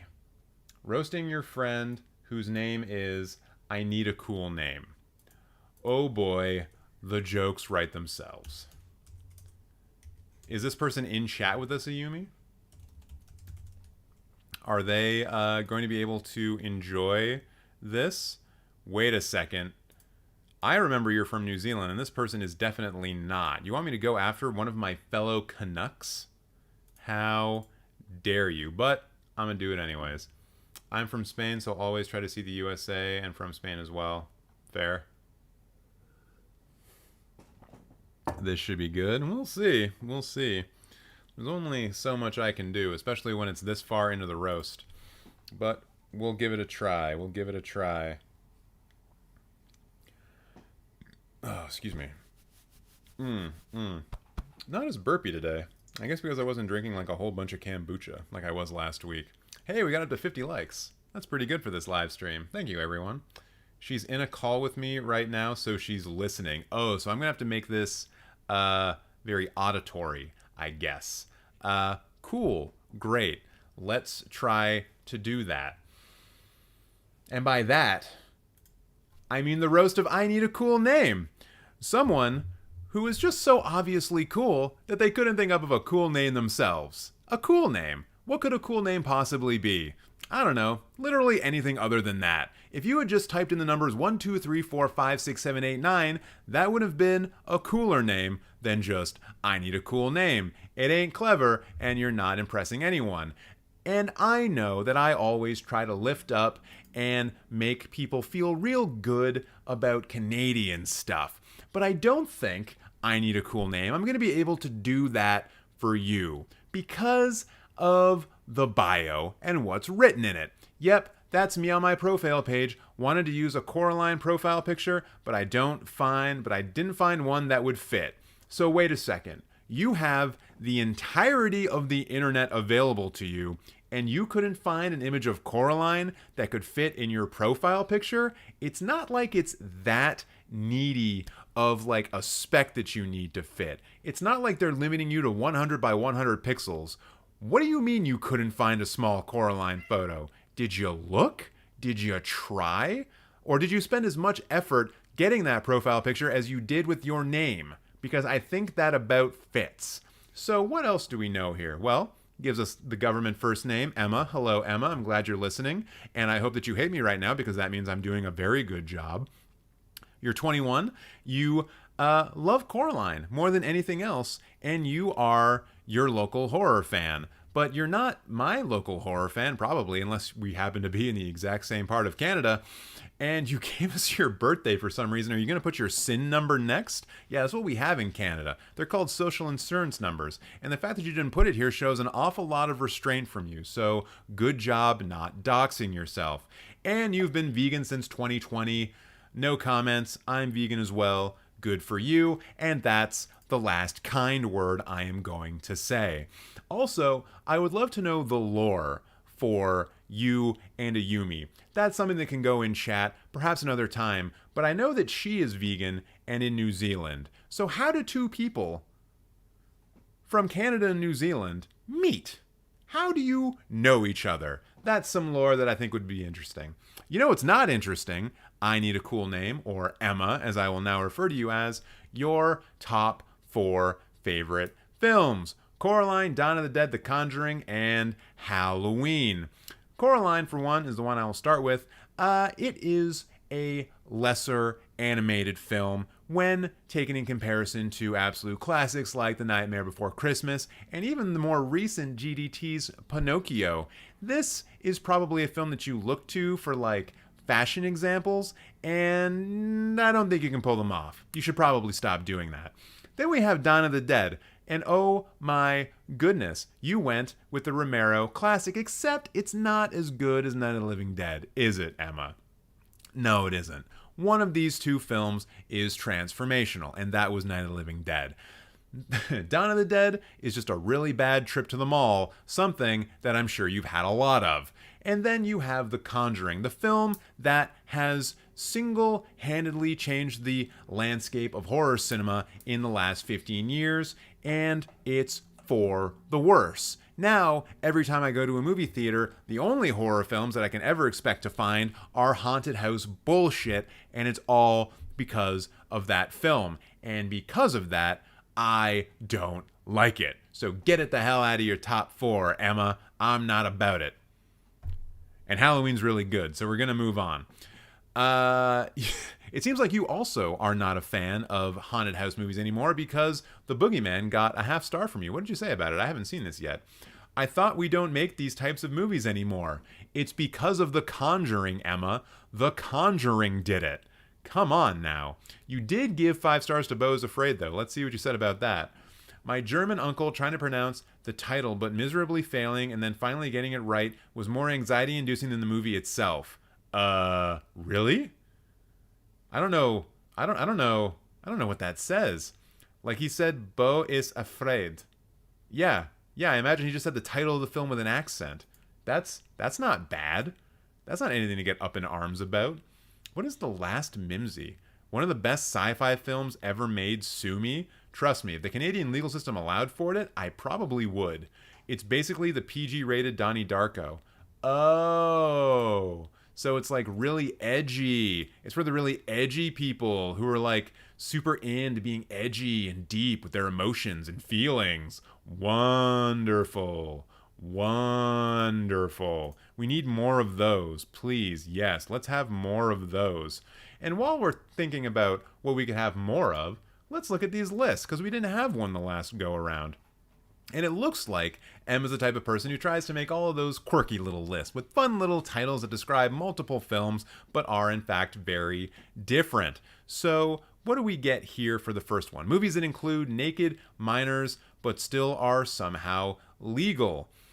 We're just going to move right on from that list to the next one. These movies are all the same because they want to make me scream goo goo gaga while watching them. Oh great, we've discovered a kink. So happy that you were able to fucking lambaste that all over your Letterboxd profile. Wonderful. Great. I'm super happy.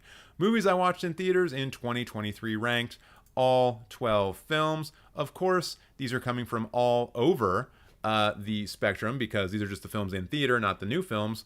And somehow you were able to watch both Goldfinger and Dr. No in the present day in a movie theater. I guess maybe there was a thing going on.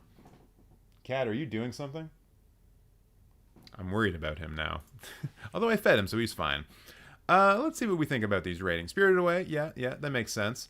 I would put Dr. No and Goldfinger over Scream 6, but I have good taste in movies and you don't, so that's to be expected. Also, From Russia with Love is hands down the best James Bond film that Sean Connery was in, no doubt. Infinity Pool should be much higher up as well. I would actually put Infinity Pool second on this list, behind Spirited Away.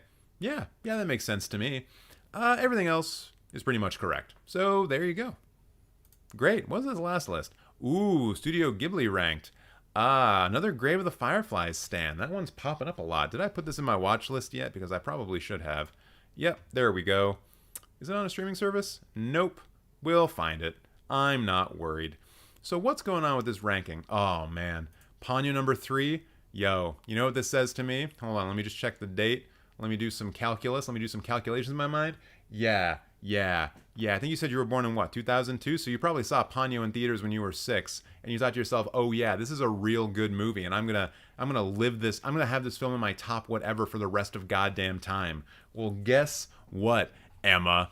Ponyo ain't shit compared to Princess Mononoke, My Neighbor Totoro, fucking Kiki's Delivery Service, Nausicaa, like pretty much all of the high-end top-tier Ghibli films, they shit all over Ponyo's stupid face. And also Wind Rises is way too low. What the hell are you doing? I call bullshit, Emma.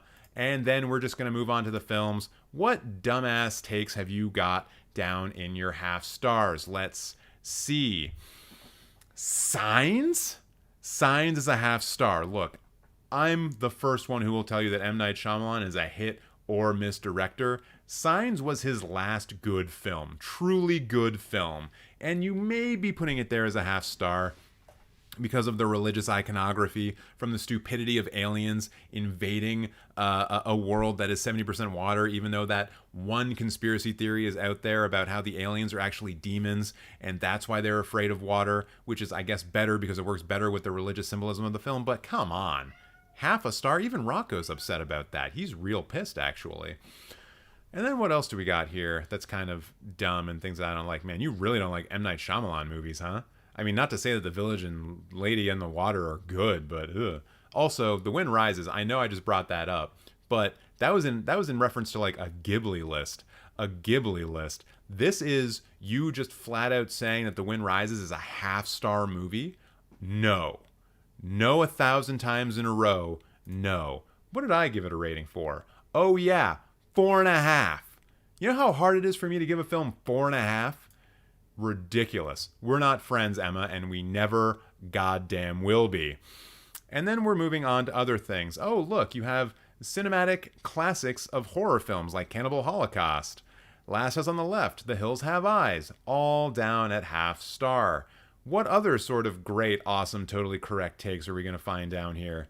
Look, I'm no great fan of Top Gun Maverick. It's definitely better than a half star film. Like, you have to at least admire the filmmaking techniques that go into it, even if it is potentially fascist propaganda.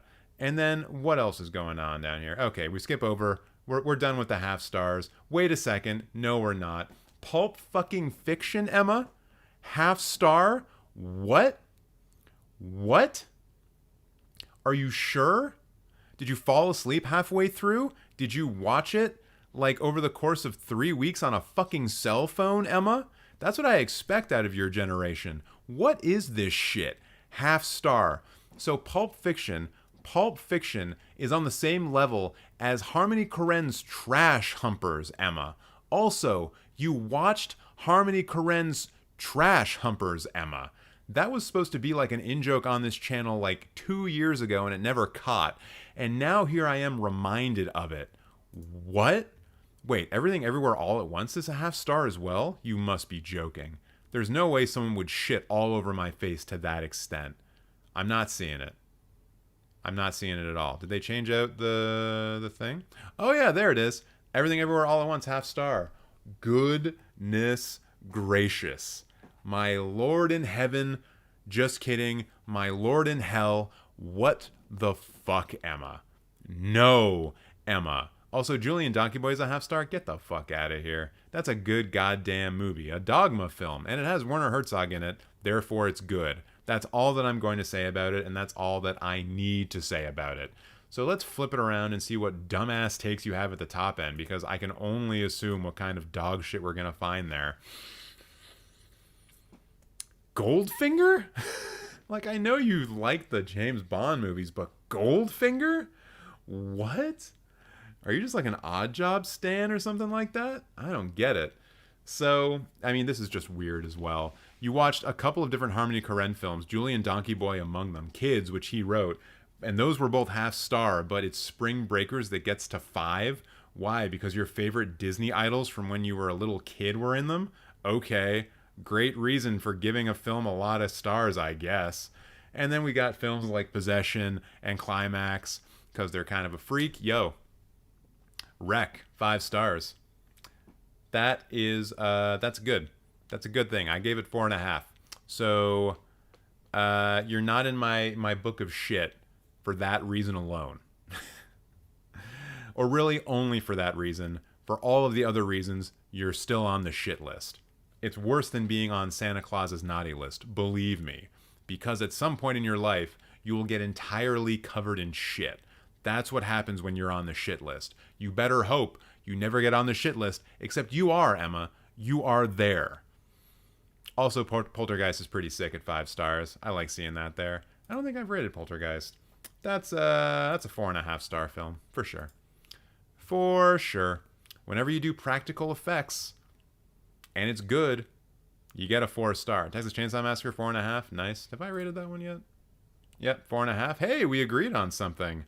I guess a broke clock is right twice a day. The Exorcist at 4 stars is dumb. It should be 5. Come on now. It's like literally a perfect film.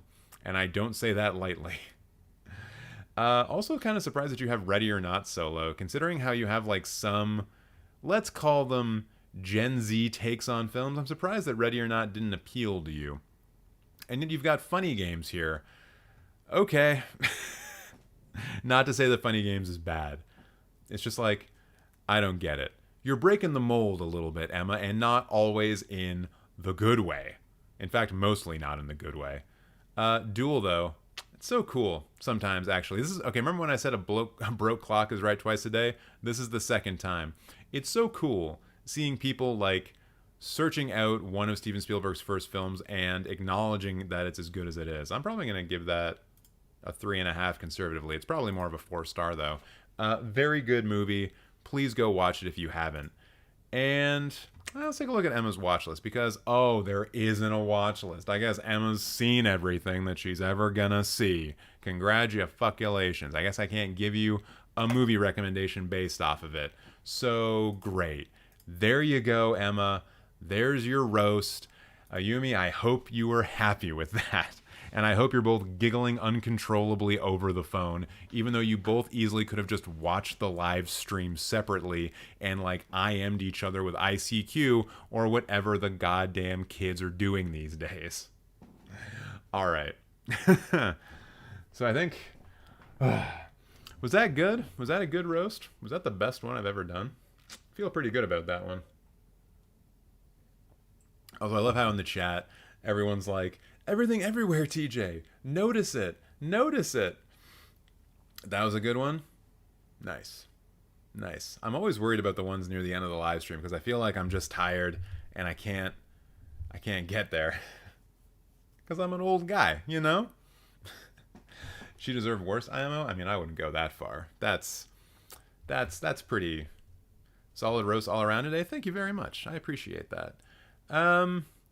Since I did give Rocco a bit of food, I'm cool to just like not roast, but chill a little bit. You guys have any film takes that you would like me to speak on, or any questions that you would want to ask me about movies, just anything in general? Happy to just chill for a few minutes.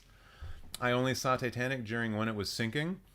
So the last part, the last like 30 minutes, there was a lot more movie than that. Maybe you should go check that out if you're at all interested. Also, one more thing for Emma, if you're still listening, 146 films. Fix that. Stay inside more. Stop being a social butterfly. Watch some goddamn movies. What's your opinion on Freebirds? I ain't ever seen it, so I can't comment on it. Have you seen Inland Empire? I have seen Inland Empire. I probably saw it in the worst way possible, which was after drunkenly getting home from a bar with one of my friends who was like, oh, I really love David Lynch, and we should watch this new David Lynch movie. And I was like, okay. 3 hours later, I was confused, hungover, and I really needed to go to bed. But it's a good movie. Fun times. Kind of creepy shit in there. Do you like Dracula 1931? I do like Dracula 1931. I like pretty much all of the original Universal monster films. You know, Frankenstein is one of the films that I gave 5 stars to. I think that's legitimately just like an all-time classic. Dracula is a little bit like not as good, but it's still pretty good.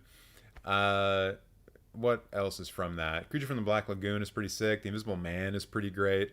The original Invisible Man, like the special effects in that film, considering it came out in the early 30s, I think 34, is like pretty spectacular. So yeah, I do like the original Dracula film from 1931. Sorry, not the original Dracula film. There were a few Dracula films before that. Have you seen any films by Takeshi Kitano, also known as Beat Takeshi? Yes, I have. I have seen Zatoichi the Blind Swordsman. I think I've seen one other gangster film that he did. Let me just double check. Takeshi Kitano. I spelt his name wrong. Whoops. Oh, I see what I did wrong. I still want to look this up, though. Takeshi Kitano. Yeah, what have I seen from him? Not as an actor, but as a director. I assume you're asking, like, as a director, right? Hey, wait a minute. I've seen Zatoichi the Blind Swordsman. Oh, that is watched. So wait, why isn't it... What? Why aren't you doing the thing? Fade watched films. Yeah. Okay, there we go. So I've seen Zatoichi from 2003. I've seen Brother from 2000. And those are the films that he's directed that I've seen. And then films that he has been in where he's been the actor. I've seen Battle Royale, Ghost in the Shell, the new one with Scarlett Johansson, Johnny Mnemonic, Zatoichi, obviously, Brother, obviously. And it looks like that's it. TJ, congrats on Blue Jays sweeping the Mets. Hell yeah. And then we got fucking obliterated by Houston yesterday. Let's see. Any way you could do these streams twice a week? I've considered it, and like, I'm not gonna lie, one of the reasons why I have considered is that they are just so popular. You know, I think it's probably a fairly good way to grow the channel to do these live streams more often.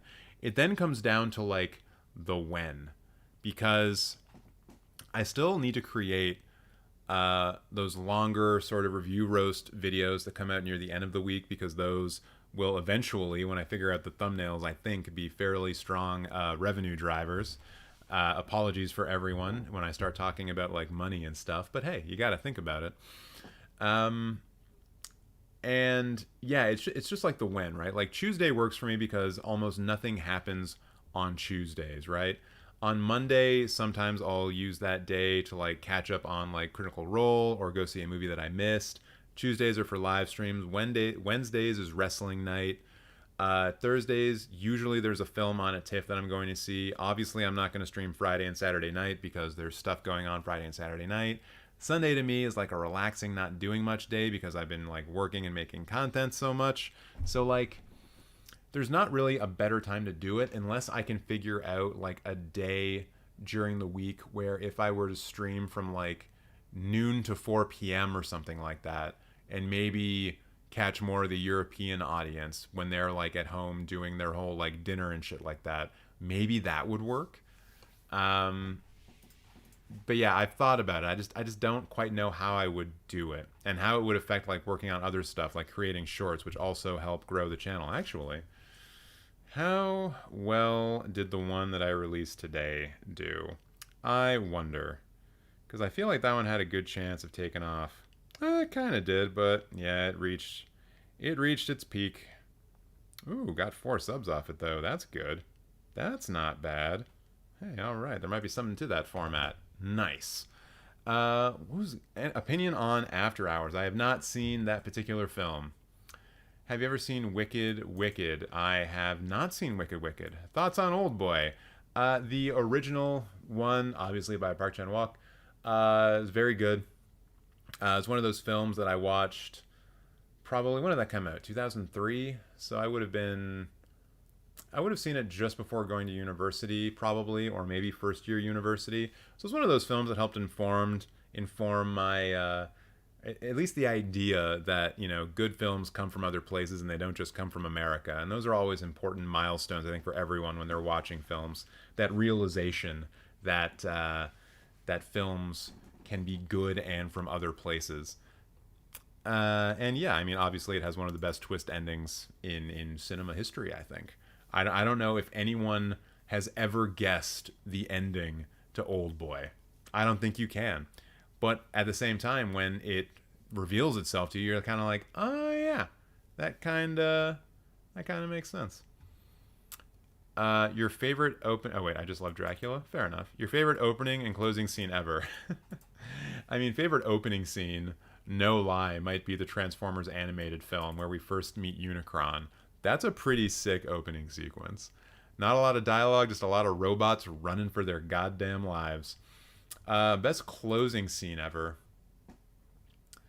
The first one that jumped to mind was the final scene in Psycho, when we have the psychiatrist or the psychotherapist basically telling us all about Norman Bates, and then Norman Bates is just like looking straight into the camera lens, and it's at that moment that you realize like the pure depth of his psychotic nature. Yeah, that scene's played really well, and I do like that ending. It's a nice little bow on the end of that film. Licorice Pizza is the magnum opus of the coming of age genre, same level as Dazed and Confused. I mean, I'm not hot on Licorice Pizza for a couple of reasons that I've already talked about. I think the age gap between the two characters is way too wide. It's one of those classic examples where if you flip the genders of the two main characters, you'd be like, oh, this is bad and not good, and it's manipulation and it's a bad thing. But also there's just a lot of unnecessary racism in it, and like just didn't need to be there in my mind. So like, yeah, it's a good coming of age film. It's just not my favorite. Not my favorite. Have you seen Manos, The Hands of Fate? I probably have, or I've seen bits and pieces of it. I know it's a Mystery Science Theater 3000 film. And so I've probably seen like half an hour of it, and then I probably just like lost patience with it and walked away. Congratulations to Koji Yakusho for winning Best Actor at Cannes 2023. Shout out to him. What movie was he in? TJ, now that you're rating films, how many stars is Requiem for a Dream? It's like a 4 to a 4.5, I think. Yeah, I think just based on audacity alone, and like for those of you who never saw those review videos that I did back in the day when I actually did them, I normally like rank movies based off of what I call like the ease system. So effort, audacity, stimulation, and execution. And Requiem for a Dream, certainly certainly stimulating, but in all the wrong ways. Certainly executed really, really well. Certainly audacious. And I forget what the first E is already. What did I say? Ease. Audacity, stimulation, execution. How did I forget my own rating system? I just said it out loud, chat. What is it? My brain's dying a little bit. Effort, yeah. And there's definitely effort being put into that film, for sure. So, yeah, to me, I think that's certainly like a 4 to 4.5 star film. Showing people Old Boy and watching their first reactions is incredible. Oh, yeah. Like the same way that if you were to go onto YouTube, you know, that site that you're on right now, and you were to look up like reactions of people listening to the Ginger song, Jinger, their reaction to Pisces for the first time, that song, that is its own genre, I think, because the reactions to that are fantastic and incredible always, because they're always confused about what's about to happen. And then when it happens, they're kind of like, no way! What? Oh my god! I never saw that coming! That's so crazy! Holy shit! And I think probably with Old Boy reactions, it would be somewhat similar. What do you think of the Apple Visual Pro? Ooh, I talked about this a little bit in the Discord, so join up on the Discord if you haven't already. But yeah, let me give you some thoughts. I'm gonna pick this up. Let me give you some thoughts on the Vision Pro from Apple. So, the Vision Pro from Apple. I think Apple has just shown us exactly what their plan for the future is, and that is to eliminate televisions and physical displays as a product category. I think that's their end goal. I think that for a lot of time, people have been expecting Apple to make like a TV set. You know, that question's always been out there. What does an Apple TV look like? Well, that's the Vision Pro. That's what Apple's TV looks like. It is a system built from the ground up to fundamentally replace screens in your life. And if you haven't seen the stuff that they showed off for it, I suggest going to see it, because I do think this might be one of those transformational moments in the history of technology, much in the same way that the iPhone was. Yes, the Vision Pro is too expensive for the average person, and it's just going to be a plaything for rich people. But I think that eventually, over time, when we get to say like the Vision Pro 2 or the Vision Air, because I'm sure that's going to be coming out, and when they get like the battery life a little bit higher and make it more of a truly portable computing device, it's going to be one of those technologies that just changes things. That's what I see when I look at it. Like, imagine right now you are a person who maybe is like thinking about getting a brand new TV, and you've got enough money where you can throw down like a cool 3-4 grand on like a Sony 65-inch like top of the line TV, right? And then you look at the Vision Pro, and not only is it like dual 4K display, so you're going to be able to watch films in 4K no problem, and they're going to look real good. They're going to be streamed, unfortunately, so there's going to be some issues with, you know, bitrate and things like that, but I think Apple is probably going to have to become more committed to having higher bitrate stuff available from their service, which I think they already are, which is good. You're going to have the option between like a 65-inch TV that can only be a TV and a literal computer that you can wear around your face, and it can simulate watching a film in a movie theater, right? Like, why would you want that? Why would you want a 65-inch TV over that if the price is no issue? And I can only think of very limited circumstances where that's the case. Like, oh, maybe you have, I mean, it's not a limited circumstance. Like, if you have a family, obviously you're probably not throwing down for 4 of these things, so all of you can watch, you know, How to Train Your Dragon together on your Vision Pros. But for someone like myself who lives by themselves and who uses computers, uses technology quite a bit. Like being able to just like get rid of a computer monitor, being able to get rid of my TV and just have this one device that operates all of that, that's very interesting. And so I think that could be something that starts to sway people. But like right now it is too expensive and the battery life is shit. So it has some problems. How do you feel about Disney censoring the French Connection? Did they? I didn't know that they did that. Did they censor the racism? Because there is racism in it, but it's like a part of the main character's whole deal. It's not one of those like racism just for the sake of racism. Like he is a racist cop. And that's like part of him being a cop is being racist because cops are racist, especially in the 1970s. So yeah, I mean, look, the best way to do this, to deal with films from a far back time when people were not as sensitive to things like just awful racism, you put a disclaimer at the beginning of the movie that just says, hey, guess what? There's some stuff in this that ain't great. But we are going to show you the film as intended because this is how the film should be seen. You know?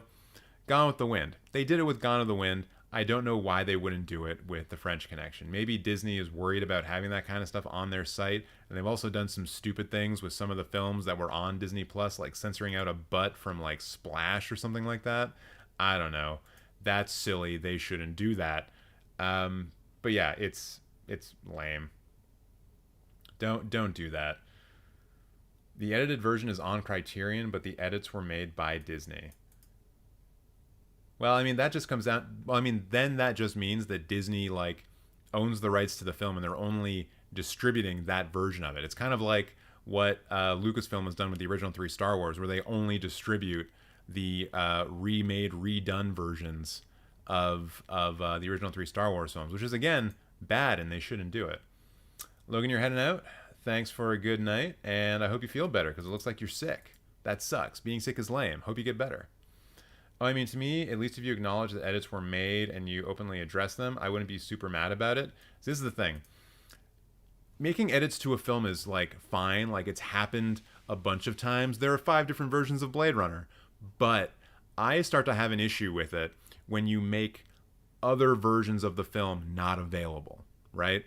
Like, if you can only ever watch the edited version of The French Connection, that's bad. That's bad for a number of reasons. Just think about people who want to write about the film, write about the representation of racism in the film. There are academics who are probably looking at that and saying, this sucks, because I need to be able to see this original version if I'm going to write an article or include this movie in a book about representation of racism in American cinema from like 1970 to 1975 or whatever your PhD doctorate is going to be. I also have this issue with Lucasfilm and what they did with the Star Wars films. Make the film remastered and do whatever you want and tell us what is and what is not canon. I don't care. But the original release versions of the Star Wars films should be available to all of us in high definition 4K with remastered audio that sounds super sick but is the original audio. But we can't have that because when they made the remaster versions, they fucked with the original negatives. So now we can't, which is why we need projects like 77 4K or whatever it's called. So yeah, you know, do your edits, do your disclaimers, but make sure that the original film is still available. I think I will wait to get the Apple Vision Pro. I mean, yeah, it's way too expensive, and it's not going to come down in price anytime soon. With the amount of technology they put into it, that's going to be the price for a while. They also didn't tell anybody about it and thought they could get away with it. Oh, what, that they stole something from another company? I mean, Apple will just get sued, Apple will pay out, and everyone will be happy and fine. They may have also patented their way around it, so who knows. I don't really know that side of the story, though. Thoughts on Lady Bird? A lot of people love it, but I couldn't love it. I think it's pretty good.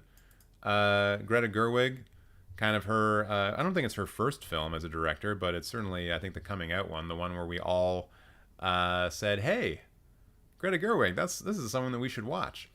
Yeah, I like it. I can kind of understand not liking it, but I'm cool with it. They also put a disclaimer at the end of Frozen. For what reason? Did you see the racism with the Alana character in Licorice Pizza? No. The racism is just that restaurant owner who has a Japanese wife and like speaks to her in pretend Japanese and is just like extraordinarily racist to his wife. Like that's the unnecessary racism. You take those scenes out of the film, nothing changes. Not a single thing changes about the film if you take out the scenes of the restaurant owner being racist with his wife. And there's like this distinct feeling in the film that he's playing it for laughs. Like, hey everyone, look at this funny racism. I'm not a fan of that. Christoph makes a joke about how men eat their own boogers. I mean, some of them do. TJ, are you excited for the Flash movie? Not especially. I'll probably end up watching it, but I don't want to like give it my money, you know? Yeah, I'm not that excited for it.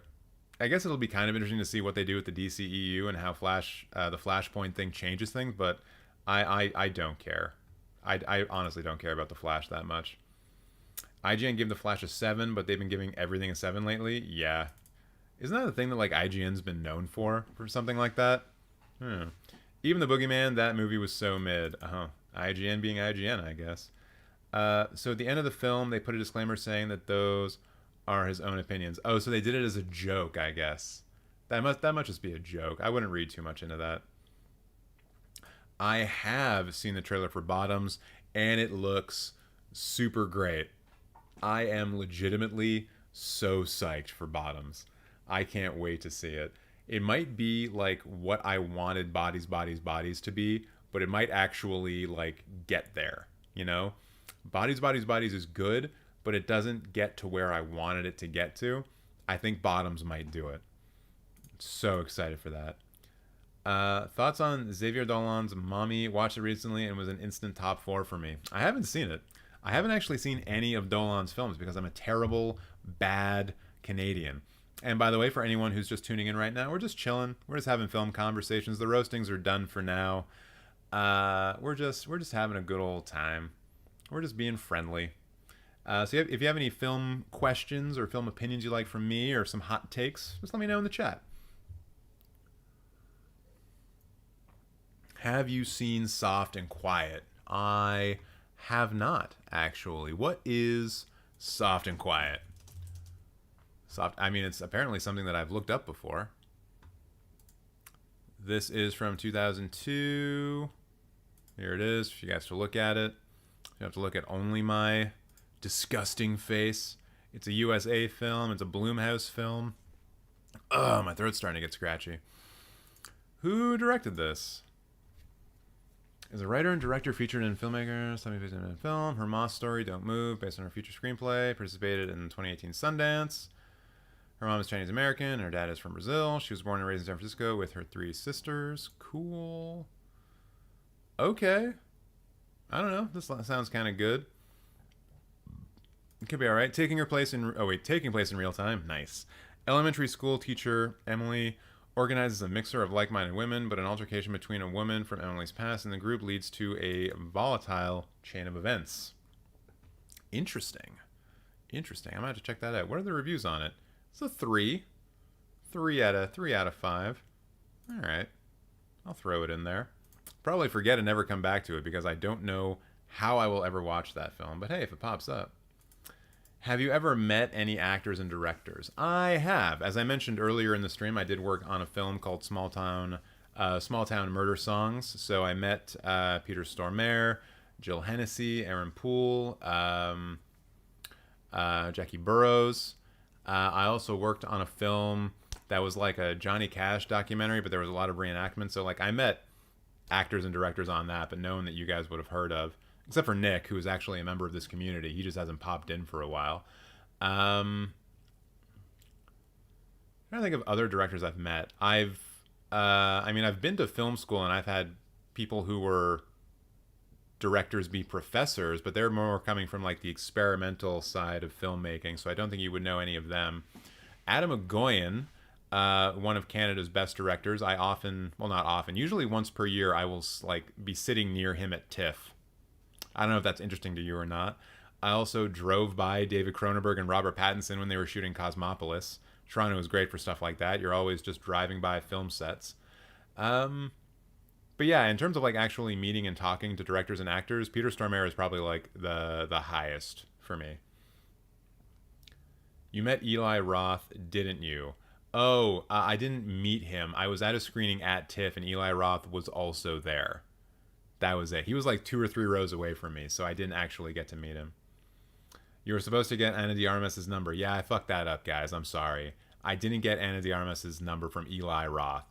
I wonder if anyone has ever like walked up to him and just asked that point blank, like, "Hey, Eli Roth, I know you're a director and you've directed some things that are good, but I don't want to talk about any of that. I want you to give me the phone number of Ana de Armas." And then just like standed there waiting expectantly with your cell phone out, being like, anytime, Eli. Should you want me to guess the area code? I love Adam McGowan. Hell yeah. He's made some really good movies. I haven't seen enough of them, unfortunately. What has Eli Roth directed that has been good? Good question. So I would say that his movie with Ana de Armas and Keanu Reeves is actually a decent flick. I do like that film. What have I actually seen? You know what? Maybe I have to take this back. Maybe I was wrong. Because I haven't actually seen Hostel. And I haven't seen Cabin Fever. And I haven't seen his version of Death Wish. So yeah, I guess it would just be Knock Knock and The Green Inferno. I think those are actually not bad movies. Although I think The Green Inferno is always going to be an inferior version of Cannibal Holocaust. But I do think Knock Knock is an actually like decent film. I rated it 2.5 stars. So that's how you know I think it's pretty decent, as the French and the Italians would say. Thoughts on Count of Monte Cristo? Which one? Like the one that came out in the 2000s? It's fine. I saw it in a movie theater. It was pretty good. I remember liking it. Like I'd probably rate it like a 2 or a 2.5 star at this point. But I like doing it. I'm not falling asleep. I'm good to go. Although I probably will get off of here in a second. Have you ever booed a movie during the credits? The closest I came was in the ending to Fast X. I have never booed a movie in the credits. Usually when I really hate a movie, I just get stunned into silence. That's about it. I have never and I will never boo a movie at the credits. Unless it's a joke, you know? Then I would do it. But I would not boo a movie. Why did you ask me about the Count of Monte Cristo, by the way? That's just like such a random movie to ask an opinion about someone. What is your favorite Kubrick film? I think mine is also Eyes Wide Shut. Although I think 2001 I rank higher. I think I prefer Eyes Wide Shut. You should do a full review on ATSV. It'll blow up and help your channel a ton. What is ATSV? What? What movie are you talking about? I keep looking at it and being like, which Star Wars film is this? Oh, Across the Spider-Verse. So here's the thing about that. And why doing reviews on YouTube, film reviews especially, is bad. It's a bad idea, especially if you're trying to grow a channel from nothing. So I'm just going to go over here, Across the Spider-Verse review. This is what I just searched for. So the way that YouTube tends to work is that it takes a couple of different important statistics. One of them is click-through rate, and the other is average view duration, right? Or watch time. It really loves watch time, right? So when you search Across the Spider-Verse review, which is how most people come across reviews, they're actively seeking them out. They're mostly search-based things, or in the case of people like Cosmonaut Marcus from Cosmonaut Variety Hour or Karsten, they have their own fan base built in who go to them. So because of that, if I were to start just doing reviews, I am automatically putting myself in direct competition on both a click-through rate and a watch time rate with Karsten, who has like 600,000 subs, Marcus, who has over 1 million subs, Screen Crush, which I can only imagine has a bunch of subs, Chris Stuckman, who has over 2 million subs, Jeremy, who has like an entire audience of like at least 1 million subs, IGN, that has like what, 20 million subs, something like that, and then also fucking Charlie from Penguin Zero, Moist Critical, Beyond the Trailer, she's a 1 million sub channel. Like, if I just did straight reviews and tried to do them in this way, you know, with like the face being like, oh my god, YouTube face, is it good? Or like just putting a frame from here with Moist Meter, or like, you know, Jeremy and Chris are both like, they both do this quite a bit with just like the face being there, like, hey, I liked it, or hey, it's really cool. If I tried to do that, I would get killed. Absolutely killed. And I would not get anywhere with that. And I've tried it. I've tried doing reviews, and I didn't get anywhere with that. The things that I've done that have actually gone over the best are review roast videos and review roast live streams, or Letterboxd live streams. Letterboxd roast live streams. So that's what I do. That's what I concentrate on, because that's the best and fastest way to grow the channel. If I ever get to the point where I have like a fairly substantial base of viewers, then I may turn to reviewing. I may do that. But I need to be much further along if I'm going to like branch out the content in that way. When I hate a movie, I leave and mumble to myself all the way to my car. That's a good way of living your life. My watch list was short because I like completing things. Fair enough. It was a great roast. Cheers. Glad you liked it. Glad you liked it, man. You're late. You're super late. I roasted you like hours ago, but glad you enjoyed it. Who's your favorite reviewer on Letterboxd? Just one of my favorite reviewers overall. I can find him for you real quick. I follow him. If you look at like the people that I follow on Letterboxd, like those are probably people that I like reviews from. But my favorite one, the one whose takes that I often try to take a look at, and if he like says something is bad, I'll avoid it, and if he says something is good, I'll go see it. Is a gentleman whose name I forget. Hold on, let's switch over here. People that I'm following, very low number because I'm cool. Who is Ian, and why am I following Ian? I forget. Where is he? Where is he? Where is he? Where is he? I recognize his profile picture and nothing else. He's one of the first people I followed. God damn it, where did he go? He ran away. He's not here anymore. Wait, no, that can't be right. I wouldn't have gotten rid of him. Oh, Robert Daniels. I passed right by him. This guy. He's a proper reviewer. He writes for the New York Times, LA Times, Roger Ebert. I think I might have been standing in the same line as him like at TIFF last year. Maybe I'll be able to do that this year. But he's like the kind of guy who goes to like all the festivals, watches all the stuff, and genuinely has like pretty good takes on the stuff that he sees. I may not always agree with him, but he's good.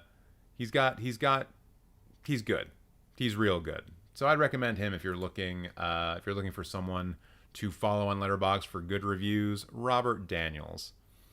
Also, if you're into someone who does who's like super into like 90s nostalgia type stuff, Jenny K is really good.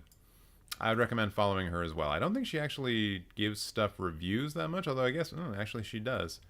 What did she say about Naked City? What a unique style of noir. Started off strong, but the story didn't keep a hold of me. But absolutely loved how much they shot on location in New York. Sure. There you go. I just really like her taste in films, and I think she's got like that.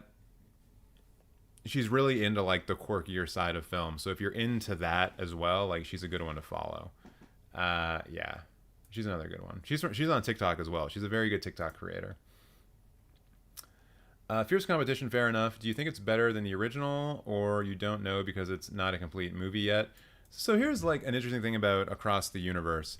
I actually think that it is more of a complete movie than people are giving it credit for, and I think that really bears itself out if you look at the film as being Gwen's story as opposed to Miles' story. I know Miles is the main character, but I think it's Gwen who gets the complete character arc in Across the Universe. And so if you look at the film from her perspective, it actually is a complete film because we get her, you know, running away from her dad, trying to do better while being a runaway, confronting her dad, getting her shit sorted out, and then realizing who her real friends are and going to help Miles and gathering together that group of spider people. Spoilers, I'm so sorry. I should have said that first. So I think that actually Across the Spider-Verse is more of a complete film than people give it credit for. I don't think that it's better than the first film, though. The first film had a focus and an inventiveness and a comedic aspect to it that Across the Universe just doesn't really match. Across the Universe is always going to be the example of a film that did more, but is not necessarily better because it did more. I still think it's a very good movie. I still think that Across the Spider-Verse is probably going to end up being one of the best films of the year, and I do hope to see it again with the sound being fixed.